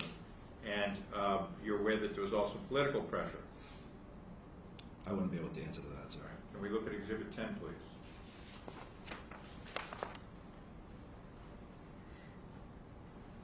And so, were you aware that on June 14th, Governor Healy made public comments and opinions about Michael Proctor and about his text messages? Only after seeing this article at the trial board. Okay, well, let's take a look at the article.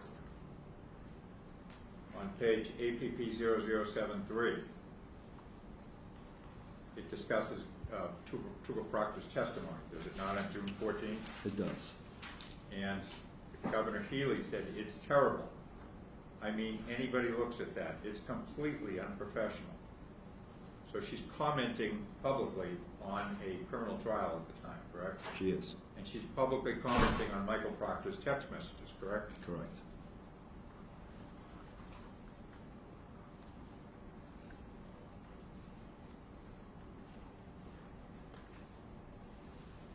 And could you look at Appellant's Exhibit 11, please, which is APP 0076.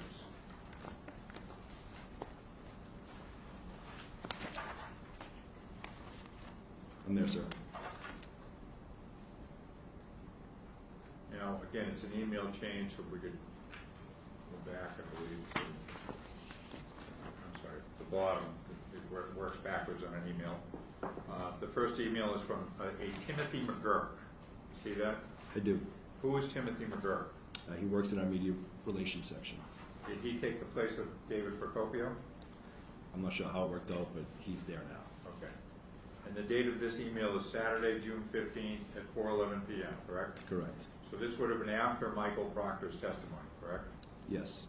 And this is an email from Mr. McGurk to Colonel Mon, Deputy Pinkham, correct? Yes.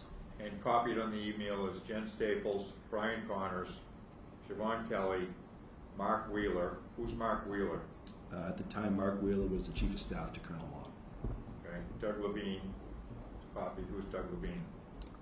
Doug Levine works, I believe, in our legal section. And then, In the legal section. and then also a Sean Quirk. Who's Sean Quirk? Sean Quirk worked in the media relations section at the time. Media relations. And so this is copied to all those people, correct? Correct. And it's on a Saturday afternoon, and the subject is for review and approval, Boston Herald Inquiry, correct? Yes. And it reads, good afternoon, Colonel, Lieutenant Colonel, and team. Please, below, please find a proposed response to the Boston Herald on an inquiry media relations received late yesterday. If this group can provide feedback before 8 p.m. this evening, I'd like to send our proposal to EOPS for approval as soon as possible. Thanks for prioritizing this in advance. Tim, did I read that correctly? You did. What is EOPS? EOPS is the state agency or state organization that oversees the state police. And below that, there are a series of questions from a reporter from apparently the Boston Herald, correct? Yes. 4 questions? Yes, sir. And the proposed response below that from Mr. McGurk is, Joe, thanks for your inquiry. Colonel Mon is aware of the proceedings and the reaction of many. Here is a statement which you can attribute to him.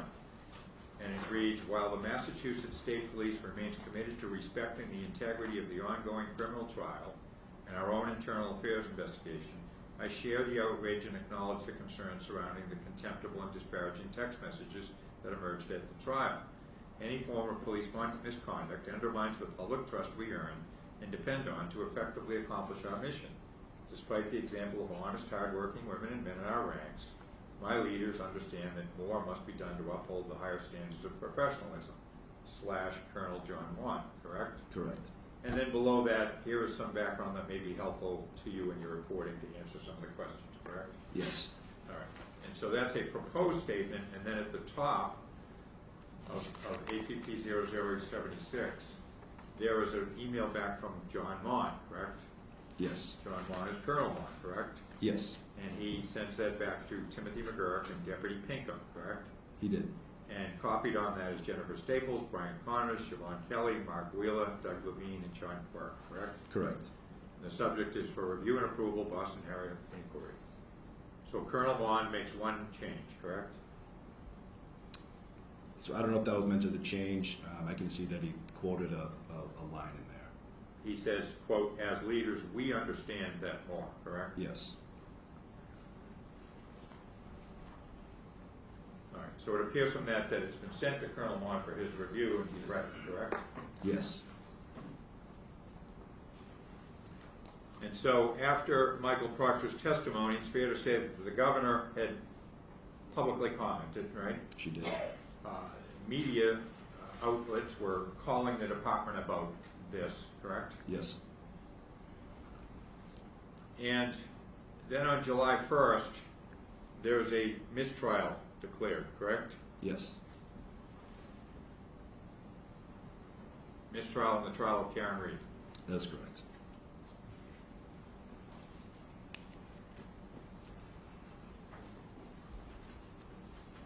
And could you go to Appellant's Exhibit 18, please, APP 0103.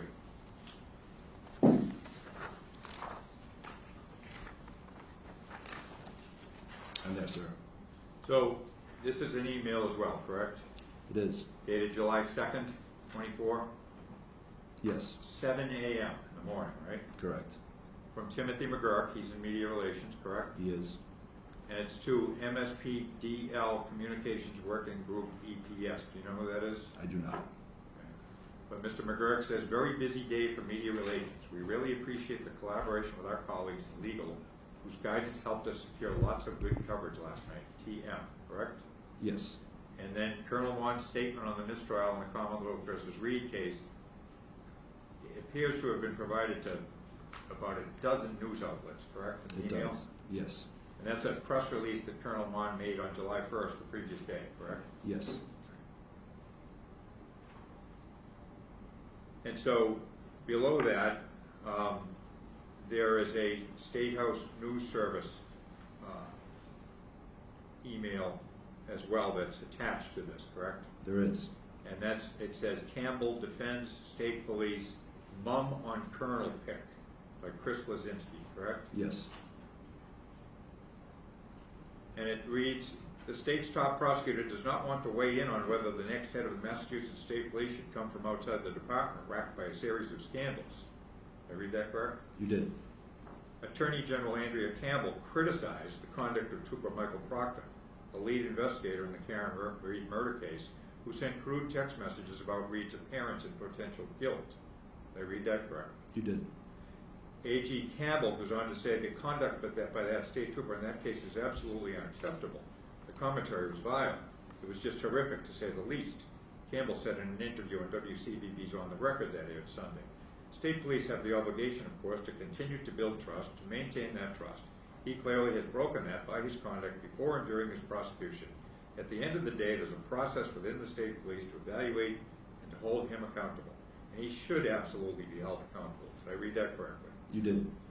So is it fair to say that the day after Michael Proctor is relieved of duty, the Attorney General of Massachusetts is publicly commenting on this? It appears that way, sir.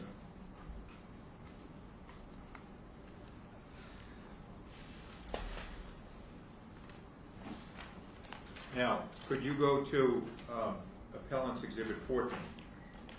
What was it? Appellant's Exhibit 14. 14. I'm sorry, 15 first.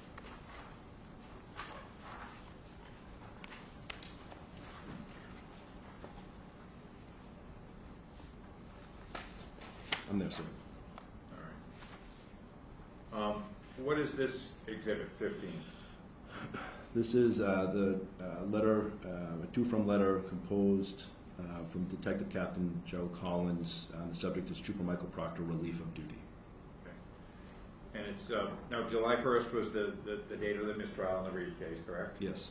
And this relief of duty, called a to-from, right? Like a memo, It is, general yes. memo.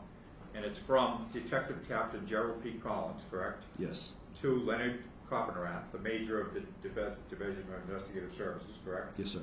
And also to Lieutenant Colonel Brian Connors, who opened the investigation 3 months earlier, correct? Yes, sir. Dated July 1st, same day as the mistrial. And it says that on Monday, July 1st, at approximately 19:25 hours, that would be military, 7:25 p.m., correct? Correct. I, Detective Captain Gerald P. Collins, relieved Trooper Michael Proctor of duty and advised him that he was on administrative leave with pay pending a duty status hearing. Did I read that correctly? You did. So is it fair to say, DLT, that within hours after the mistrial in the Reed case, Mike Proctor gets relieved of duty? Yes, sir. And we already went through the fact that this could have happened back in March, correct, under the Correct. articles? Yes, sir.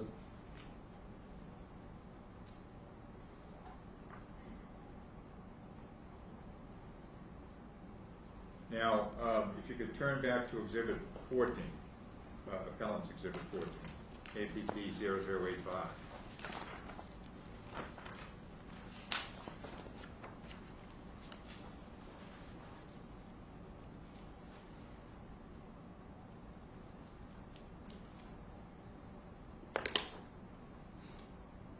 Tell me when you're ready. I'm ready, sir. Very good. What is this, sir? This is it looks like a press release titled Colonel Mont's Statement Following the Mistrial in Commonwealth vs. Karen Reed. Okay. And so this is from Colonel Mont, correct? Yes, sir. And this is dated July 1st, correct? I don't see a date on it. Unless I'm missing it, I don't see a date. Well, you testified about this in the trial board, you recall? I remember talking about this document. I don't remember the date that it was, though, sir. All right, well, let's read it, and that will answer the question about the date. Yes, sir. The first paragraph, first of all, it's from Colonel Mont, correct? Correct. All right. And it's a public statement, a press release? Yes, sir. And the first paragraph is referring to the O'Keefe family and the tragedy that they have undergone, correct? Yes. And then in the second paragraph, it says, upon learning today's result, does that suggest to you that it's July 1st? It does. Upon learning today's result, the department took immediate action to relieve Trooper Michael Proctor of duty and formally transfer him out of the Norfolk County District Attorney's Office State Police Detectives Unit. This follows our previous decision to open an internal affairs investigation after information about serious misconduct emerged in testimony at the trial. This investigation is ongoing. Did I read that correctly? You did.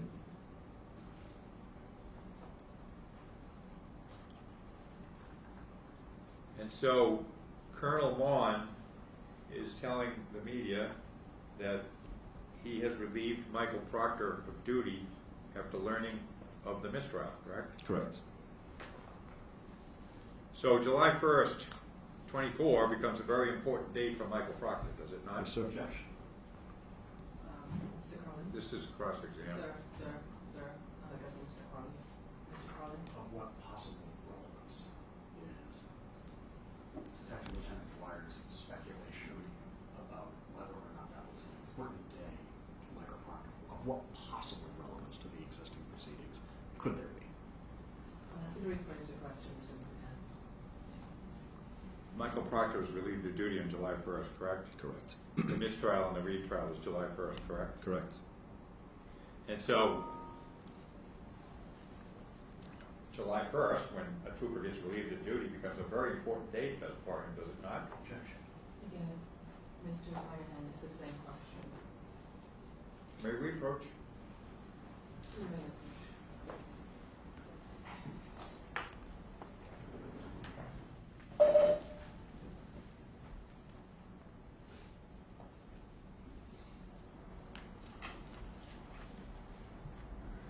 If I could have a moment.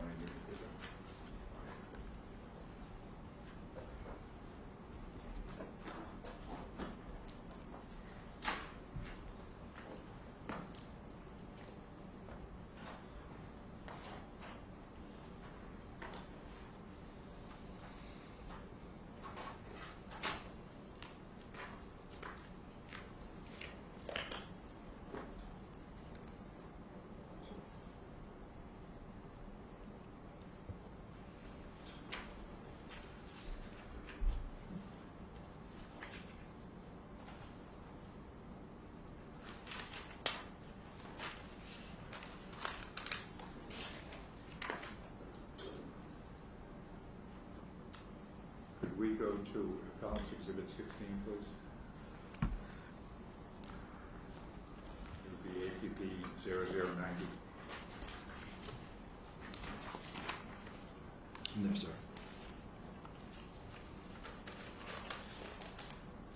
And so, were you aware that after the department relieved Michael Proctor of duty that the governor was again weighing in publicly on the decision? Again, not when this article came out, but yes, I became aware of this article. And so looking at this article, APP 0090, Governor Healy said in the press that the state police, quote, made the right decision, end quote. I'm sorry, made the right decision by relieving Michael Proctor of duty. Is that fair to say? Yes. And then looking at the article on page APP 0091,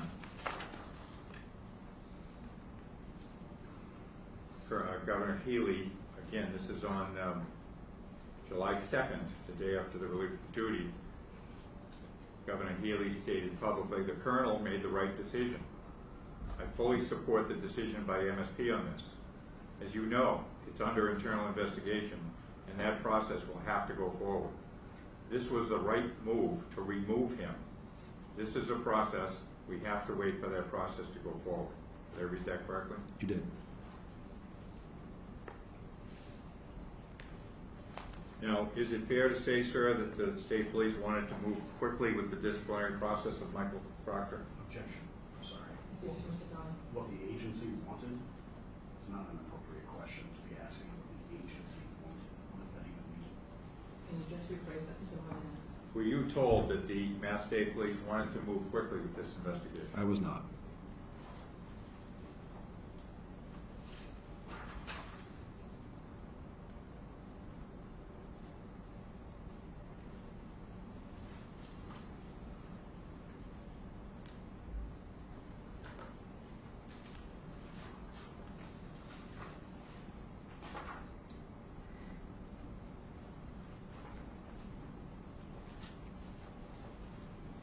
Were you aware that, July 1st was a holiday week, correct? Yes, sir. And were you aware that the state police wanted to convene the duty status hearing within a day or two after his relief from duty before the holiday? I wouldn't know that, sir. I'm not involved in that process. Were you aware that that week Michael Proctor was in California? I had learned that afterwards, yes. Were you aware that I was away that week as well? I did not know that.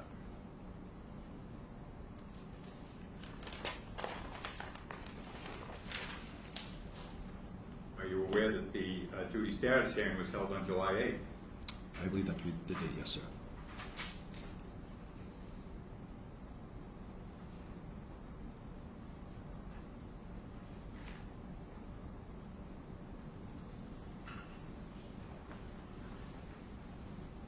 Could you go to Talents Exhibit 17? Which is EPP 0106. Yes, 17 you said, sir? 17. Okay.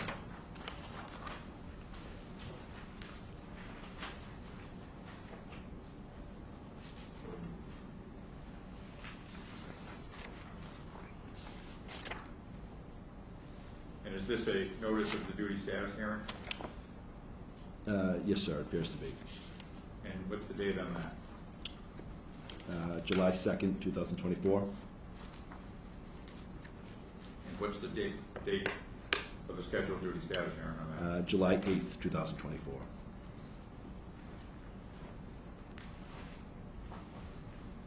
And are you aware that Michael Proctor had to appear virtually? I had learned that after, yes.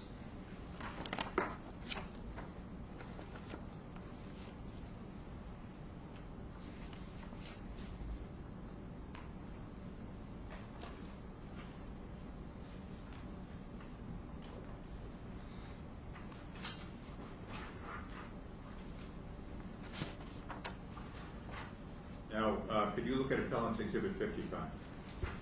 It's APP 0365.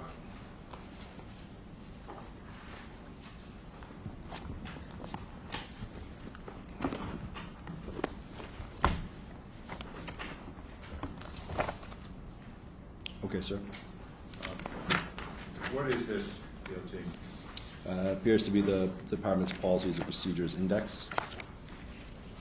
Cover sheet and then an index of all the policies and procedures? Yes, sir. And you're familiar with all the Mass State Police policies and procedures, correct? Yes, sir.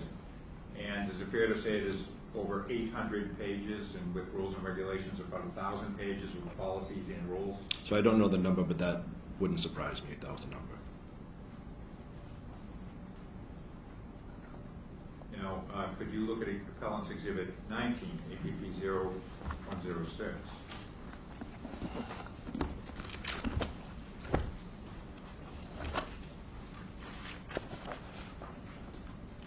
Yes, sir.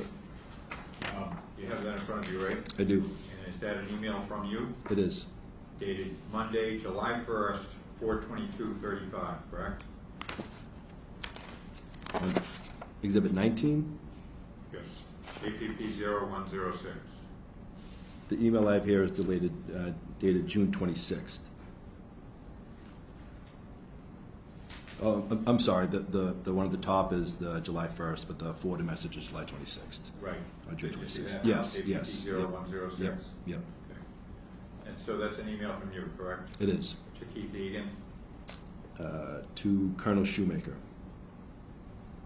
Oh, I'm sorry. I'm So, sorry, yeah, so at the there's top, so there's very two top. email headers on there. Yes, the top one is to Keith Egan. Yes.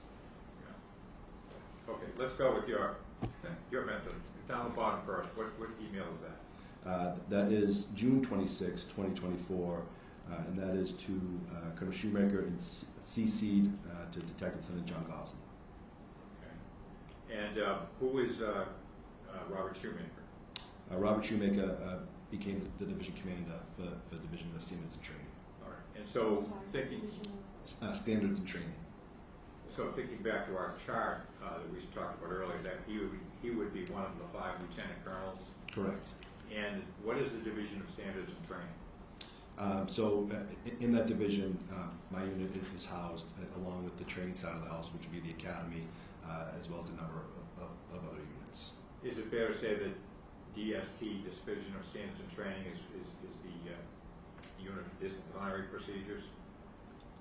So that function falls under that division, but there are many functions There are in the other division. functions, but Yes. one of the functions of DST is OP, correct? Correct. And Lieutenant Colonel Shoemaker is a designee of the colonel, correct? He would, for lack of a better term, yes. Yes. So in lack of a better term, he'd be one of your bosses in OP, correct? Yes. And so would Keith Egan? Yes. And Keith Egan, what is his title? Major. And he was a major back in July? Yes. And so the first email on APP of 0106 is from you to Robert Shoemaker, and John Gosling is copied, correct? Correct. And what's the subject of this? IAS 24-0014 potential violations. And you authored some potential violations, correct? Correct. For Michael Proctor's case? Yes. And so you mentioned on APP 0107, what is that? That is the letter that I drafted that highlighted the possible violations. And you mentioned possible violations, correct? Correct. And you mentioned in paragraph 2 of your the information that Trooper Proctor sent included information about the decedent as well as information about potential suspects. This could be a potential violation of Rules and Regulation 5.23, correct? Correct. Now, could you look at the Respondent's Exhibit 24?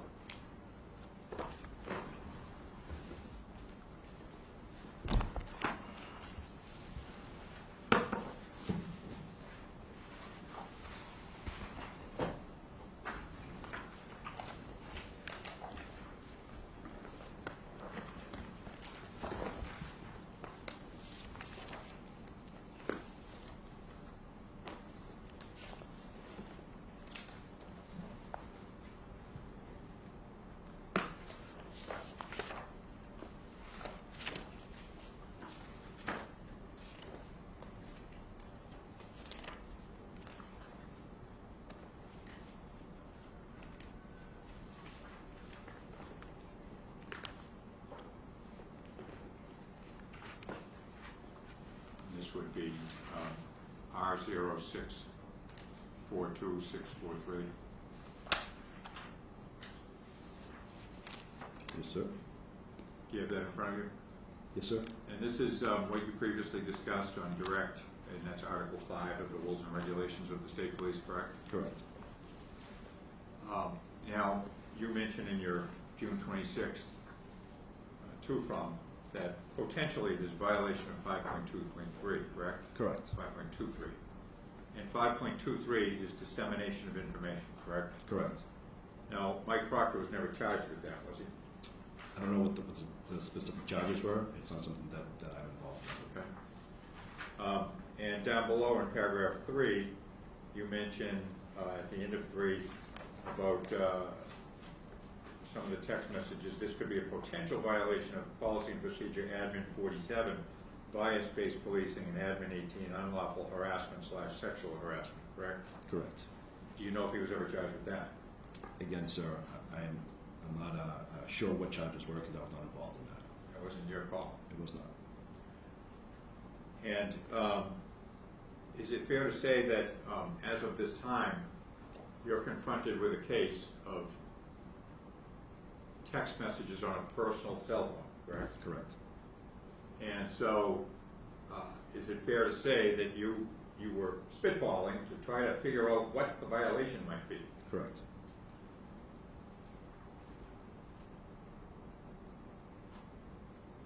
And is that because there is no Mass State Police policy concerning personal content on personal cell phones? No, sir. No, there isn't a policy. No, that's not the reason why I But is it fair to say there is not a policy of the state police concerning personal text messages on a personal cell phone? That is correct.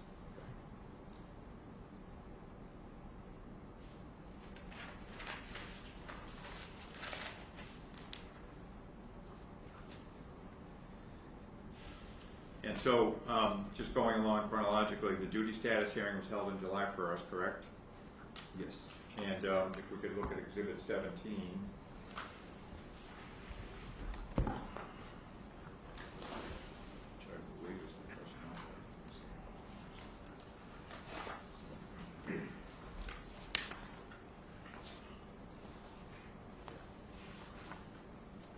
And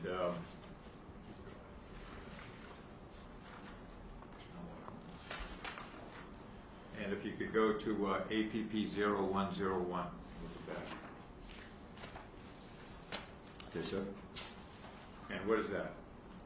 It is personnel order with Trooper Proctor's duty status. So on that date, Michael Proctor was suspended without pay, correct? Correct. And is there any effect to one's health insurance when that happens? There is. What's the objection, Mr. Carlin? I'll another question. If you know, you may answer. I believe there is, yes. What is that? I believe that it ceases.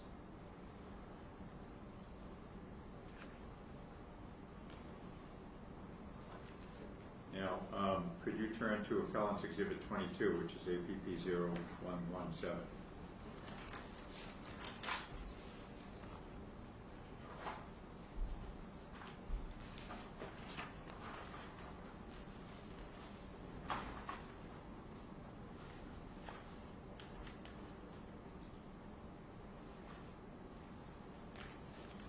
You have that? Yes, sir. Okay.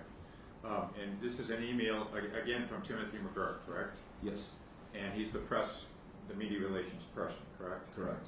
And this is subject, update on Trooper Proctor's duty status hearing. It's dated, the date of this email is Monday, July 8th, 2024 at 2:03 p.m., correct? Correct. And so Mr. McGurk is releasing a press release concerning the duty status hearing the same day it's held, correct? Yes. And he says, good afternoon, below is the latest information regarding Trooper Michael Proctor's duty status hearing. Thank you, Tim McGurk. And then he goes on to tell us about the duty status hearing. Midway down the page, he says, as previously announced, the department relieved Trooper Proctor of duty on July 1st, making him ineligible to work. Above that, on background, it reads that today the Mass State Police convened a duty status hearing regarding Trooper Michael Proctor. In any duty status hearing, a board of 3 commissioned officers gather sufficient facts to reach a fair determination about whether the individual should remain on full duty, be placed on restricted duty, be suspended with pay, or be suspended without pay. During the hearing, the department could present evidence or witnesses. The trooper, who has the right to be represented by counsel, can cross-examine the department's witnesses and present evidence or witnesses of their own. Did I read that correctly? You did. And then he says, in Trooper Proctor's case, in bold print, the board recommended suspension without pay. Colonel Vaughn accepted the board's recommendation, making it effective immediately, correct? Correct.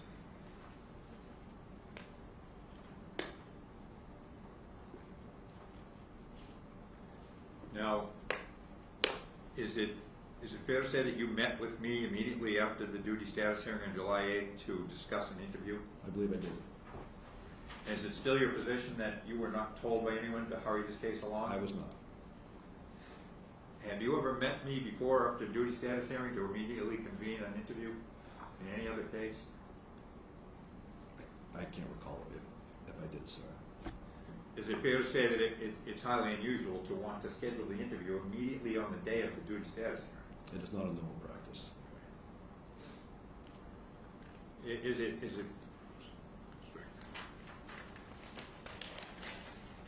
Now, this was an internal investigation, correct? Correct. It was requested. Internal meaning Lieutenant Connors requested it, correct? Yes, sir. External would mean some civilian complained about something? Yes, sir. All right. So this was internal. And could you go, please, sir, to Exhibit 53? For the appellant or the respondent? I'm sorry, yes, appellant. 0340.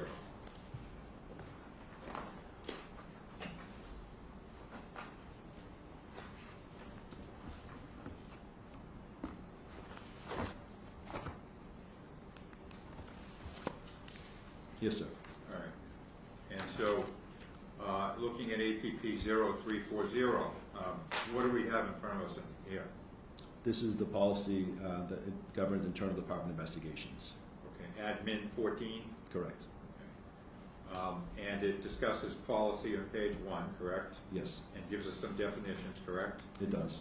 And then on page 2, which is APP 0341, it discusses the rights of the accused employee, correct? It does. And in this case, it would be Trooper Proctor, correct? Yes. So it reads, an accused employee shall, receive a copy of the complaint, including the name of the complainant, if known, prior to any employee interrogation, correct? Correct. Be afforded full constitutional and other legal protections, correct? Yes. And be afforded the appropriate protections under the applicable collective bargaining agreements, correct? Yes, sir. And so Trooper Proctor, under the Admin 14, should have been afforded full constitutional protections, right? Yes, sir. And he should have been afforded full protection under the collective bargaining agreement, correct? Yes, sir.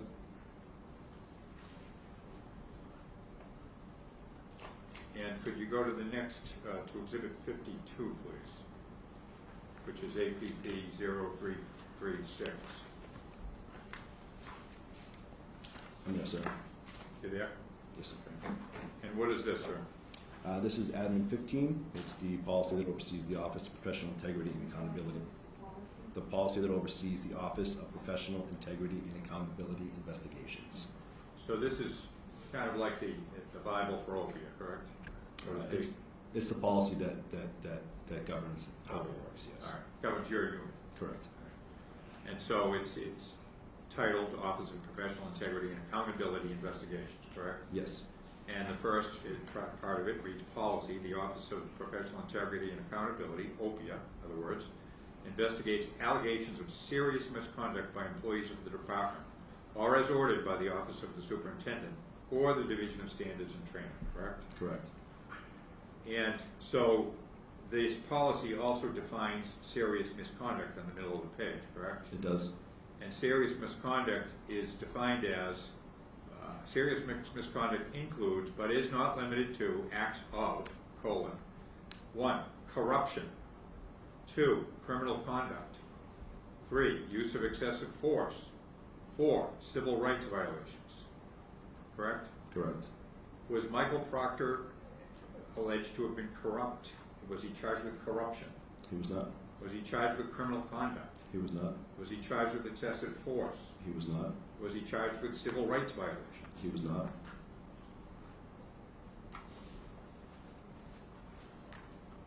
And on page 2 of this, which is APP 0337, it tells us about the procedure for opiate cases, correct? It does. And step 1, open an opiate case file, correct? Yes. 2, notify the affected employee in writing. And Correct. it gives us a number of things you have to tell them, correct? Yes. Number 4, conduct the investigation in a timely manner, correct? Yes, sir. Number 5, prepare a report on the investigation for DST. Again, what is DST? It's the Division of Standards and Training. Okay. So that would be Lieutenant Colonel Shoemaker at the time? Correct. With supporting facts for each allegation and a classification of the complaint, correct? Yes. And then it tells us that you have 4 options: unfounded, exonerated, not sustained, or sustained, correct? Correct.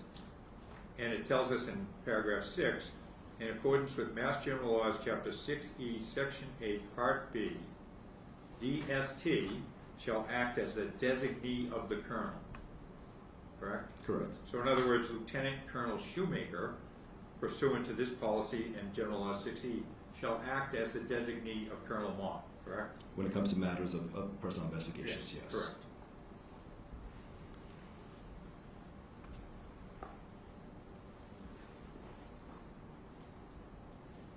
Now, when you conduct an investigation, do you normally conduct interviews of witnesses first or the subject first? If there are witnesses to interview, they will go first.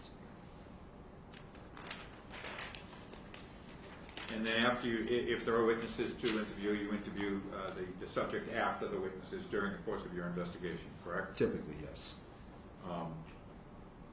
And do you recall, and the answer may be no, but do you recall in this case asking myself or Michael to be interviewed on the date of the duty status hearing? I don't believe I did, sir. Okay. Prior to that date, I mean? Can you ask that? Prior to July 1st? No, I'm sorry, prior to July 8th. Prior to, can you ask the question again? I'm sorry. July 8th was the duty status hearing, correct? We agree with that? Correct, yes. Do you recall speaking to me before that date about having him be interviewed on that date? I don't recall, but it's entirely possible that I did. Okay.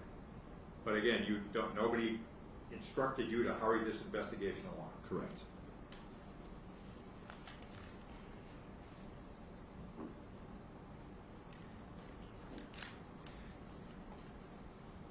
Madam Commissioner, could I request that we maybe stop at this point? I'm sort of at a juncture here with respect to exhibits and such. Yes, I mean, the time is now 4:19, so I think that's a good place to stop. Thank you.